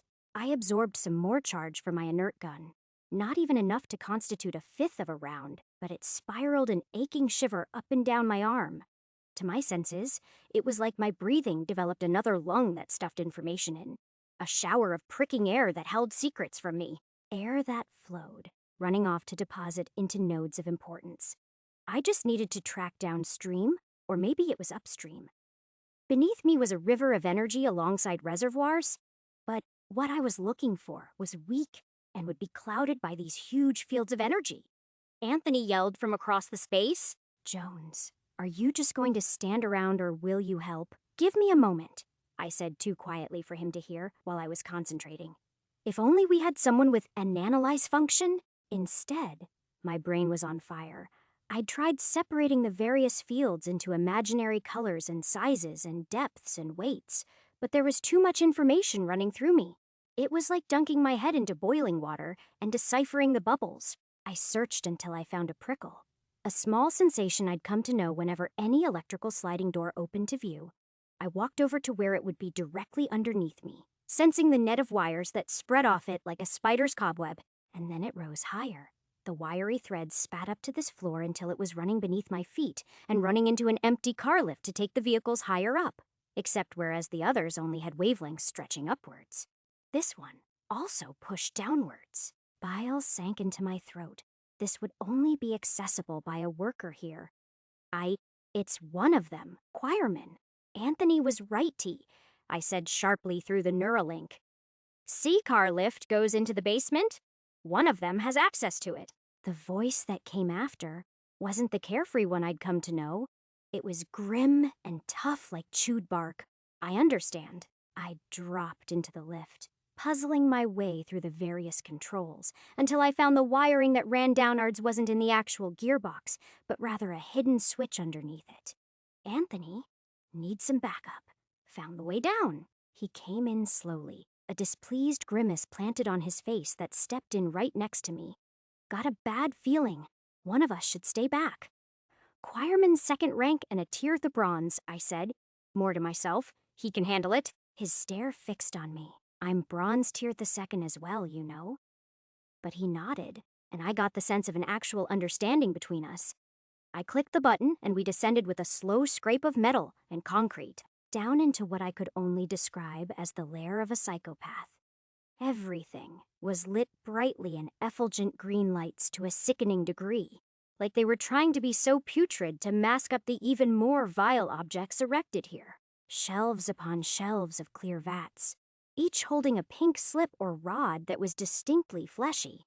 Then I held my hand over my mouth, as though I thought it safeguarded my own tongue from slipping in to join the collection. There was a thick smell of spices and gunpowder intermingling against the dampness of rotting flesh. Harbored against a wall was a decaying but headless corpse stripped of all flesh, where its bones were used to prop up what seemed like circular bands with sharp legs sticking out of them. Anthony's voice broke from its typical angst into one of unadulterated and sickened shock. What the fuck? There has to be like 40 of them here. Anthony's face was grave, anger and disgust sketching over him with bulging veins and fading color as we trailed deeper into this basement. Each container of a tongue had a name, gender, age, and date alongside. Marination. Finding a data cube, I opened it to find a recipe for a tongue sizzler with a portion for 2. Oh, what the fuck? Anthony covered his mouth, stumbling back and gripping a table as his gaze shook against the dimly lit corners of the basement. He pointed over to another shelf over a workbench, and then I felt my stomach drop. There weren't just tongues. There were pieces of faces, chunks of jawbones, cheeks, skulls with eyes still in them. Several of them buzzing with electrical wires stretching out of them as though they were still alive. I was thankful I decided against lunch. Loose skin sagged over metallic skulls like morbid taxidermy, facial augments to replace someone's image, and life. Another machine resembled a printer of sorts, weaving together a black cloth that briefly shimmered and took the texture of human skin. The one I was staring at, however, was one I'd seen clearly when I first entered. Nathaniel, the old man who owned this shop, had his face sagging atop a steel skull. Pieces were ripped off like he was a cloth rag tossed into a shredder. Edges of the skull it draped over poking out, as though to torture the man in death. Tungwellisher had assumed his identity. I slammed my palm over the elevator button again and again. There was no time, and the comms in my ear confirmed as much when Quireman's voice broke through. Fuck! You two get over here now! Hostage situation! At that point, I was hoping I could somehow charge energy into the elevator to get its pitiful ascent to speed up, but that aspect of my power escaped me. In the end, all me and Anthony could do was hear the commotion growing as the elevator neared. A voice, aged and stiff with fear, yelled out, "What the fuck are you doing, Nath? Let me go!" "Shut up, or I'll rip your fucking tongue. God, you don't know how long I've wanted to do it. All your nagging and the way you treat the kid. I bet it would make good dog food." That voice was utterly ragged and distorted, like multiple people speaking atop one another. "Let him go, or I'll shoot," Quarman bluffed. "Shoot if you want. I'll drink his blood from any hole. Drop your fucking weapon or I'll slit his throat. Stop. Uncle Nathy, let him go. Please, investigator, just listen to him." We threw ourselves into the reception like hurtling comets. My brayshocker, raised and ready, Nathaniel held a blade to his brother's neck, a sharp, wicked thing that swung out from the side of his thin arm, like an army knife's many contraptions. His nephew, on the other hand, was cowering in a corner, tears building at the edges of his eyes. Quireman held his hands high. His gun was on the floor. But his skin, the veins on the backside out of Tungwellisher's view, were bulging a crimson red. Blood missiles, I remembered. Quireman's sly shift of gaze communicated his plan to me instantly. "Nathaniel." Tungwellisher forced his blank stare on us. It instantly lit up with glee as his voice dripped with malice. "Don't make a move! I've put an explosive in the boy's frame. One step, and we all die." Incoming Neuralink comms. Third investigator, Anthony Graj, I accepted. A sharp squeeze fixing into the back of my skull as, "Disengage the comms now!" Tungwellisher screamed, a crazed laugh carelessly tearing a thin streak of red on the hostage's face. Think I wouldn't know. Think him not smart. I can see that twitch, the drill of another's thought into your mind from miles away. "I would know." "Ha ha ha ha!" Anthony's voice slithered out as the comms disengaged, his eyes dilating. "What do you want?" I knew he'd used his powers, but it was like a faint whisper compared to the oppressive atmosphere, compared to the overbearing pressure of truth I'd felt from his grandfather and aunt. Subtle, isn't it obvious? Tongue-Wellisher squealed, his voice only growing more maniacal as his blade dragged along the skin of his false face, revealing pure, wiry musculature underneath. Haven't you ever tried it? Maybe I'll feed you one so you know what you're missing out on. This bastard's shop was good cover. Now I'll have to find a new one. Cool tensed, trying to struggle. What the fuck are you talking about? Nath, did you take your meds? Tongue-Wellisher strained the blade so tight against Kyle's throat, I'd feared a stray breath could tear his windpipe. Oh, like you have any right to talk. I wonder which way I'll cook your tongue. Or maybe I'll feed your boy to you. Nath, what the fuck are you? Tongue-Wellisher, maybe I'll take you up on that offer. Would you cook a meal for me? Anthony said. A turn so sudden, I'd briefly been taken off from the tense situation. Tongue-Wellisher's eyes went wide, like a drug was circulating inside of him. So you see it then. It's a remarkable feeling to consume your own kind. Assimilation? Ever heard of it? They say that's the secret to the mouseworm's strength. I've been telling everyone for years about how good it feels to make another's flesh your own. What made you start?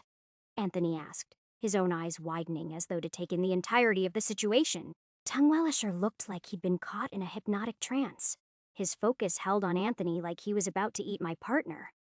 I was a nomad once, needed to eat, so I killed one of my clan. I'd felt disgusted, until I wasn't. The implant showed me where it tasted good, that I could indulge where I used to feel pain. In the city, everyone's clean. There's no radiation spoiling your genes. This place is a restaurant to a starving man. Anthony's voice grew coarser, strained, his eyes becoming bloodshot. That why you killed the corporate Jonathan Kubrick? Oh no, I stay far away from the corporates. I just cleaned up someone else's mess there. Core are too nosy. Even I know that. But the scrappers are everywhere.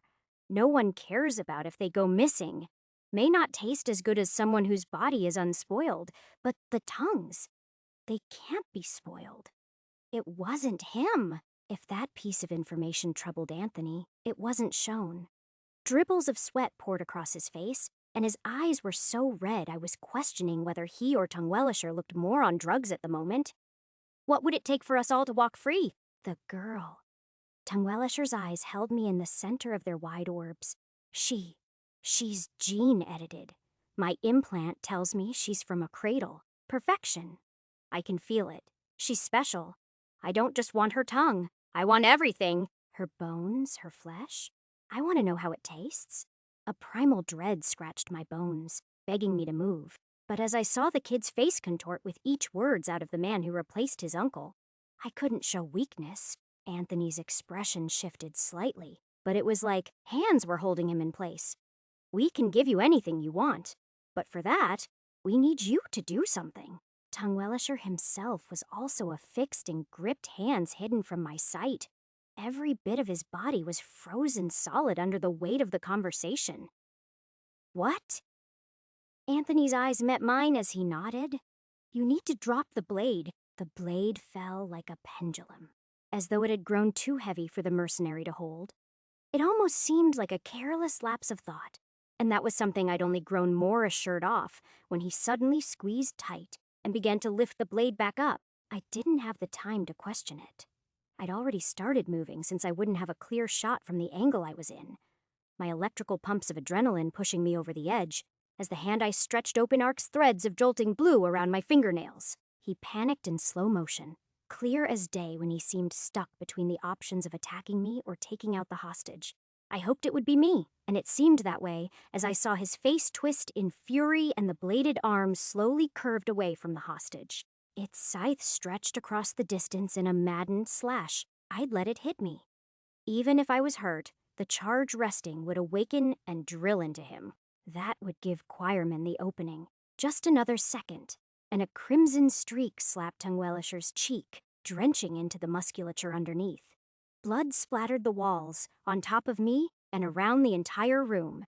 I froze, my body shaking as I stared at the scene. Half of Tongue Wellisher's face was gone, a metallic skull exposed and dented as bits of brain dripped from the fractured steel. His body slumped lifelessly. But it wasn't him I was staring at. The hostage. The kid's father, Kyle. He was half of his neck was missing. Choirman quickly put pressure on the man's neck and immediately sent out a ping for medevac. It happened so quick. 1 second Tongue Wellisher was hesitating, and then the next both fell to the floor with parts of their head and neck exploded. My eyes fell on the guilty face of Choirman, and anger, promoted to fury by the adrenaline, slipping out. Why'd you take the shot? He could have killed you. Choirman huffed, his right hand dripping with an open wound of torn skin and burst blood vessels on its backside. I saved you. Civilian deaths happen. I ain't letting you die. That was a stupid plan from both of you. Now let's clean things, Motion flashed. Blood sprayed. Tlust Choirman's body crumpled over the reception floor as someone stuck a mechanical blade through his side. Kyle's son, Jaden, pushed me aside and wrestled the blade deeper into Choirman before a whack sent him stumbling aside. I went to stop him again, but something was strange. The way that kid moved his eyes, a gaze that was too calm. Not the kind you would see in a kid who just lost his father. Swept over me. Then he jumped back, mechanical shifts and whirs exploding over his body from his arm down to his legs. I grabbed Choirman's wound, a laceration along his ribs that I definitely felt were sliced through. Blood fell like a waterfall over my hands, and I didn't know if spraying an iron-grade med spray over the wound. Get him, Jones! I can take this. Choirman pushed me aside to stare at Jaden. His arms were thin blades and his legs bulged with pumping cords of bronze fluid. That's concealed combat shardware. Kid's a merc, too, Jaden blurred, moving too quick for my like a sentinel of mechanical death.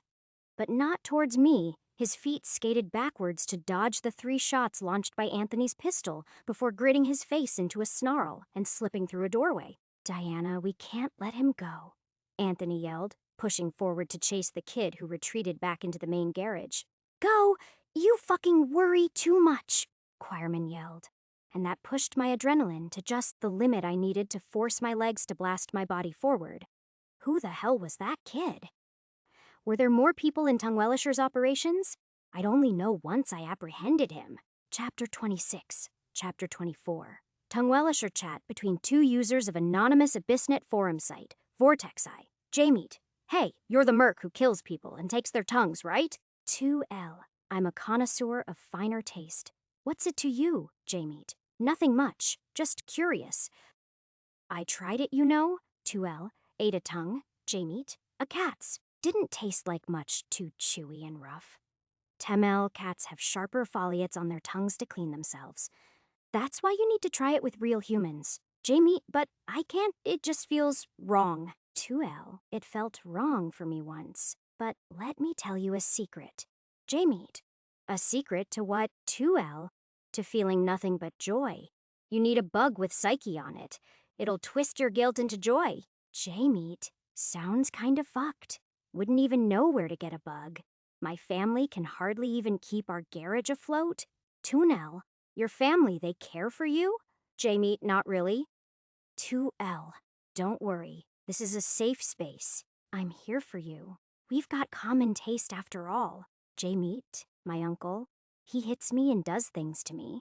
My dad drinks after my mom left. I'm not very happy here. I want to run away. Taybal, I used to be hit as well, my mother. J-Meet, does it get easier? 2L, once they're no longer there? It does, J-Meet. Like when I leave 2L, number only when they're in the grave. J-Meet.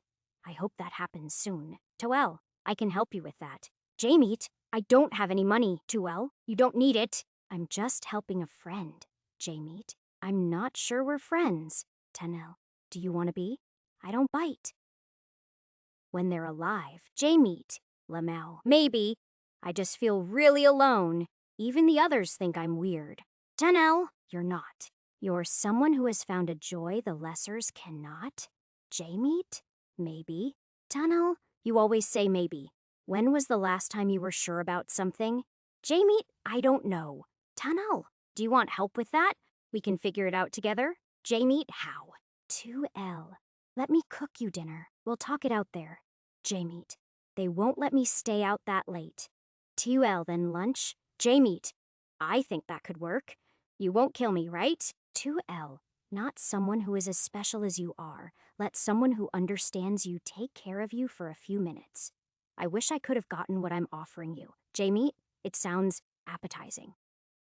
2L, you're a funny one. I like that. I think we can get along very well. J-Meat, you think so? You're a mercenary. I'm just a 13-year-old kid, Tunnel. To you, I'll be Uncle Lennon. 7:58 p.m., Diana. I didn't understand what was happening. All I knew was that Jaden, the kid, had stabbed Choirman with shardware that he couldn't even enter a store to peruse at. Anthony slid into cover behind a parked car, a whizzing shot sparking off the hood and ricocheting to snap dust in a wall to my right. Shit, he's got speed implants. Not a good shot, though. Must be used to his blades, Anthony whispered as I took cover beside him, checking the charge of my gun. Brayshocker charge. 94% current shot output, 30% non-lethal. We'll use 9% charge. Purse hot. I got 10 shots per rod and enough ammo to put an end to this. Another bullet sent glass shattering above me, the door vibrating against my body. As it was, the multiple levels of cars stored on elevators could easily be used by him to gain verticality and pressure us from above. Those piston-like legs were fast and strong but lacked dexterity. I just needed to charge my own body. I reduced the output to 10% before shooting myself in the arm with a crunch of electricity, which sent a violent spasm through my arm. Shit, Jones, Anthony began, but I covered his mouth with a hand not cradled in biting strands. Quiet, I whispered, but the pain transformed it into a snarl. Kid could be above us in the elevators. Can't let him escape. We could split up or, no, I'll need you near me for this. He breathed deeply, stuffing air into his chest, which shot out in a tearing yell that shook my bones. Jaden, that's your name, right? A voice yelled back, still on this floor, but concealed by cars of all ages and shapes. It is. That was your father who died. You must be feeling pretty bad right now. Let us help you. I never cared about that bastard. But you killed Uncle Lennon? I don't want your help. I'll kill you, bastards. The voice shifted around, jumping from the side to above like a mantis. Lennon. That was the name of Tungwellisher. Then do that. Come out here and fight us, Anthony yelled, his eyes bloodshot and breath jerking. We heard a thump close to us, followed by a gut-wrenching scream. I will! The yell might as well have been right by our ears. And when I lifted my head over to see where he was, I saw him standing openly on the other side of the car, with a foot planted on it. The leg was a large mechanical contraption, wires and cords tangled through it towards a large piston where his foot was supposed to be. Bronze mist expunged as the piston slammed forward, the car tilting slightly over us. Fuck, Anthony yelled, then pushed out his lips in a whistling shape to expel a pellet of copper-shaded air in between us. It exploded into a wave of force that knocked us both aside just as the car rolled over like it had been T-boned by a truck. Why are you doing this, Jaden? I held my gun out, still prone on the floor, but refusing to shoot. There was always another way. He was just a kid. His father died. So his emotions were getting the better of. He leaped towards me like a starved panther, twin-bladed arms slamming down to pierce where my head had been moments before I commanded the electricity to flow into my legs in a desperate bid to avoid the next slash. My back slammed into a wall as he yelled, torn concrete by his feet. My name isn't Jaden, air knocked out of my lungs. That was hardly the thing I could waste my brain on when he struck out like a coiled viper to stab at me. Again, I wrenched the energy through my body like a violent snap of a whip, pushing my limbs to avoid him. Metallic blades skirted over my hair, but I was in close range now. 3 shots from my gun each struck his shardware arms, sending sparks and embers scattering off them. They spasmed out of his control for a moment, but he recovered too quickly for my next 2 shots. I tore a second to look at Anthony, who was trying to get himself off the floor. His eyes were entirely red with blood, and a weak wheeze was all to comfort me. I would have to do this one, my O. He kicked me before I could even blink, the piston crushing into the softness of my abdomen like a meteor. Pained throes, boomed from my stomach as my body slammed into a car, every sap of electricity in my body carelessly shedding into the metal. Black swirls clouded my vision, and my body felt numb as the energy fueling my increased spike of focus slipped away. The only thing I could feel was a warm bath in the darkness. Jaden walked towards me, those piston legs pounding into the floor like an elephant's. I tried to fight the inevitable failing of my limbs, begging them to listen. To resist the aching misery, pain unlike any other clawed from my foot to my chest and eyes. My vision teary-eyed but still clearly making out one of the man's bladed arms scythed into my shin. A vision clawed at me, one of Ripley with his own leg twisted under rubble. I tried to gag, but the overwhelming agony grabbed me so viscerally that I was both frozen and shaking in place. My hair was grabbed to stare at him, those emotionless eyes so blank of thought. There might as well have been nothing there. Then he lifted a device out from a compartment in his legs. It resembled a spider to a degree with 4 mechanical arms sticking out of a round ring. He fastened it over my mouth, each invading leg taking refuge against my lips and fastening to the back of my head, prying my mouth open until it was painfully stretched so wide I thought it would tear. Now, I can get that tongue without you biting me. He purred as he leaned in so close, so fucking close that his very stare was a violation. I tried to raise my hands, but they betrayed me with exhaustion. All I wanted to do was tear his eyes out. You know, he began, his voice chuckling with glee. Uncle Lennon always used to take things too fast, in my opinion. He would slash their tongues out and then prick them in the neck and be done with it. I take my time. I remove it and let you bleed out. But the best part is that I have fun with you while it happens. You understand? Fuck you. I summoned every bit of resistance left with a grasp of my arms around his throat, but an easy whack from his arms pinned then down. Then he reached with his hand, the 2 violating digits entering my mouth, and his body flew to the side, a bullet of compacted air slamming into him just before he could reach for my tongue. I so badly wanted to gag, but my mouth was extended so far out of shape I couldn't even move it. I bellowed forward a pained cry in hopes that it would get me to act, helpless to watch as Jaden lifted himself off the ground in seconds. Staring at his aggressor, Anthony's voice had never been so nice to hear, even if it came from a man who looked like he'd torn his own vocal cords and could barely stand. You said your name isn't Jaden? Its warp-modified cadence froze my attacker in place, his furious gaze covering Anthony in the shadow of their eclipse. Number. Then what is it? Anthony was once more stuck in that phase of blankness, red-eyed, and layered in sweat. Tongue slasher. Anthony laughed, exaggeratingly so, with every bit of mocking intent. That's so. Your dumbass was so fucking uncreative, you just added a letter to that name? Your wannabe ass is just a knockoff. Prove me otherwise. It was like an invisible rope yanked tongue slasher forward. His body contorted in such utter rage and fury, I could feel it in a radiating cowl. Then he pushed out of the patches of my sight, disappearing into the swirls of faded darkness. All I could hear was the ensuing slashing, grating metal that shivered me down. Scraping away at my consciousness, I just needed electricity, but damn it, my gun had been knocked away. The ammunition in my pockets was useless. They were just chemicals that reacted. I needed my weapon, but it was hidden behind the veil of fatigue. Yet, I could feel it, a comforting warmth from a few meters away thanks to my mutations. I wish I could have bit my tongue to distract me from the clawing darkness, begging me to succumb. But I only had my thoughts to get me through it.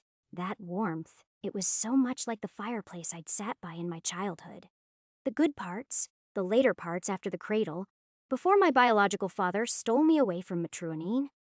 That man whose last name I carried, Uric Jones, my body clenched, arms reigniting just a tiny bit to push against the car behind me. Everywhere I went, people were out to take advantage of me. And for what? I was pretty. I was gene-edited. I'd never chosen that. That was designed by the Cradle engineers so I could be sold as a luxury product. The only person who didn't take advantage of me, ironically, was the man who'd bought me, Yorick Jones. He'd saved me from a worse fate at the hand of the corporations. Now, he was less visible to me than a flicker in the disappearing embers that sparked off that fireplace. But true warmth wasn't just fire. It was safety. That heat which could melt away the frigid wind of your thoughts, of a time you'd hated, but needed, Yvette. I remembered that night like it was yesterday. How cold the January wind was, the stolen jacket I huddled under as the pleasure lanes breathed in revelry unbeknownst to the misery I had gone through. Running away from Brian Ulrich had been necessary, but it was so difficult. But all that cold led me to the warmest hug I'd ever received. It led me to my best friend, Yvette, and my life had changed after that. It had order. I became a part of keeping order, of saving people, of being their warmth. I was close to both the darkness and the light. There was only one thing left I could cling on to. The gold inside of me, the power to adapt, to change no matter what life throws, to fight, to beat the shit out of people like Tungwellisher. Could I just fade away like this? I didn't even know what my gold meant. Why did I have a 99% compatibility? Why did we have 99%? Who was the dog whistler? Why orchestrate an attack on the first precinct only to shift their plans halfway? The thoughts gnawed at me, enough to keep me away from the darkness, enough that I could grip the fire shaped in the form of a gun. The embers scattered into me, their warmth burning off the cold in an inferno that stormed through me with a vendetta, but it wasn't enough, so I squeezed the barrel into my palm. The instant shot of fire reminded me too much of the wound on my leg, but it still wasn't enough. I shot again, and the bubble of darkness popped into a shattering roof of sound and vision. I still needed more. Output. My voice wrenched out like a banshee's. Maximum. I shot myself again, this time feeling my entire body burn like I dipped myself in lava. The world screamed at me to stop, but the next shot hurt even more. Then the third hurt less. Then it was out. Everything was so bright. So damn bright. Lights around me flickered, one snapping out after the other, like an angry ghost was crunching them, each drawing energy deeper into me until there was a bubbling volcano yelling from my core. Both of my hands reached up to the contraption keeping my mouth open. Then I dropped them. I didn't need them. My mouth slammed shut with the fueling storm writhing within, crunching the metal that I spat out along with blood. My silver eyes locked onto Tongueslasher. His blade held out to Anthony's tongue, which forcefully pried out of a gaping mouth held in the same mechanism I had been in. I pushed forward with a single step. My next foot landed in the Tungwellisher's jaw. Lightning snapped through him, crackling out of his neuroframe in an instant. His eyes rolled back into his skull, but I wasn't finished. My hand gripped his throat, a thunderstorm tearing through his body with every moment of contact. He tried to raise his arm, but a single wrench from my own disarmed him. Literally. Torn scraps of metal tossed into the air as his arm came loose, like a child breaking apart a toy. I held the bladed arm above him, and it came down like a scythe from the Reaper. Blood spurted from the back of his neck, and then he fell. I killed him. Jaden Tongueslasher. The thought came like some foreign entity was telling me a fact about myself I didn't know. But as I felt the droplets of blood sliding down my face like tears, it hit me about as hard as my kick had hit him. Adrenaline kept me standing, my vision flickering between dream and reality. But then it settled onto reality. Bile and puke spilled from my empty stomach onto the floor. Forcing myself up, I gave a shallow stare towards Anthony. Oh, fuck. His mouth was still in that mechanism. Cleaning my trembling fingers against my uniform, I grasped them over the contraption. A few painful crackles of blue visibly burning over where they flaked into his skin. Then the metal bent and snapped off. He took a deep breath the moment it was off. Wide-eyed staring at me then, flicking to the body of Tongueslasher, then back at me. Diana, what was that? He touched around his own mouth, flinching where small patches of red had come from contact with my fingers. What the hell? You just got your implant, right? I stayed silent as I offered my hand to help him up. But then the way he cautiously stared at them told me that was probably a bad idea. I nodded. Yeah, sorry. Then pat my hand against a car's hood to discharge the remaining energy off me. Its headlights exploded, and he just continued staring at me. It seemed that the moment lasted for hours before his lips finally moved. What kind of implant did you get? The warp-drenched question clawed at my head, but the surging pulse of energy within me cleared it out easily like a single fire singing a dried leaf. Despite all of that, my heart drained away as I looked upon the body I'd left lifeless on the floor. This was my first time killing someone, and I'd done it when it wasn't necessary. Why did it feel so empty, so false, like I'd had the right to? I know he didn't even ask it with the assumption that I'd had anything other than a silver, but out of pure confusion. I was already lying to myself about the fake self-hatred I should be feeling, as I paradoxically debated within about the necessity of it. Death was the furthest thing from rare in this city, but to have it spill into the crowded streets from your own hands? All I felt was the nagging itch that I'd betrayed myself, that I needed to make up for the falsehood I'd become. Gold. I said the fact, like I was ashamed of it, but instead I was met with a maniacal laughter pouring out of Anthony. Your father gave you a fucking gold? And I thought nepotism was bad in me family? Not my father. I really wasn't surprised that he knew. He was the lieutenant's nephew after all. Then from we, his eyes widened even further than I thought possible. The club? The Mal? As my gaze dawned on the man I'd killed, his jaw already shattered and a blade struck through the broken mouth, I whispered. Yeah. Anthony took a deep breath. You're explaining this over drinks. 12:32, and the cleanup had been messy. 3 dead bodies. A civilian death and 2 mercenaries. No family, so there wouldn't be any additional charges, but that was the least of my concern. Everything was signed to a will for Jaden's mother. His parents had been divorced. I still had questions, but they wouldn't come to be known until much later, once the analyst team figured out what was in the encrypted DACubes of the basement. I reorganized my thoughts, choosing to focus on the here and now. Right now, I had to figure out a way to make sure I didn't become a raging alcoholic with the way I was downing this drink. We sat in a quiet corner, me and Anthony. Quireman was in critical condition with a punctured lung and diaphragm, but he'd stopped the bleeding with his blood mutations. He would survive, but be out of active duty for a week to recover. You healed your leg too, you know? Anthony's words shook me out of the day's events. I ran my hand over the dress I'd worn now, lingering on the scarless part of my leg. Not that I'd ever had a scar in my life. My genes weren't allowed to produce flawed skin. I heal using electricity. Like the Mal, I sighed. Anthony stayed quiet at that, then whispered conspiratorially. My own powers don't work at an instant, which means you told me about your implant out of your own will. They take a moment to get in tune. I need Tolignif, that makes sense. Align, I need to probe into their thoughts and identity and put them into a form of hypnotic state. Not the exact variant my grandfather and aunt have, but it has the capacity to grow beyond theirs. The more I understand and reach into who they are, the more I really feel like them, the more I can suggest. You're telling me this. Why? I took another exhaustful sip of my drink. He stirred for a second, looking off to the side. Because you trusted me. Been a while since someone did that. I nodded, not entirely listening, but sort of appreciative of the openness. You mean you're keeping this a secret? I spill about you. That puts a target on me from your dad.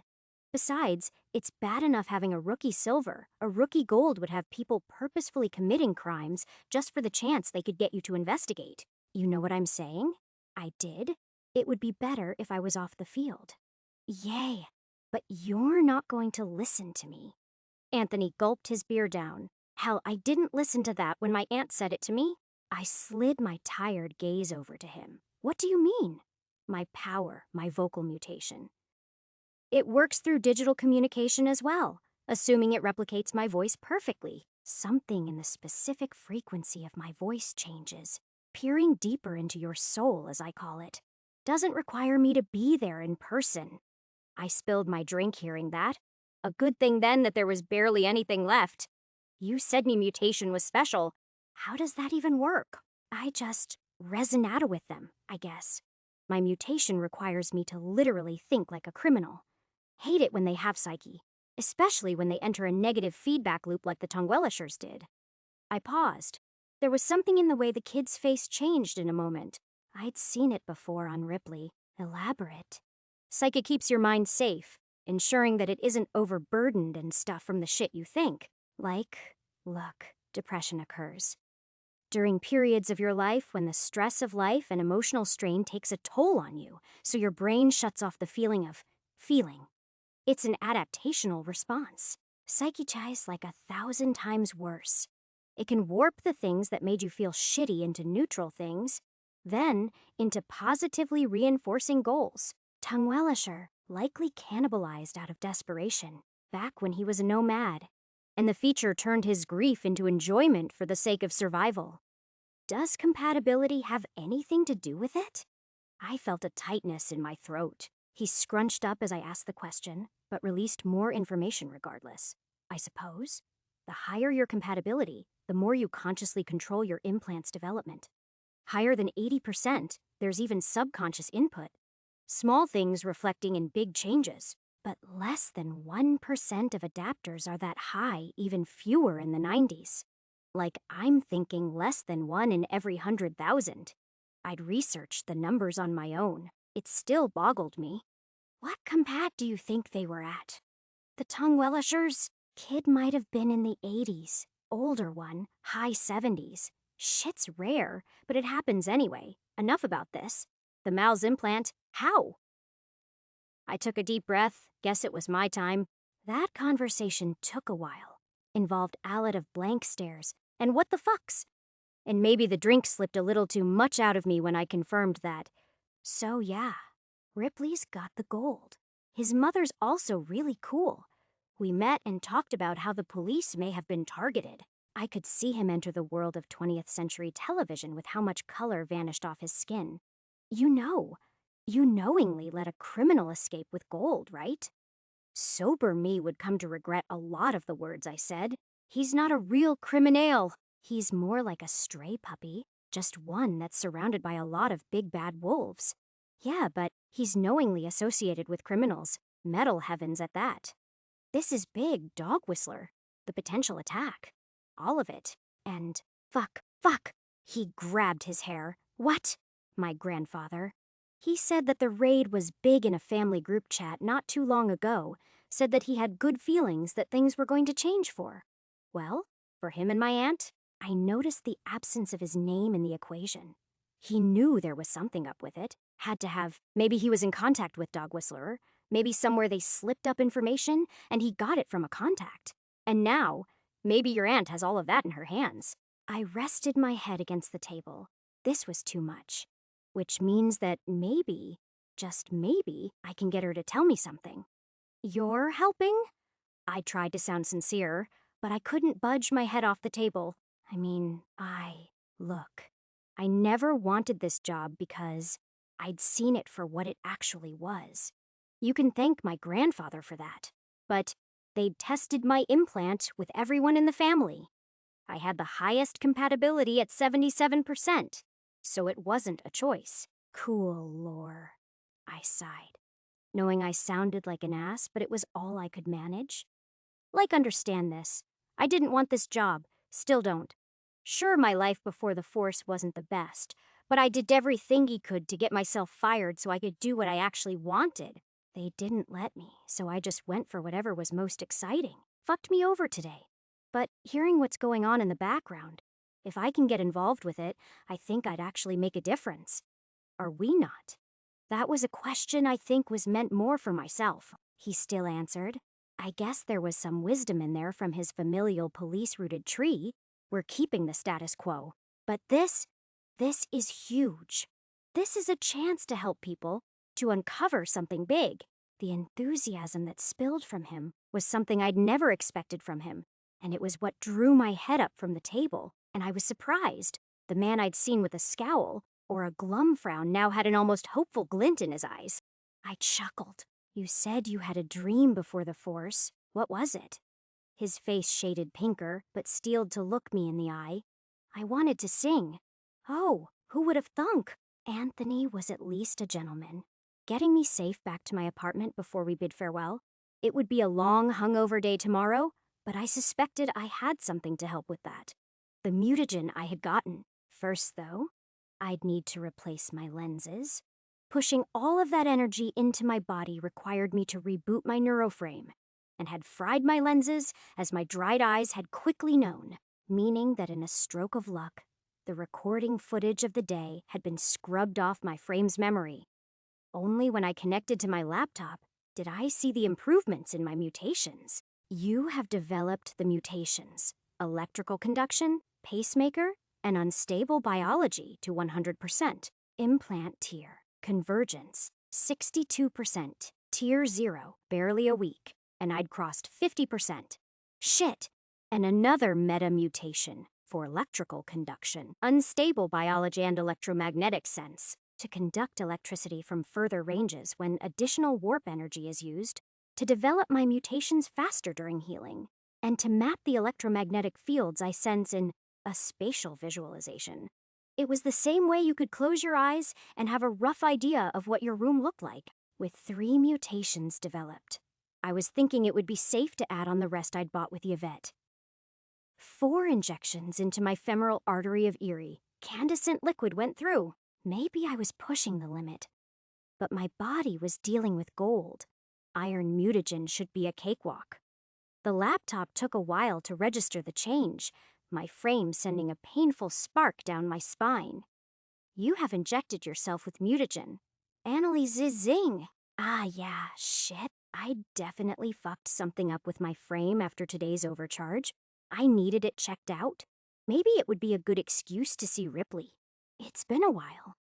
But for now, I surrendered myself to the comfort of my bed. A good night's rest was long deserved, and the only thing that would distract me right now. My sleeping thoughts fluttered dimly to the faint pressure I'd felt as my foot his tongue slashers. He'd just been a kid, not knowing any better. Next time, I would find a way to change things. I had to. Incoming message from non-contact Neocore ID Archangel. The Herald said, "We should talk. Let's meet." Chapter 27. Chapter 25. Livewire on the concept of warp materials. Private findings by Neocore researcher Dr. Hamza Saeed, PhD in warp chemistry and warp physics. It has been contentious among the scientific community as to whether the atoms within warped elements should be classified using the periodic table or not. The introduction of various grades and even tendencies into the particles can alter known elements and compounds into extremely varied materials with unique properties, more commonly known as warped materials, or even as etheriums, to some scholars. To produce warped materials is no easy feat. It requires an exact understanding of a pre-existing chemical formula, then requires a specific grade of warp energy and tendency associated with the needed warp material to be used with a molecular fabricator. More commonly, they are harvested directly from the bodily remains of the mole swarm.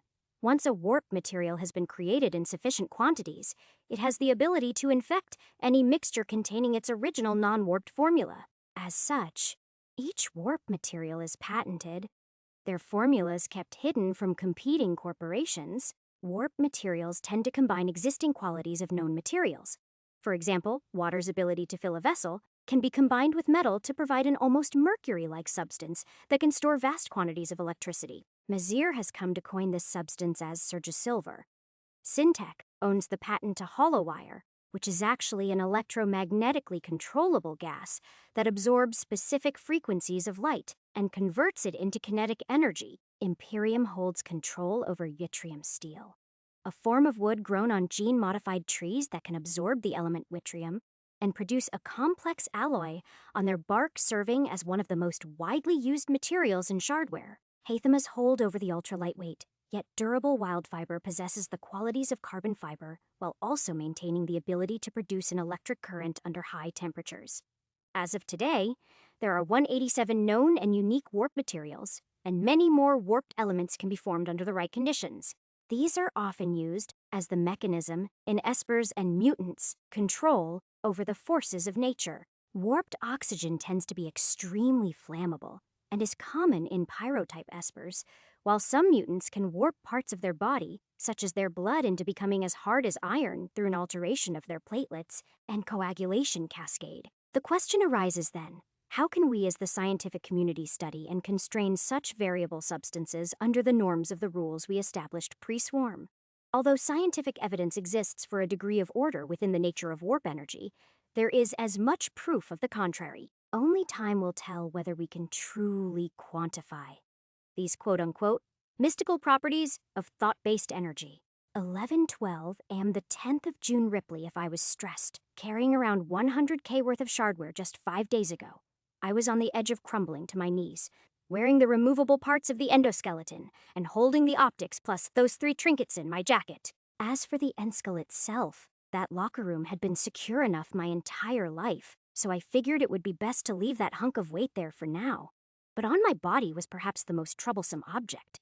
The live wire. A fucking, never-seen-before, warp material. My mind had already run an obstacle course, just trying to understand how my grandfather had managed a military-grade Enskull. But to create a warp material required 2 things. Luck, and the smarts to understand that luck. Sure.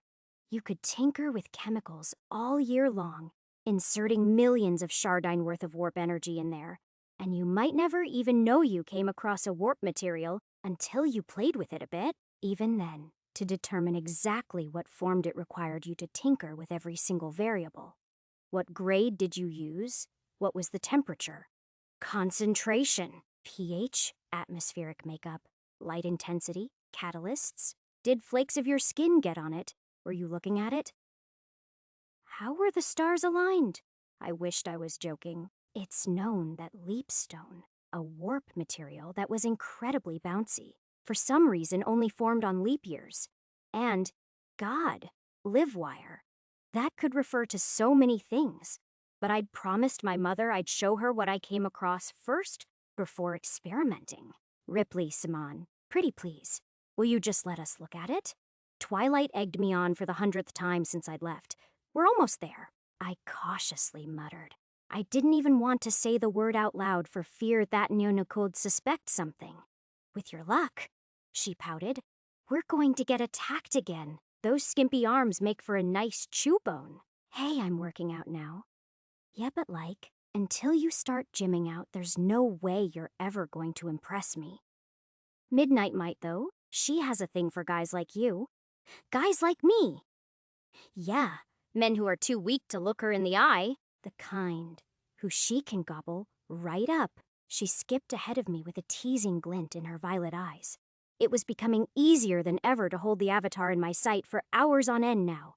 A mix of my neuroframe's upgrade and the progressing convergence between me and my implant.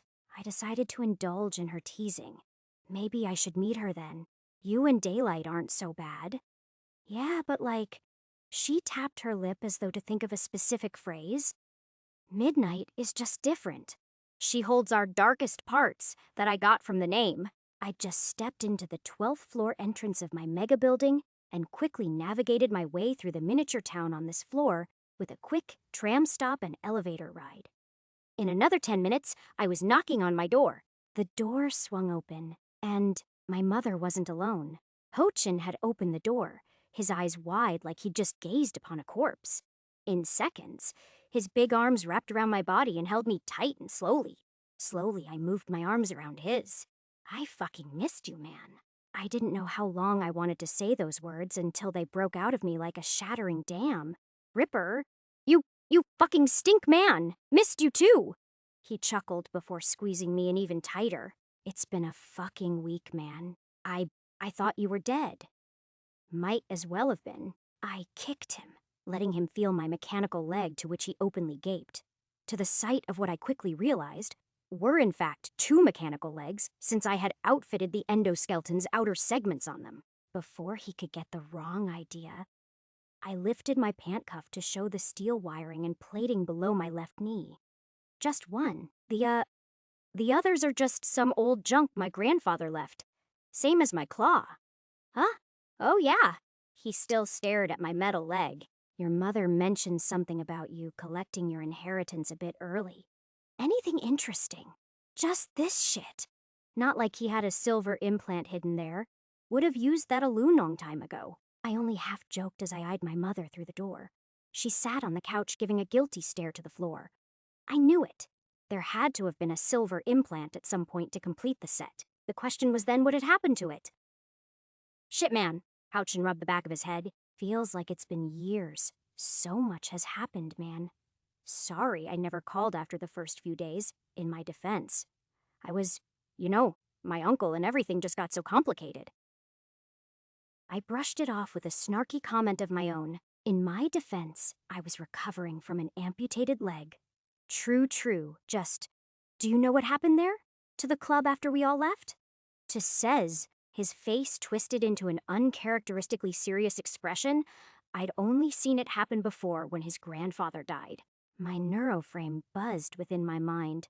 I don't know, man. I took a pretty bad hit and fell with that grenade. Everything after was a blur. Shit, just, I haven't been able to contact her. Please stop talking about her. I nodded, walking through the door with a light push aside that I could tell left him a bit stunned. But my sudden lightheadedness drew me onto the couch beside my mother. Is the smell really that bad? My mother gave a light snort, squeezing her nose. You smell like a corpse as much as you look like one. In that case, I must be the perfect image of Cinderella. The fuck's a Cinderella? Houchin chortled. Old world movie. Think it also used to be a book. I just know she's pretty or something. I laughed, doing anything to stop thinking about that day. Blood, steel heads. Heads will roll. I stared at the ceiling, my eyes hazed. Reminds me, Houchin, I have something for you. Took it from that day before everything went to shit. I pried into my pockets where I'd always kept that beacon of comfort. The first implant I'd ever seen, Hokin's bronze bug. His eyes practically could have popped out of his skull. Wait. What do you mean? That's mine.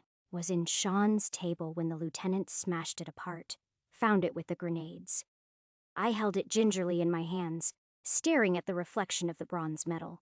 Take good care of it. He approached me as though I would have snapped his fingers off. Then, as I held it out to him, he took a few solid seconds flicking his gaze between me and the implant before carefully plucking it from my tentative hold. Who are you, and what have you done with Ripley? The old one would have stolen an implant off my dead body, even if it was a sim. Things change when you stare death in the face, Hokin. I returned my gaze to the ceiling. It's yours. I could never take it. Not even selling it, man. I mean, I wouldn't have known. And your moth. You guys could have seriously used it. My focus sat on him now. The way he anxiously held the thing with both hands as though he was scared a single fly could ruin it was kind of pathetic. It was only bronze, but a month ago, I'd have ripped my own heart out for it. Fucking hell, what kind of friend was I? I leaned forward, resting a more solidly grief-stricken face that came too naturally to me. Look, man, I've been through Alet in the past week. Been through so much damn pain that I don't ever want to relive for a second. I couldn't have you hating me too. That would have pushed me over the edge. A rain of genuine sorrow drew down his face. Oh, sorry, amigo. I get it, I really do. Things with Sean haven't gone well any easier. He's recouping, but at this point, we're barely even a third of what we were 2 weeks ago. They're feasting on us like dogs, man, Muramasa, and Crimson Soul. Not even vultures are this bad. Are you guys still operating? I bit my lip. Was there an opportunity for me here? I mean, Sean's not the type of guy to stop. My uncle just pushes through hard times. Says it makes you stronger. He's more sad about losing his rifle than the club. That bitch Diana really did a number on us. Hearing her name almost pulled me out of the state I was in. Somehow, it had slipped my mind that Diana might be the most wanted woman alive for them. I nodded along. She really did. An awkward silence impregnated the air between us, causing us both to stir for a moment in our own thoughts. Thankfully, my mother interjected on my behalf. Houchin! It's been a pleasure having you over. Thank you so much for coming so quickly. But there is something I urgently need to discuss with my foolish son. I'll be inviting you for dinner soon. So please take care. Of course, Mama Don. I get you. It's no worry. I bet he's had your head in circles over the last few days. He politely nodded before a more stern gaze shadowed me. be seeing you around, Ripper. Take care, man. Take care, man. I raised my hand. He walked to the doorframe before pausing and giving me a look over once more. Then I knew something was odd. He had called me by my actual name rather than some nickname. Ripley. Nothing weird happened that day, right? To you? Besides a Mal crushing my leg. I chuckled, and he returned one baked-in worry and anxiety at me. Then he nodded again, closing the door on his way out. Relief burrowed through me, my attention all on my mother now. Why'd you invite him over, Ripley? She held my hands, both steel and flesh. I didn't invite him over. He came over worried about you. And me. I know we said we'd keep it a secret, but he was your best friend for the last 5 years. I'm a bad liar, you know that. Yeah, I know, but I'm just saying that. I know you wouldn't abandon Ho-Chin like that. She didn't stare at me accusingly. Instead, it was worry swimming across her expression. And the way you lied so eloquently? Is that psyche's messing with your head? How far has it gotten along? I felt a stinging peer into me.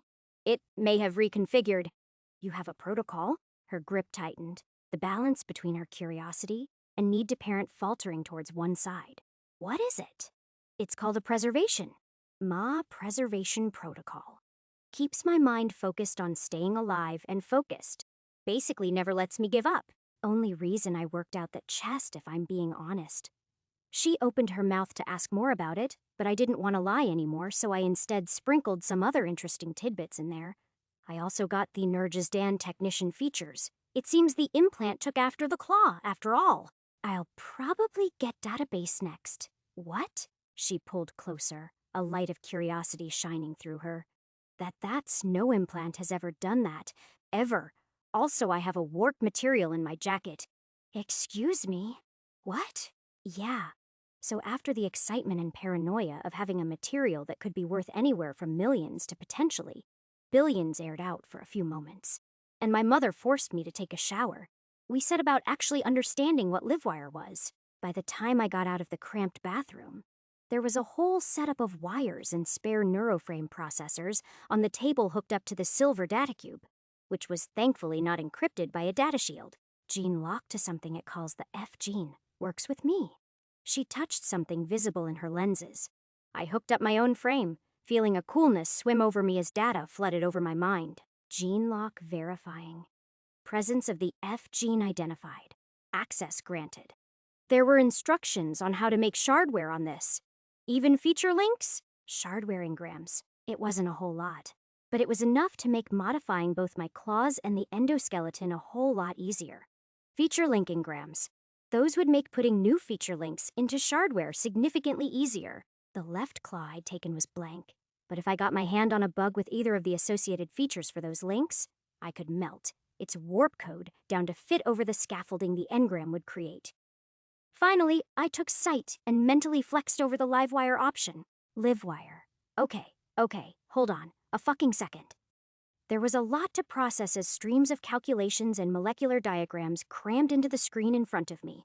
But if I was getting this right, a nearly superconductive material as strong as steel under silver conditions. That constitutes as a memory shape alloy when warp energy flows through it, and it can transmit warp code. I questioned it all. This might be more puzzling than even the mouth. I had already been pushed so far into realm of absurdity that I couldn't even say, "What the fuck" anymore. But seeing Twilight's mouth completely agape might have made it worth it. "You're reading this, right, Ripley?" My mother spoke, tears flooding her eyes as she gripped hair with her one arm. What on earth? How he's made 142 models of its possible composition had it been a physical substance, modeling it after elements that don't exist and noble gases. Just when you think it stops. My hand reached for the vial in front of me. I'm opening it. This can't be real. Has to be some long made-up joke from Skeleton. Mist poured as I twisted the lock on the vial, an odd orange light examining me from within. Carefully, I tilted the vial as a solid cube of vibrant orange, around 2 inches on all sides, shook out onto the table in front of me. The candescent glow overtook the table, casting an evening glow into the entire room despite the white lights all around us. I might have even been shaking if it wasn't for the matrices, within me keeping my thoughts as light as a feather. I poked the cube, sending a single strand of thread-like warp energy into the material. It exploded into a catastrophic mess of yarn that dragged into every inch of the room. Some of it went into my mouth, and as soon as I retracted the strand out of shock, the effect was equally catastrophic as it pulled back all the threads in a snap, crunching our coffee table and nearly cutting both of us in half if I didn't panic a megaton of warp energy back into the material again, until it unraveled so quickly that it seemed to engulf us in a cotton-like web. Ripley, whatever you did, control it. I'm pretty sure I just got whiplashed by it. My mother screamed, but a fit of laughter fell through. Did you see that? Pretty sure I did. It was everywhere, like those annoying confetti you had to spend hours vacuuming after someone decided to use them on you for a party. I'll, try to imagine a shape. I dove into my claw, hoping its procedure repetition would have some sign of working with this material before. But nothing came to me. So instead, I focused on the arm itself, imaging the threads slowly unwinding into it, like a yarn ball spiraled against a string. My warp energy followed through expertly to my imagination, twisting slowly to pull the threads around my arm. My mom yelled, "Ah, wait! Some of it's in my hair!" A lot of untangling later, and after a bit of too much exertion from my mind siphoning into the material, it wrapped around my forearm like a tightly wound bracelet of glowing cloth. Okay. We got it under control. Now, how do I get it off?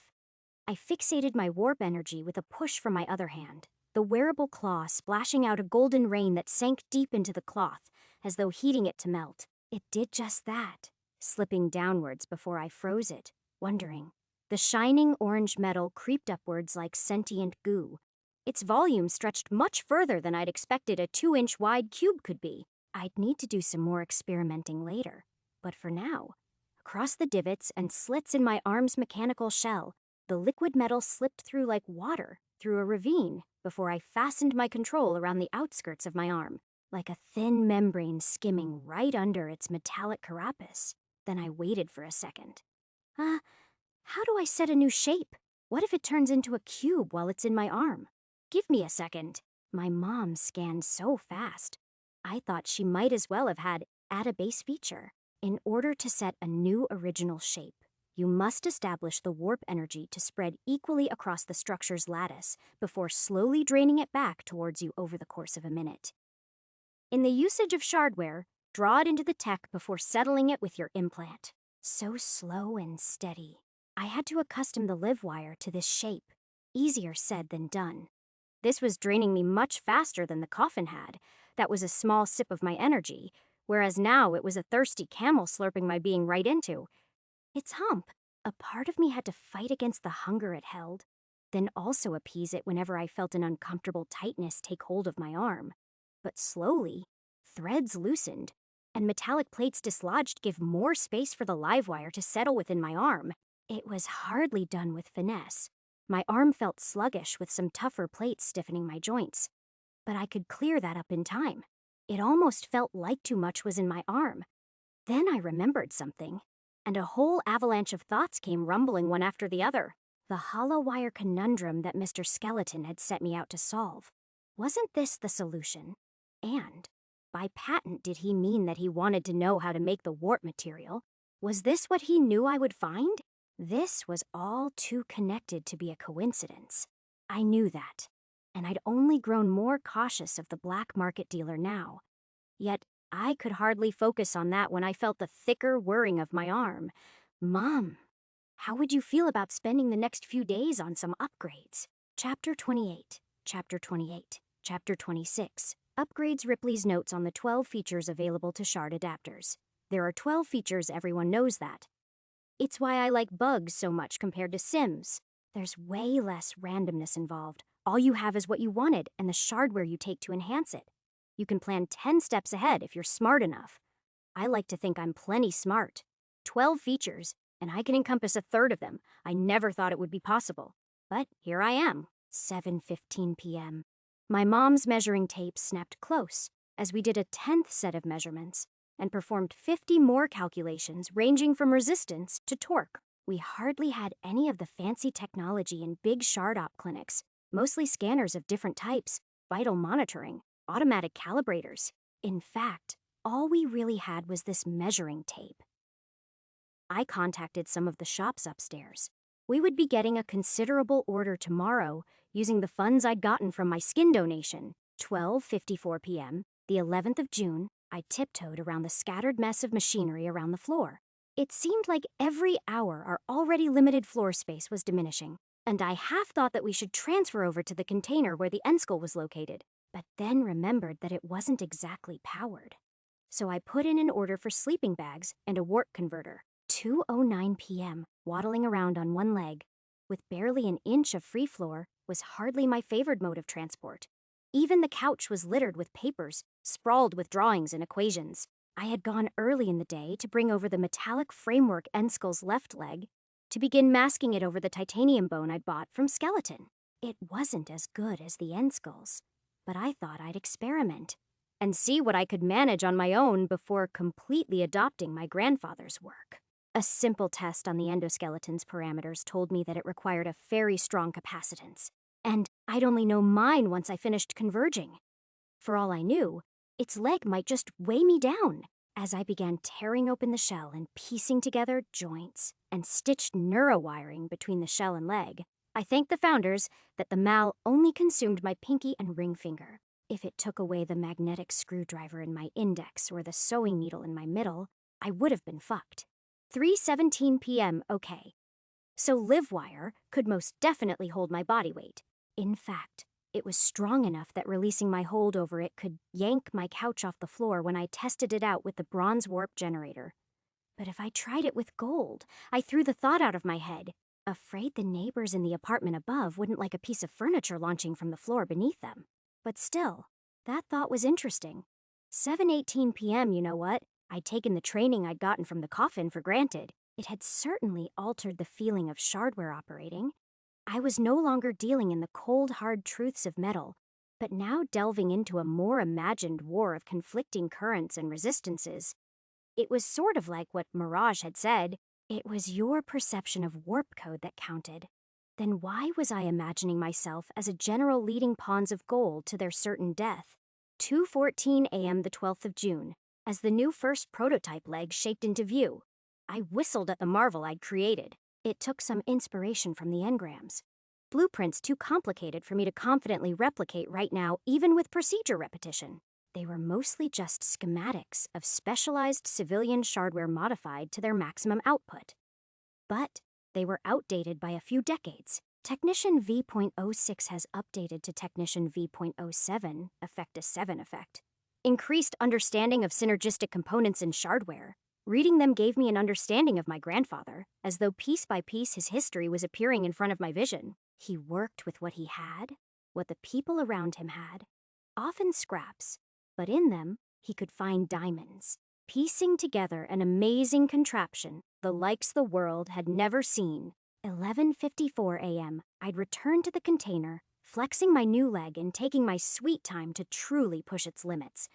It was nothing unique. No scything blades would come purring out from it, nor any rocket-propelled kicks. Not that I needed to when I pushed off from it. I thought the wearable thing was special. But when integrated into my body directly, it proved to house the strength of a horse.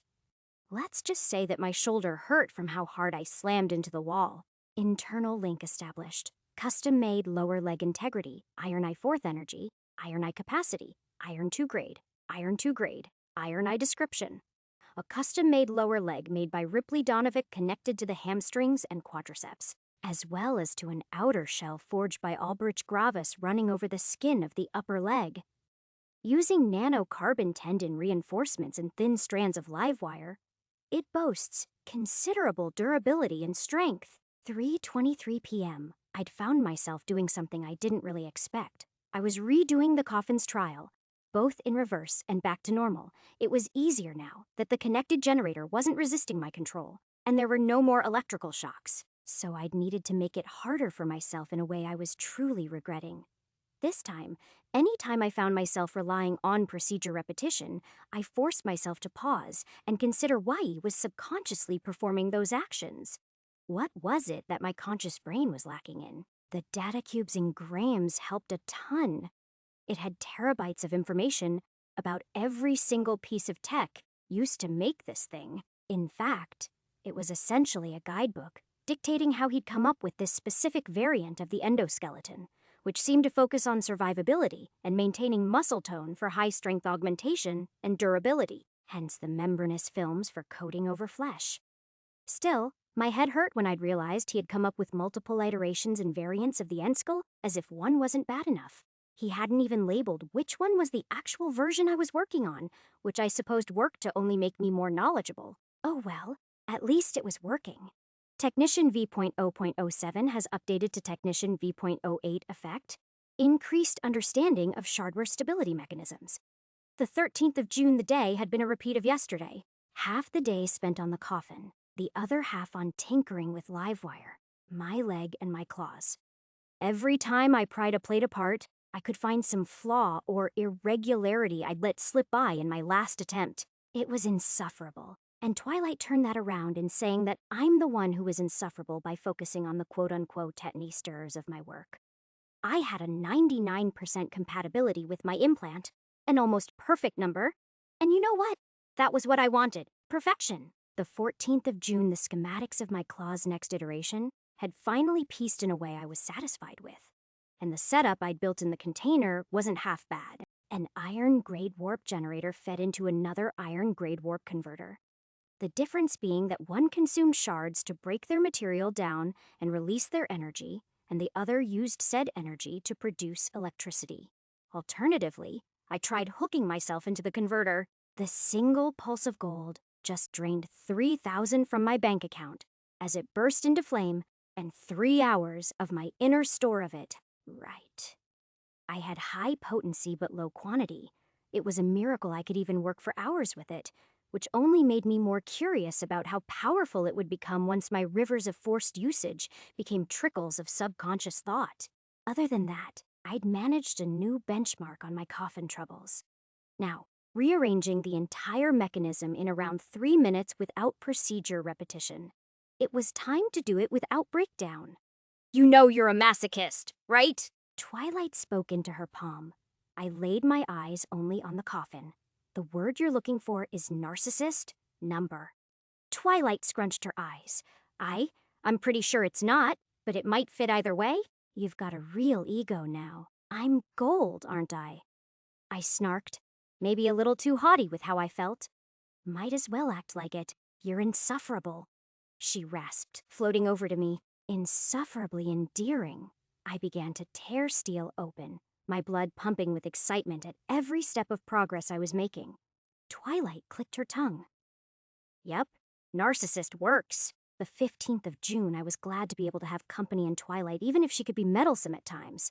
To say I was taken for surprise when the often chiding voice turned cheery was an understatement. You can do it, Ripley. Show that metal who's the boss, make it scream uncle. Daylight had returned, and yeah, no questioning it. I didn't want to know how Mirage had switched them out. The thought of her sneaking into the container was bad enough. But if she could get into my house without me or my mother knowing then, how easily could she breach through my data shield? Skeleton offered me quality and he had, but just how good of a delver was Mirage? Yeah, I won't question it for the sake of my own sanity. Psyche V.1.05 has updated to V.1.06 effect, reduced anxiety to surrounding danger. That had only increased my anxiety. But whatever. I was making good progress on both the coffin and my shardware. My understanding and control over Livewire had improved by leaps and bounds. Too, while I couldn't snake it around like an actual piece of living wire, I discovered the reason for its, at times, violent bursts. It was Anomos superconductor, which meant that the flow of electrical energy was, fast in layman's terms, fast enough that the ensuing magnetic fields could cause it to expand apart rapidly if I unraveled its molecular structure with warp energy. And so, I was not at all surprised to find that I could coil it around copper to turn it into an electromagnet. A powerful one. Let's keep it at that. If my bent wrench had something to say about that. There were many applications for it, my mother assured me. But it was better to take things slowly. But I'd already taken apart the gun I got from Little Requiem and was experimenting with live wire applications in the launch mechanisms for about, let's say, 2 days. Energized V.1.00 has updated V.1.01 effect. Increased control when projecting warp energy into an warp material. Technician V.0.008 has updated to V.0.09 effect. Increased understanding of electromagnetic applications in shardware. The 16th of June livewire. Here are the facts. In the neutral state as a cube, its dimensions are exactly 8 centimeters across all sides, giving it a volume of 512 cubic cm. And it weighed approximately 40 grams. This would turn out to be wrong, as according to my grandfather's notes, its mass was quite a bit more. Things got a little wonky when electricity was run through it, causing it to create a magnetic force that lowered its actual weight. As my grandfather had been kind enough to calculate, it had a density of around 2,300 kilograms per cubic meter, making it lighter than yttrium steel, with the value ranging up or down depending on the grade of warp energy used to condense it. Expanding it with my gold was enough for me to throw all calculations out the window. Its airy fluff could float on water yet, was all but invulnerable to the close proximity lasers of my shard op claw. It could stretch like a rubber band if my gold was freely flowing through it. But the second I settled it into place, it was as rigid as, well, I didn't have anything to compare it to. Tensile strength-wise, it was unparalleled. I wasn't sure if anything could snap the wires I made from it. Everything about it told me it would be the perfect material to integrate into musculature. But the finesse and precision needed to handle that were currently uncalculable. I was pretty damned sure that any bones below silver grade would snap too. So that was thrown back into the drawing board. In fact, reversing the flow of gold almost acted like a contraction mechanism not too dissimilar to how muscles flexed. It would just fall back into the last shape I set it in, whether it was contracted or expanded. The applications were daunting to say the least. And I hadn't even scratched the tip of what was sure to be a very large iceberg. The 17th of June, the dinner with Ho-Chin had been delayed. His implant had sent him into the same state of faltering consciousness I had been in. Something I felt bad for being relieved off. I'd been on a roll using Thep preservation matrix to keep my steam running, even managing to get up to 70 push-ups a set. And yes, I'd learned what a set in working out meant thanks to daylight. On the other hand, I also began testing out the combat protocol skeleton, gave me installing it now that my frame was slightly more efficient for Mirage's improvements to it. The installed set of maneuvers didn't make me an expert in any particular field, but Daylight's enthusiasm about how my punch was fantastic delighted me. Even though that might have just been her lying, activating it in my sleep put me through a strange, trance-like state where I vaguely remembered a boxing ring and featureless opponents. The effects of nocturnal simulations were debatable. They never once brought me a feature update, but it did leave a certain confidence when I practiced the movements in my spare time. Then Daylight had a request. "Oh, let me get into the ring with you." She turned up a simulation and promptly beat my ass, her dress fluttering like rays of sunlight through mist and her digital fists, imprinting a searing pain where they met my face. Moving on, I'd also come to learn why I gained updates in Technician's Lower even before it reconfigured to V.1.0. Simply put, I was already good at it, so when it came to general shardware modification and installation, there wasn't much for me at this difficulty for me to adapt to, other than using my left hand. I'd always been right-handed and installed the claw on my right arm for the last 3 months, so when I disengaged the arm and began the process of modifying it in preparation, I was clumsy. My left hand shook like a glove had clambered over my nerves to conspire against my success when Technician came as my savior.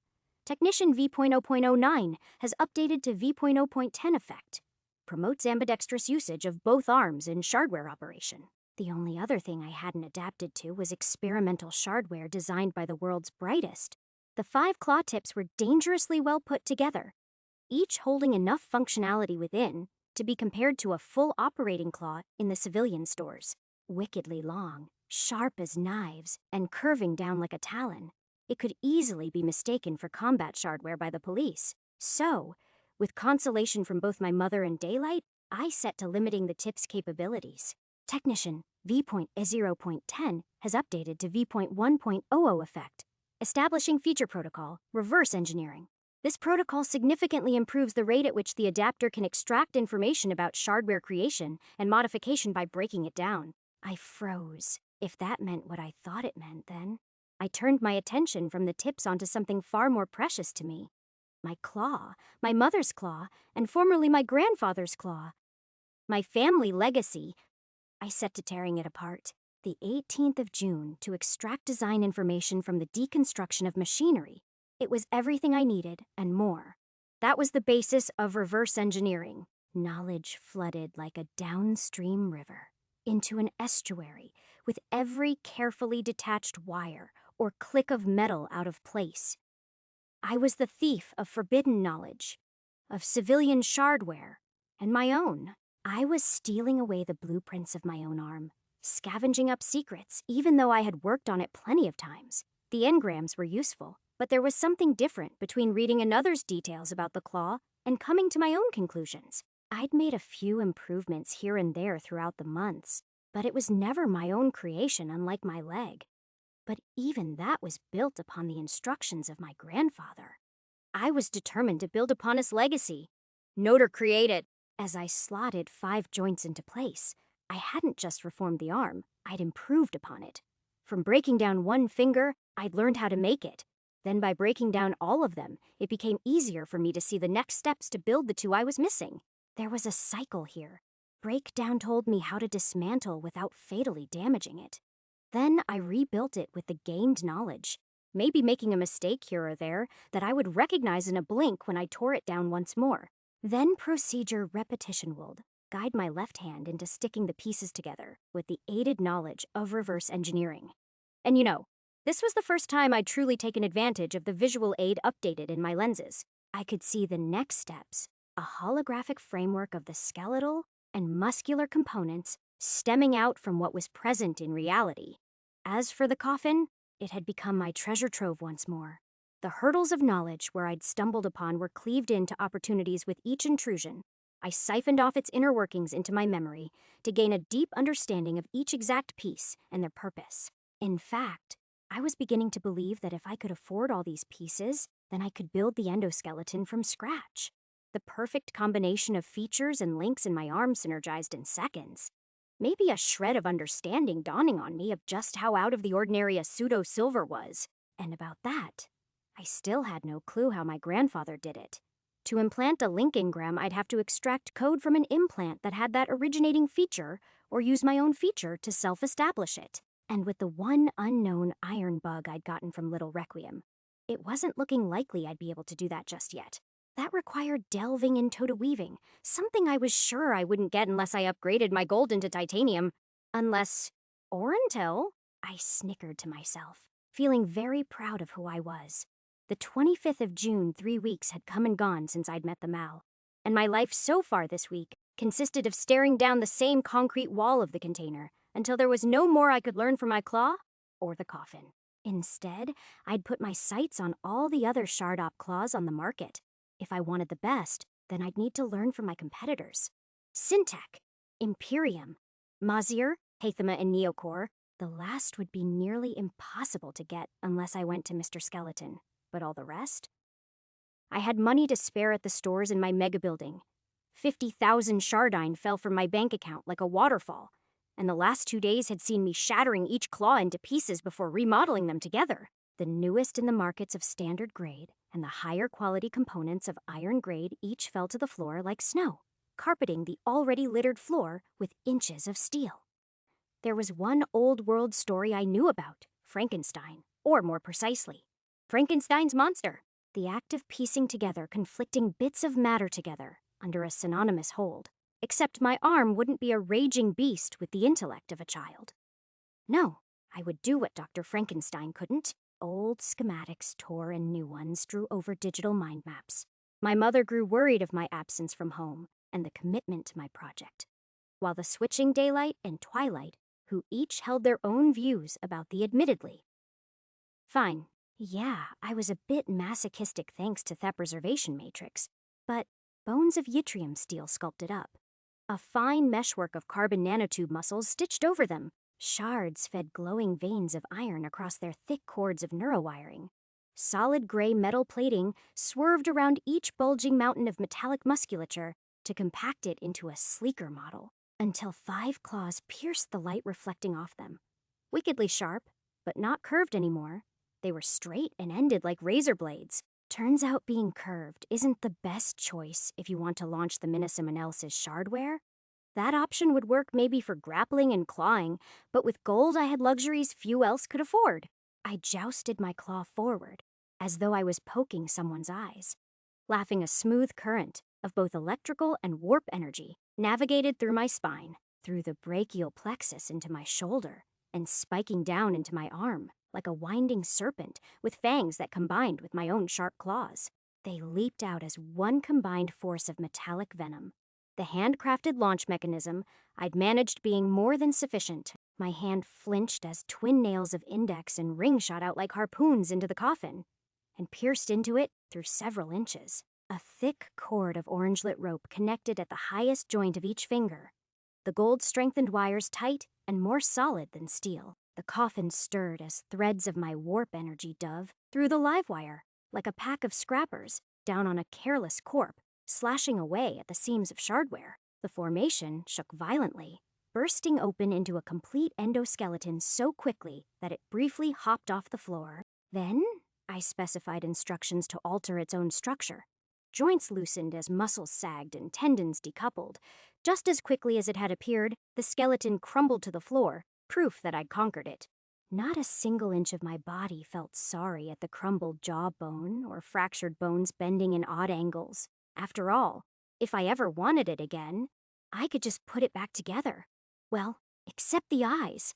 I was admittedly pretty shit at altering optics. Besides, those had feature links, proven by the shardware scanner I'd bought, but the skeleton was just an empty shell used to hide away the real goods of information and live wire.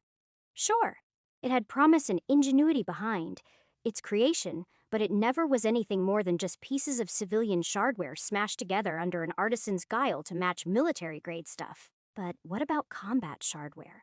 What if you were to integrate power like that into the Enskull, piecing together a mass creation to topple the works thousands of corporate engineers had been involved in? It would be difficult, I knew, expensive and time-consuming, but it would pay back millions. It wouldn't just be perfect. It would be mine. I'd wondered why I never received another feature at the 75% mark.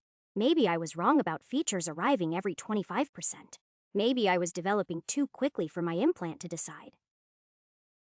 But deep within me, I figured the real reason was because it had to be worth the wait. I'd received many more updates energized and technician, all vastly improving my control over warp energy and the speed at which I could break apart and recreate shardware, even allowing me to calculate how 2 different pieces could be put together into a new whole. Psyche, on the other hand, had just received one update, an improvement that allowed me to stress my preservation matrix for longer periods of time. That all paled to what I saw when I reached 90% convergence. Recalibrating. You have unlocked the unique feature, Data Mimicry V.0.0. Oh, Data Mimicry allows the adapter to read the warp code within a bug or another adapter's neuroframe, temporarily allowing them to simulate one of the implant's features among other effects. Data Mimicry V.0.0 has updated to V.0.01 effect. Ability to read implant warp code. Daylight stared, wide-eyed and jaw dropped. Ripley, I know you keep on hearing this, but what the fuck? Tier 0, convergence, 90%, compatibility, 99% integrity, na energy, na capacity, na grade, gold 0 tendency, na features, linked shardware showing grade and feature links. Chapter 29. Chapter 27. Data Mimicry on Unique Features. A lecture given by Professor Joanna Carlson, BSc. In warp physics, in warp engineering, head of the New Atlantic University's Faculty of Shardware Operation. Classified information, unique features are in one word, unique. found on only one person in the whole world, either as part of a feature recalibration or one of their base features attained at convergence. They are about as rare as the tendency for a SIM adapter to develop a meta-mutation, every single one of their mutations at a specific stage. Less than 1 in 100 million. Currently, only 65 unique features are known in the entire world. A majority of them are possessed by the founders and their compatriots in platinum or titanium grades. Only one has ever been found in iron and bronze, 4 in silver, and 9 in gold. Although, this number may be significantly higher in reality due to the secrecy their adapters will need to keep regarding these features. Indeed, all of the known unique features that have been recorded outside the 5 nations arose from corpses. As for what exactly each feature can do, it varies on the user. In the case of Neocore founder Michelle Silva, she has an almost perfect foresight into the future. Yujo's founder can modify his shardware into any weapon he chooses, even forcefully altering the bodies of slain mals or adapters. Syntex founder Nolan Trask wields a hive mind of millions of drones around New Atlantis. Throughout this report, I will delve into some of the wider known unique features, discussing their origins and abilities. However, there is one thing that you should always keep in mind. Their applications are limitless and equally dangerous. 11:31 p.m., the 25th of June, Ripley. I wasn't sure if the iron bug was staring at me, or if I was staring at it. We both seemed to equally judge each other at that moment as strands of my warp code hugged it. I don't know what I was expecting at the sensation. Maybe a knowing similar top procedure repetition. All I felt was cold metal, dead metal. So inert it might as well have been any plain old iron orb. But I'd seen it crawl out of Steel Fist's neuroframe with my own eyes. I'd seen the brief desperation of a debatably living creature spurn out into the wilderness of the city air. The worm-like face, once scorning my appearance for harming its master. A master who'd held it for an entire year, slowly grasping the knowing eyes it cast upon the people. It watched everyone pass, slowly taking in their identities, their ideals and lifestyles, all to understand. To adapt. I blinked, confused. What was that? Had I become the bug for a moment? Data mimicry is reading the bug's warp code, 5%, 8%. So something was happening. A droning buzz like 1,000 insects humming in the back of my head grew louder every so often as though trying to judge me. My worthiness. What gave an iron the right to judge a gold? My strands dug deeper, turning the embrace into a strangling grasp, and then that droning scattered free into a piercing yell of pure data plunging into the depths of my head. My preservation matrix flashed, active, burning away the sound in a wildfire of subconsciously erupting spouts of gold.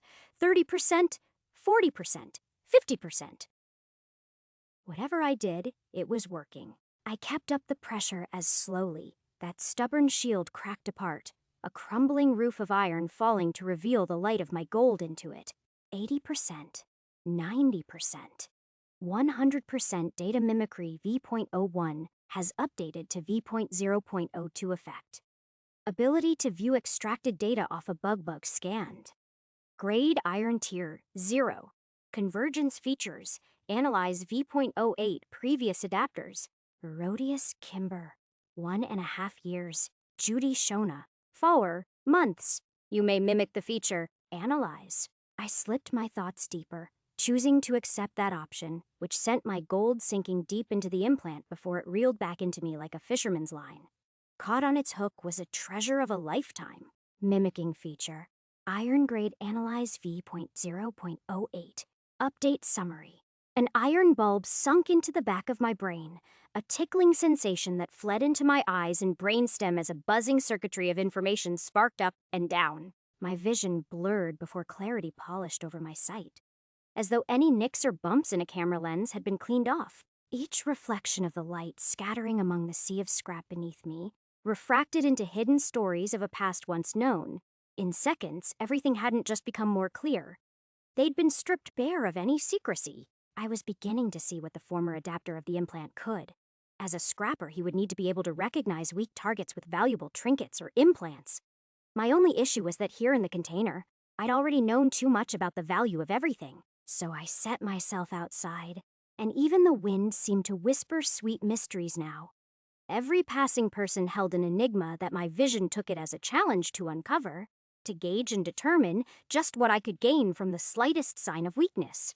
There, I saw her from across an ocean of bobbing heads, each too distracted to take notice of my rusted eyes piercing across them.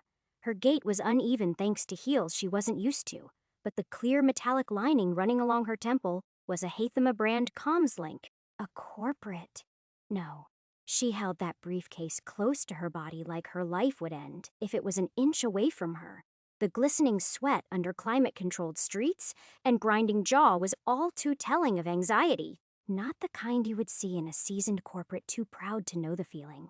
She was young and inexperienced. The watch on her wrist didn't have any sign of wear beyond just a few weeks, one that grossly outmatched the value of any other article of clothing on her body. A gift, then. As I snuck in between gaps of the crowd, I spotted her turn the corner, slipping into an alley that caused my mind to explode into thought. The perfect ambush.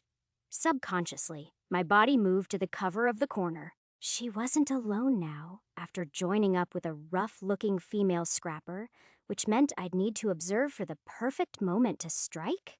Ah, Ripley. Why are you following the nice woman? Twilight's tone held confusion, and that multiplied into my own head as my thoughts separated from the sensations of Fanalize. Why? Was I thinking of ambushing her? Those were very un-Ripley thoughts in my opinion. I couldn't steal a gold watch from a rat if it was sleeping on it. No way in hell could I steal a watch from a Embrance. Do you have it? God, this job is killing me. The woman's faint voice came from within the depths of the alleyway. Embrance. A deep anger I didn't know was there for the drug swallowed me. It was common enough in the city, and it had done terrible things. It was a drug I'd lost someone to. That was what the police said anyway. My father fell deep into the remembrance of a happier time and did something stupid enough it got him killed. Yeah, a rougher tone followed. A woman whose voice had been torn away by smoking if I was right. Transfer the sheds. A silent moment passed, a quiet exchange of shuffling bags and thanks. Then the woman passed right by me without the faintest notice. I was just another civilian to her. I didn't think twice about what I would do next as I stepped right into the alleyway where she'd exited, and another woman smoked an e-cigarette a few meters from me. Twilight flared in my head. Ripley, what are you doing? I didn't say a thing. My feet were in perpetual motion as a blank stare from me dug into the dealer. You selling Embrance? Shit, she muttered with her husky throat. You with the pigs don't look like one? Look, kid, if you've got the sheds, just transfer it. 5 iron for a standard vial. 15 for the iron vial. You got bronze. I kept a safe distance from her, my preservation, matrix snapping my senses into place. I sensed a distinct cry from within me as another feature was molded into my perception. Analyze. You a corpo's son or something, but nah, wouldn't carry that shit on me, just, look, you want it or not? She was on the edge of impatience. I want it gone. My voice held no emotion. Dumbfounded didn't even begin to explain her expression. You? What? I don't want Embrance anywhere in this city. Not after what had done. She laughed, her left arm sizzling with sparks as its skin-colored coating folded apart to become a strong, roaring mechanism of iron-grade claws. My vision fixated on the armament. It was a civilian shardware modded with combat claw attachments, and Danalyzes, eeped into my memories as technician's visual aid in my lenses, saw the inner workings like I'd installed an X-ray into my eyes. Iron Hathama Spectraflex, modded with unknown combat appliances. The words were simple, and the mimic Danalyze shot through the weapon, and in seconds determined its value, based on some metrics I'd never been too aware of within the underworld. Value 8,000 shardine, 160 iron shards. I smirked, and my own arms crackled with a faint hint of bronze. Yeah, I'd learned enough that warp grades could be instinctively sensed or even visualized within shardware itself. Hence why I used the bronze warp generator to charge up my forelimbs' inner batteries. It was the equivalent of a faint trickle of my own gold, but I'd tested out its effectiveness. It was good enough and subtle. She was an iron, just an iron, and I was gold. I could keep my nervous system running on it while my limbs flexed their store of bro. Her claw was at my neck in seconds, and I'd stumbled backwards off my balance. My left leg leaped back as though a cord had yanked it into position, saving me from a fall. I did about the only thing I could think of, my preservation matrix pushing my new claw into position, using some of what I'd learned from my combat protocol. I'd tested out the bronze, and in controlled situations, it had proven efficient. In controlled situations. The speed I needed, the strength, the effective push that could roll a boulder up a hill. That was all in gold. I was an inch off. Even the longer claws I'd just modded onto mine were a hair's length too short to meet her steel forearm. Then, the launch mechanism spun, the bronze in my right arm vanishing into sputters. 2 curved daggers connected by a wire shot out, their arcs hitting, but not where I'd intended. Blood spurted out from the index tip lodged under her clavicle, while my ring finger hooked into her metal-wired biceps. The matrix within my psyche function didn't let me waste a moment. A shining pulse of bronze sprinting through the wire like an athlete. It sunk into her arm, and my mimic Adanalyze revealed the panic on her face, forming as an unknown presence drilled through her arm. The bronze threads digging through the cracks and seams of her arm were nostalgic, each a path I had tread upon countless times, passing through landmarks of muscle orientation, bone curvature, and joint stability, until spiking up like a soldier's lance into a weakness of the formation. Her shoulder fizzed, a sharp pop of smoke and tumbling scraps sending me a wave of relief. Except she pulled away, yanking me by the still-connected strings of live wire. The fuck is this? Hollow wire? Again, my legs moved without me thinking. My brain flared like a can of gasoline had poured onto a bonfire. The second her fleshier hand retrieved a knife from her pockets, I pulled back the live wire with a release of the bronze forming their shape. They tried to snap back, but it was too slow. It was only reeling my more unstable body towards her. With a sudden tug, Psyche V.1.07 has updated to V.1.08 effect. Situational usage of other features within the preservation matrix protocols. Energized V.1.04 has updated to V.1.05 effect. Instinctual release of warp energy to empower shardware during high-danger scenarios.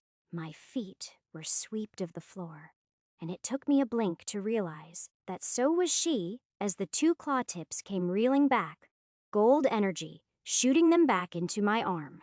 I rolled across the floor as we just missed crashing into each other, the sensation of concrete burns and rashes gnawing at me from all over.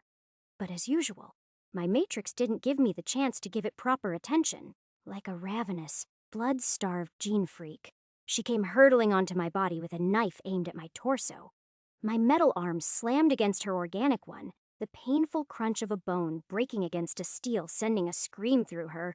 The knife clattered onto the floor, but then I submerged all the desire begging me to shriek. Warm blood trickled down my left arm, a fountain of it, tearing my eyes down. I saw her pained figure gripping onto my arm for support, with 5 metal blades curled into my fleshy shoulder. From her now recovered right claw, a dam shattered as the pain overwhelmed the threshold set by Psyche. The sensation of my humerus being sawed into choking me. My mind turned blank as the hot white of the feeling took me to my knees, but my metal arm struck out to her neck, like it had been commanded to by a general. I squeezed meat, my palm tightly wrapping around it until I felt a hardness. Cervical vertebrae. Some inner knowing told me. Then I heard the snap, and just like that, the pressure digging into my arm gave way. Her arm falling to the floor, followed by the thud of her body. Her neck was bent with a sharp angle and a bit of bone poking out. Ripley! For the first time, I'd heard twilight as I collapsed with even more blood seeping out of me. The dam had truly collapsed under the weight of my severed nerves and arteries. What the fuck, Ripley? Why did you just... Twilight? Twilight. I can't everything's too. Everything was fading, blood spurting out in a river over the numbness of my left fingers. If I'd had an iron grade Adstim before this, I could power through or had a med spray, but fuck, am I dying? Shit. Her avatar paced the alley. Fuck, why couldn't daylight be here, Ripley? Listen to my voice? Your, brachial artery, I think? It's been severed, so you'll need to stop the bleeding. You think you can make a tourniquet? Have any med sprays on you to clot it up? You're a smart guy, and my arm surged at a thought buried beneath all the pain. Too deep for me to consciously act on, the 5 fingers unraveled into spider legs of various tools, but settled on one. Tiny flame plumes whistled out of each, then boiled into my arm, sending my eyes rolling back as they cauterized the wound. Twilight tried shaking me, but her digital form only sunk into mine like a phantom trying to possess me. Fuck! Ripley, before you go, give me control. It felt like my brain was being rubbed on sandpaper with every syllable I spoke. I give you permission. Then my mind collapsed under the hot embrace of agony and exhaustion until it was all I felt. Chapter 30. Chapter 28. Consequences of Freedom interview with Professor Elliot Svengard of the New California Institute of Implants, B.Eng, B.M., Ph.D., Maryland. Author of The Limits of Adapters. Conducted during the World Expo of 2494, hosted within the Imperium capital city of Pyramids Valor. His response to what correlation exists between compatibility and an adapter's potential? Adapters have proved to be, paradoxically, both inconsistent and unchanging in their responses to implants. Determined stages of development do exist and probe continuous cycles that can be tracked via genetic and neural resonating warp code within the neuroframes. As designed by Magier, how one develops at each stage is dependent on their circumstances and the specifications of their implants. Likewise, an adapter's original biology and mentality causes significant alteration to their implant's development, especially at higher compatibilities.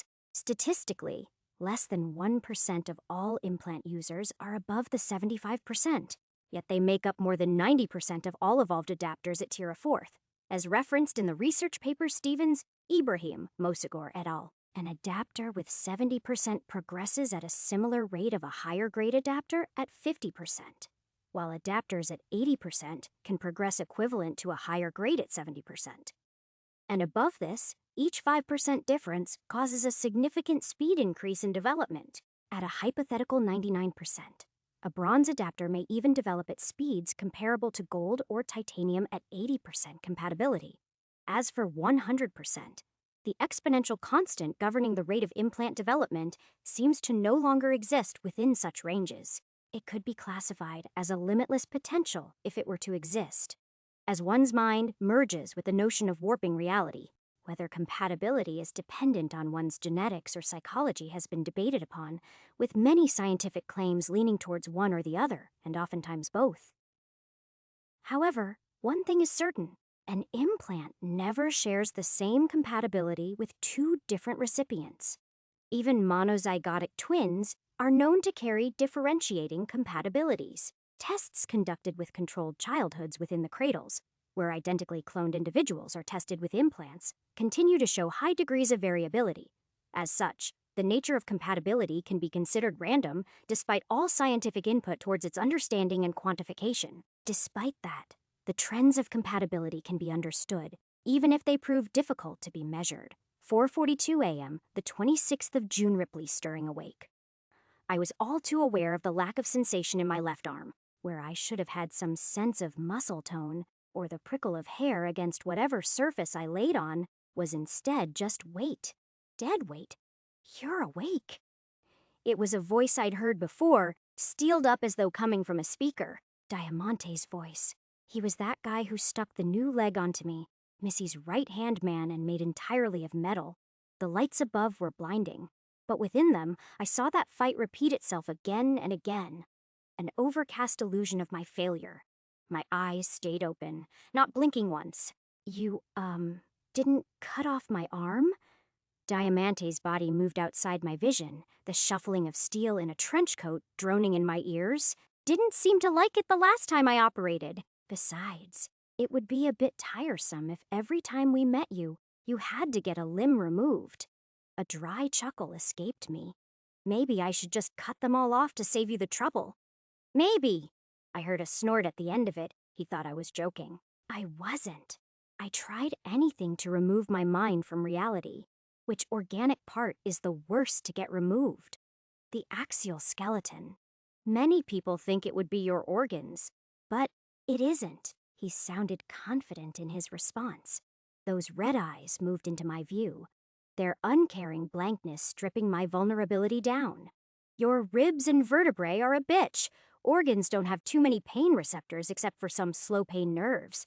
But for your axial skeleton, for months, it'll feel like an insect is biting away from inside of you.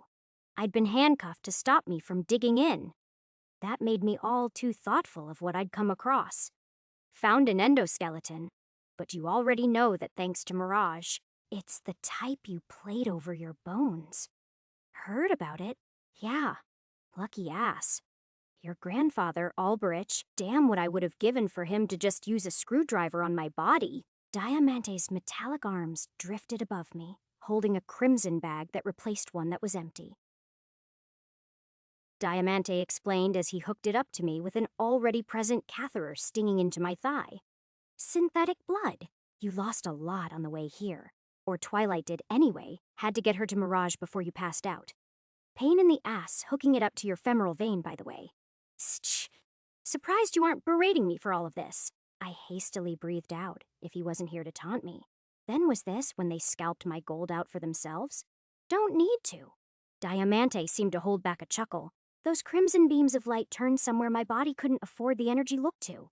Not gonna waste my breath when others will tell you the things you already know. Are they here? Mirage? Missy? Yeah, both of them. And your mother. I jerked up, pulling the IV stand to the floor and taking Diamante by surprise. What? Why is she here? Finally, staring at the robotic man's face and steel mustache, he didn't look too pleased at me. Because she's your mother. That's exactly why she shouldn't be here, I shouted, to which he only awkwardly shuffled. Kid, turn to your left. Fuck. And as I did, there she was in all of her glory sitting upon a couch not too dissimilar from the one in our home. Even with the only lighting in the small room being the spotlight above me, I could still make out the dried tears that had been running for God knows how long. Ripley.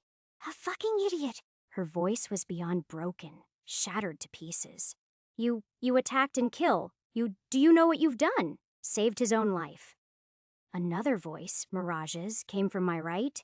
Even if it was his own fault that it almost ended, my mom shot a nasty look beyond my shoulder, but I was too tired from all this sudden moving.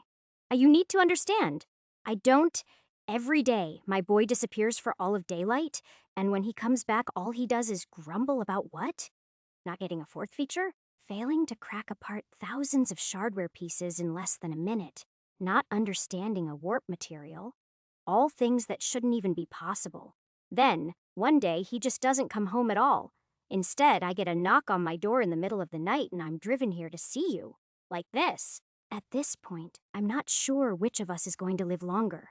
Another person put a calming hand on my mom's shoulder, its long metallic fingers leading up to a grim complexion.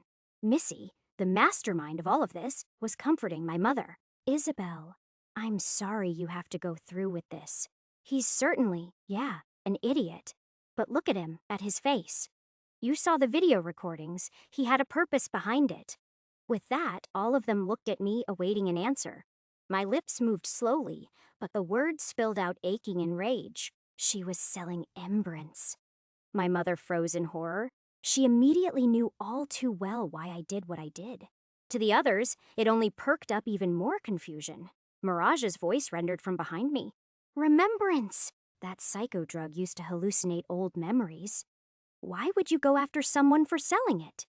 My words choked, failing to come out. I couldn't stand remembering that agonizing day, the weeks that followed, when our lives truly crumbled down to the trash heap we lived in until I finally put an end to my agony by inserting the personality matrix to forget about everything. My mother answered for me, her thin hair a frayed curtain against the pain within her eyes. It's how his father, my husband, died. The room stood still in silence, awkward breaths stifling around me. Even the ventilation of Diamante's iron lungs ceased. Missy's arm cradled around my shaking mother, her voice dripping with an empathy that was rare in this city. "My condolences, Isabel. I can see how you and Dominic raised your son to be his best, despite all that life threw at him. Take a moment to breathe outside. Topaz, be a dear." As though slipping out of the shadows, a man who couldn't be that much older than me, with a dark complexion and buzzed blonde hair, appeared beside the couch. He gave my mom a look that could only be described as pained before offering his arm for support. My mother stood up by herself, leaning on the couch as precious air escaped her. Hurried gasps in between giggles almost manic in nature. Been almost 3 months since I left the house. And where do I go? Little Requiem. What? We're in Little Requiem? You brought her here. A worried puff of air left me. Don't worry about it, Ripley. My mother took a hold of the man, Topaz's shoulder, but her teary eyes cleaved into me. I'm just going to see a little bit of what you've been getting yourself up to. Then you'll know the feeling. Every part of my body that could move flinched in some way to hearing that. The terror flooding even into a phantom space where my left arm lay limp. Mom, but she'd already started walking, and I couldn't say a thing before the door closed on her way out. Missy approached me as my words failed, her steel fingers holding a warmth I didn't know I needed as they cupped my cheek. You've been through a lot, Ripley. You and your mother both. The two of you only have each other. When I left the gold in your hands, it was because in my foolishness, in my, I don't know, my belief in humanity, that I thought you could do good with that gold. Good that you and your mother could be proud of. Tears trailed down my eyes, hollow husks staring at where my mother once sat. But I stained it. No, Ripley. You made a choice, and you got to face the consequences. Your left arm, even with a bronze med spray, the nerve damage caused by the burns you inflicted. That isn't coming back. Blood vessels, maybe, but it's going to be paralyzed until you thread in some neural wiring. And we've only got a few days until infection beats the spray.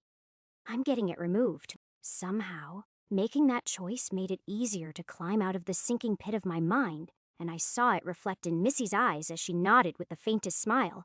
Smart choice. But you have to think, was this worth it? I can see it in your eyes. Ripley, you believe in doing great things, in changing the world, improving yourself. You once lived in a 20th floor apartment in the pleasure lanes. Now you've crashed down beneath the earth. I know how that feels, how it is to lose everything, to want revenge against those that did it, even at the cost of yourself, of losing the people around you. I'm doing this because of her. My voice cracked. Ripley. Missy's sweet voice sunk into a firm, hard, truth-speaking tone. You're doing this because of you. Because I want to save her even though Shed doesn't know if she wants it. You attacked that Embrance dealer because you had a reason to, outfitting yourself in borderline combat shardware because it's what do you want. I let my thoughts float on that for a while, turning my head to speak to the woman I'd met before, towards Mirage. You asked me about why I didn't like Embrance, but you already knew about my dad, and now rage slipped into my tongue. You knew the reason. I know it. Probably all of you have dissected each thought I've ever even conceived. But why ask the question when the answer had already been given? Mirage twisted in guilt. Her legs hugged up to her knees and her blank violet gaze drifted across the floor. Your dad was a chronic remembrance user. Yeah, I'd read about what happened after he lost his job, how your family shattered when he died attacking an investigator while drugged out, when your mother had to take that arm in an iron bug even though it would kill her. He wasn't. Pain, Rage. Agony. It all slithered out of my mouth. He wasn't a fucking Embrance user. They killed him. He knew what Syntech was doing, so they fucking silenced him. He wouldn't have touched that shit even with a metal arm. Not when he had me. Diamante, for the first time, looked genuinely conflicted even with his entirely steel body. I could already see it, the disbelief. The same fucking look everyone around me had whenever I spoke this truth. And now the only person who believed me was Dia. I believe you, Ripley. Missy's voice sank a relief so deep that it pained my soul, like I'd had every nerve let go of the stress at once. I know how these companies play. It's more likely than not. and I'll take your word any time over a cop's or corporate's. I believe you too. Mirage's voice slid from between her knees. For what my belief is worth.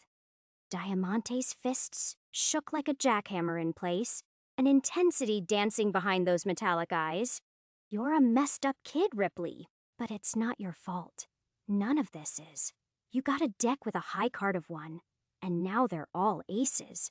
To even see that drug get circled around after how it tore your family apart, yeah, I'd have done the same, maybe just a little cleaner. I laughed at that, and hearing everything made me feel, a way I hadn't for a long-ass time, the belief and the acknowledgement, in a world where I had been an ant for all my life. Missy laughed as she focused closer on my face, and only now did I make out the faint angular scars of a head modification. You've got quite the smile, Ripley. In fact, there's a whole lot of stuff within you that once polished could shine. I was bestowed the responsibility over your gold, and I decided to let you do as you wish simply because I felt you'd make better use of it. And I still stand by that. But now I've come to understand that it doesn't mean you should be left alone. You needed more than just Mirage's personas. I don't know. Twilight and daylight have been more than enough, honestly. An honest chuckle found its way out. Mirage seemed to feel the same way as her humored noise came to me. Red eyes glared up and a manic smile twisted. Oh, is that so? If I was in your skull that day, I'd have let you died. Don't think my sister's kindness means we care. Missy joined in with laughter. Don't worry about Midnight. That's just how she is. Point is, this is a crossroad in your life, Ripley. You went into that fight with the confidence of a gold lacking the strength to back it up, because everyone around believes that it's the implant that's making you special. It's not. It's Sia who determines that.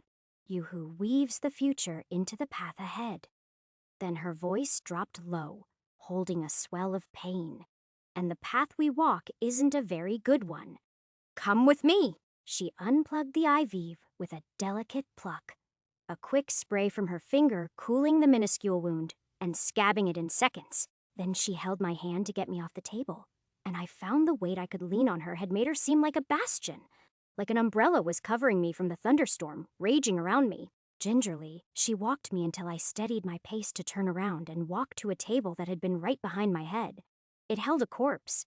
I recognized it. I'd killed her just a few hours ago, after all. That bent neck and bloodshot eyes were all the evidence I needed. My mother had been staring at that, at plain and damning proof that her son was a killer. You killed her with your Psychofeatures protocol, Mirage said with a tightness. A flash of gold up your hand snapped her neck seconds after she gripped your arm.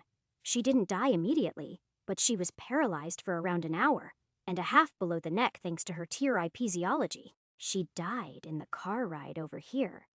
Asphyxiation in the trunk's limited air supply. My breath became cold air as the blood-red eyes condemned me. Her left arm bent in an odd angle, all leading MIP preservation matrix fluctuating into an active state. I did it to survive. You had threatened her life first, Missy said in a cold voice that planted my shaking feet in place. The last time I felt this commanded by a word was when the former lieutenant made me close that box. I asked her to stop selling the Embrance. Diamante spoke this time. That is her life, Ripley. Emily Wilbur, age 29, has been on the streets since she was a kid and had one herself when she was 15. Was a sex worker from then on, drifted from broken relationship to broken relationship until her current boyfriend landed her in with Muramasa. He was one of their hired guards, siphoning out some product to her that she sold without them knowing, to support her 14-year-old daughter. I didn't question how he knew that much about her, nor did I question if it was true. It was true. It is true. I'd orphaned a kid, another poor child losing their parent to that drug, left in the care of a man who wasn't her father. I'd been around that age when it happened. I didn't know. Mirage spoke softly. You made the choice, Ripley, and these were the consequences. What can I do about it? You can't support a child that you are not ready to take care of, Ripley. There's only one thing to do. Live with the consequences without losing yourself to the numbness. That's the curse of freedom. It's not about doing whatever you want. It's about making your own decisions and understanding they'll have consequences for everyone around you, long into the future. Diamante quietly put a hand on my shoulder. The dense weight not doing a thing to weigh me down when I was already feeling so heavy. Striving forward, even with the guilt. Living on in the silence of being the last man standing. Hoping that by the time this all ends, we did more good than bad. Ripley, where we stand. Missy put another weight on my more dead shoulder. It's on a mountain of corpses just like this. Not only from the city, but from the whole world. You guys are that big? Now I really didn't have a clue as to what I was getting into. Just her? Mirage coughed. She used to be a Neocorps Inquisitor back during the Fourth Swarm. And before I could ask, Missy spoke. Yes, I'm more than a century old. It's a long story, one that I'm quite shy about. But I understand that you need to trust us. Diana mentioned the Neocorps Herald Ruby. She was a close friend of mine back in the day. Though my differences with the organization led me to defect, I still do have some contacts in the company. Since then, I've been around places, and for the last few decades, I've been here, working as a mercenary. From Neocorps Inquisitor to a merc? I'd heard of the opposite happening with an Inquisitor callsign Frostbite Butte. I'd never heard of this. Working to survive, she said all too seriously, and to make a difference in this world, one person at a time. One step at a time, my gaze returned to the body. My matrices working in tandem to shield me from feeling too sorry about it, but the fact that I had felt less than I should be only ate at me. We all have our scars, every single one of us, Diamante said, a hint of reluctance to the fact peering through. And every day I wished I could go straight, but as they say, the grass is always greener on the other side. Assuming I forget all of this, I lingered on the corpse of Emily Wilbur. Assuming I go straight, I've done the calculations. Unless I sell out, either the live wire, my implant, or the Enskull, I'd never be able to save her. My mother, Mirage echoed from my side. You'd still be choosing to sell a different part of yourself then. Then, Twilight, you'd be choosing to sacrifice your morals over material wealth. Her voice drilled down into a sinister whisper with midnight. Sue, many more orphans. And then light broke through. Daylight. Whatever you choose, I'll be rooting for you, Ripley. That idea, the one of me selling my morals over my material wealth, it rubbed me the wrong way. It's not just the value of the Shardine that I see in those pieces of technology. It's a reflection of something. I guess the only word coming to me is arcane. Selling it away would mean losing a part of my history, my identity. There is so much I don't even know about myself. All of that is a clue. All of it is a guide, but it's not a map. I'll have to chart everything out myself, forge my own way through it all. It's up to me. I have to. Missy relaxed me with a squeeze. Seems like you've made up your mind, Ripley. Now, do you remember what I said in our agreement over the month? I never forgot. To see if my life would be worth the 50 million in my head? And I know the answer now. Mirage's voice lingered on for a moment. Ooh, about that. I haven't told them about the compatibility or your fourth feature. Mirage kept it a secret. I gulped in my mind, revealing either of that would only raise the worth of my implant, tempt them evermore to take it. As it stood, they knew too much about me already, and this would be tipping the pool out of my hands. It would be raising the value of my implant Mushiger.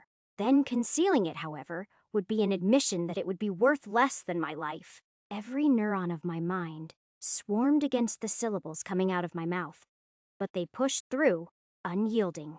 Me and Diana share a compatibility of 99%, and I have a unique feature allowing me to imitate any feature within a bug, or apparently even read it off a neuroframe. Data mimicry. A pin drop could be heard throughout the room's silence, like a god had gripped everyone's voices tight with a heavenly hush. Only after Diamante stumbled at my side did he speak with robotic eyes torn open to take every detail of me inside their quaking lenses. Missy, you sure you don't want to take that implant? If that's true, then that could change everything. It was the outcome I'd wanted the least, but had been expecting the most. A primal part of my brain screamed to run, and I'd almost done so until Missy's quiet demeanor struck through me with a parting off her mouth. New estimate of your implant. 5 billion Shardine. Now, we're a bit early by a week, So if you want that time, then I'll give it to you. Otherwise, you can tell me here and now. Are you worth it? That much. 5 billion. I could buy an apartment in space and a lifetime supply of shardware and still never run out of money. Yet somewhere, in spite of all the shocked faces and piercing glares that had hounded me over the past few weeks, I'd found a pride. One that had led me to losing an arm, but it was still there as a roiling storm hurting to lash out. Slowly, my mouth carved a grin on my face. Am I worth 5 billion? I'm a diamond mine in a sea of coal, Missy. I'm worth so much more! For her to meet my grin with an equal was beyond my calculations, the laugh that followed shattering any and all possibility I'd held in my head. Well then, do with the implant as you wish. I want in. A deep hunger starved within me. I need to get in, to save what's close to me, to take all of this and harness it for a purpose befitting the recognition that you deserve. Well then, Missy held a concerned look on her, and I wasn't sure why. It didn't hold an ounce of malice. It was the kind you would see in those old movies where a student surpasses his master's expectations. We'll need to hold a vote. I'm counting you as well, and you want in. I'm supporting that. Against, Diamante turned to me, his voice stubborn. Just spend the remaining time you have left with your mother. You'll regret it otherwise. Same. Against. Mirage raised her hand. Then her eyes shone brighter as twilight spoke through her. Have to agree, Ripley. You're not cut out of this. And forcing your implant to adapt is only going to hurt you. Crimson red spilled into her irises. You'll die. Blue light sparkled next. I support you, Ripley. Missy still smiled even against the overwhelming vote in me not joining. Me, Daylight and Ripley against Mirage, Diamante, Twilight and Midnight. Vote's over. Diamante hushed. Sorry, kid. Not quite. Missy pointed towards where my mother had left. The door was now open, and that other guy, Topaz, stood beside my mother. His voice was calm and cool, determined with a focus on me I couldn't expect from a stranger I'd never met. Taking Missy's side, so I'm in support. 4 against 4 now. Quartz isn't here, and he doesn't care either way. Missy stared beyond me, at the last person there. Isabel, it's your vote for your son's future. She stood there in silence, dried tears too close to welling up again. I didn't know what to say, if I should even say anything. Her gaze scanned all those present, all those she would have to trust with taking care of me if I were to join. Her mouth moved slowly, as though she hadn't made up her mind even as she was speaking. This wasn't just my future being voted on. It was her future as well. She had the freedom to make a decision and the consequences of what it would bear. Ripley, you really want this. My voice struggled to affirm its place. This wasn't about me. Mom, the question is, Doyo. Somewhere, a knot untangled within her as tears fell unashamedly down the contours of her face. I just want you to be safe. I just want to keep taking care of you. To see you grow and have a family. And I don't want to die. I want to see everything you become. Finally, she could admit it, and I said the only thing that mattered. I'm not going to let you die. Then, she sniffled her tears back in. Then promise me that the next time you lose a limb, it will be of your own choice. She broke out a tearful laugh. Even Missy and I followed with a chuckle. I promise. About time I turn these externals into actual cybernetics. Missy put a hand on my shoulder, her eyes radiating with mirth and care. We may know a guy who can help.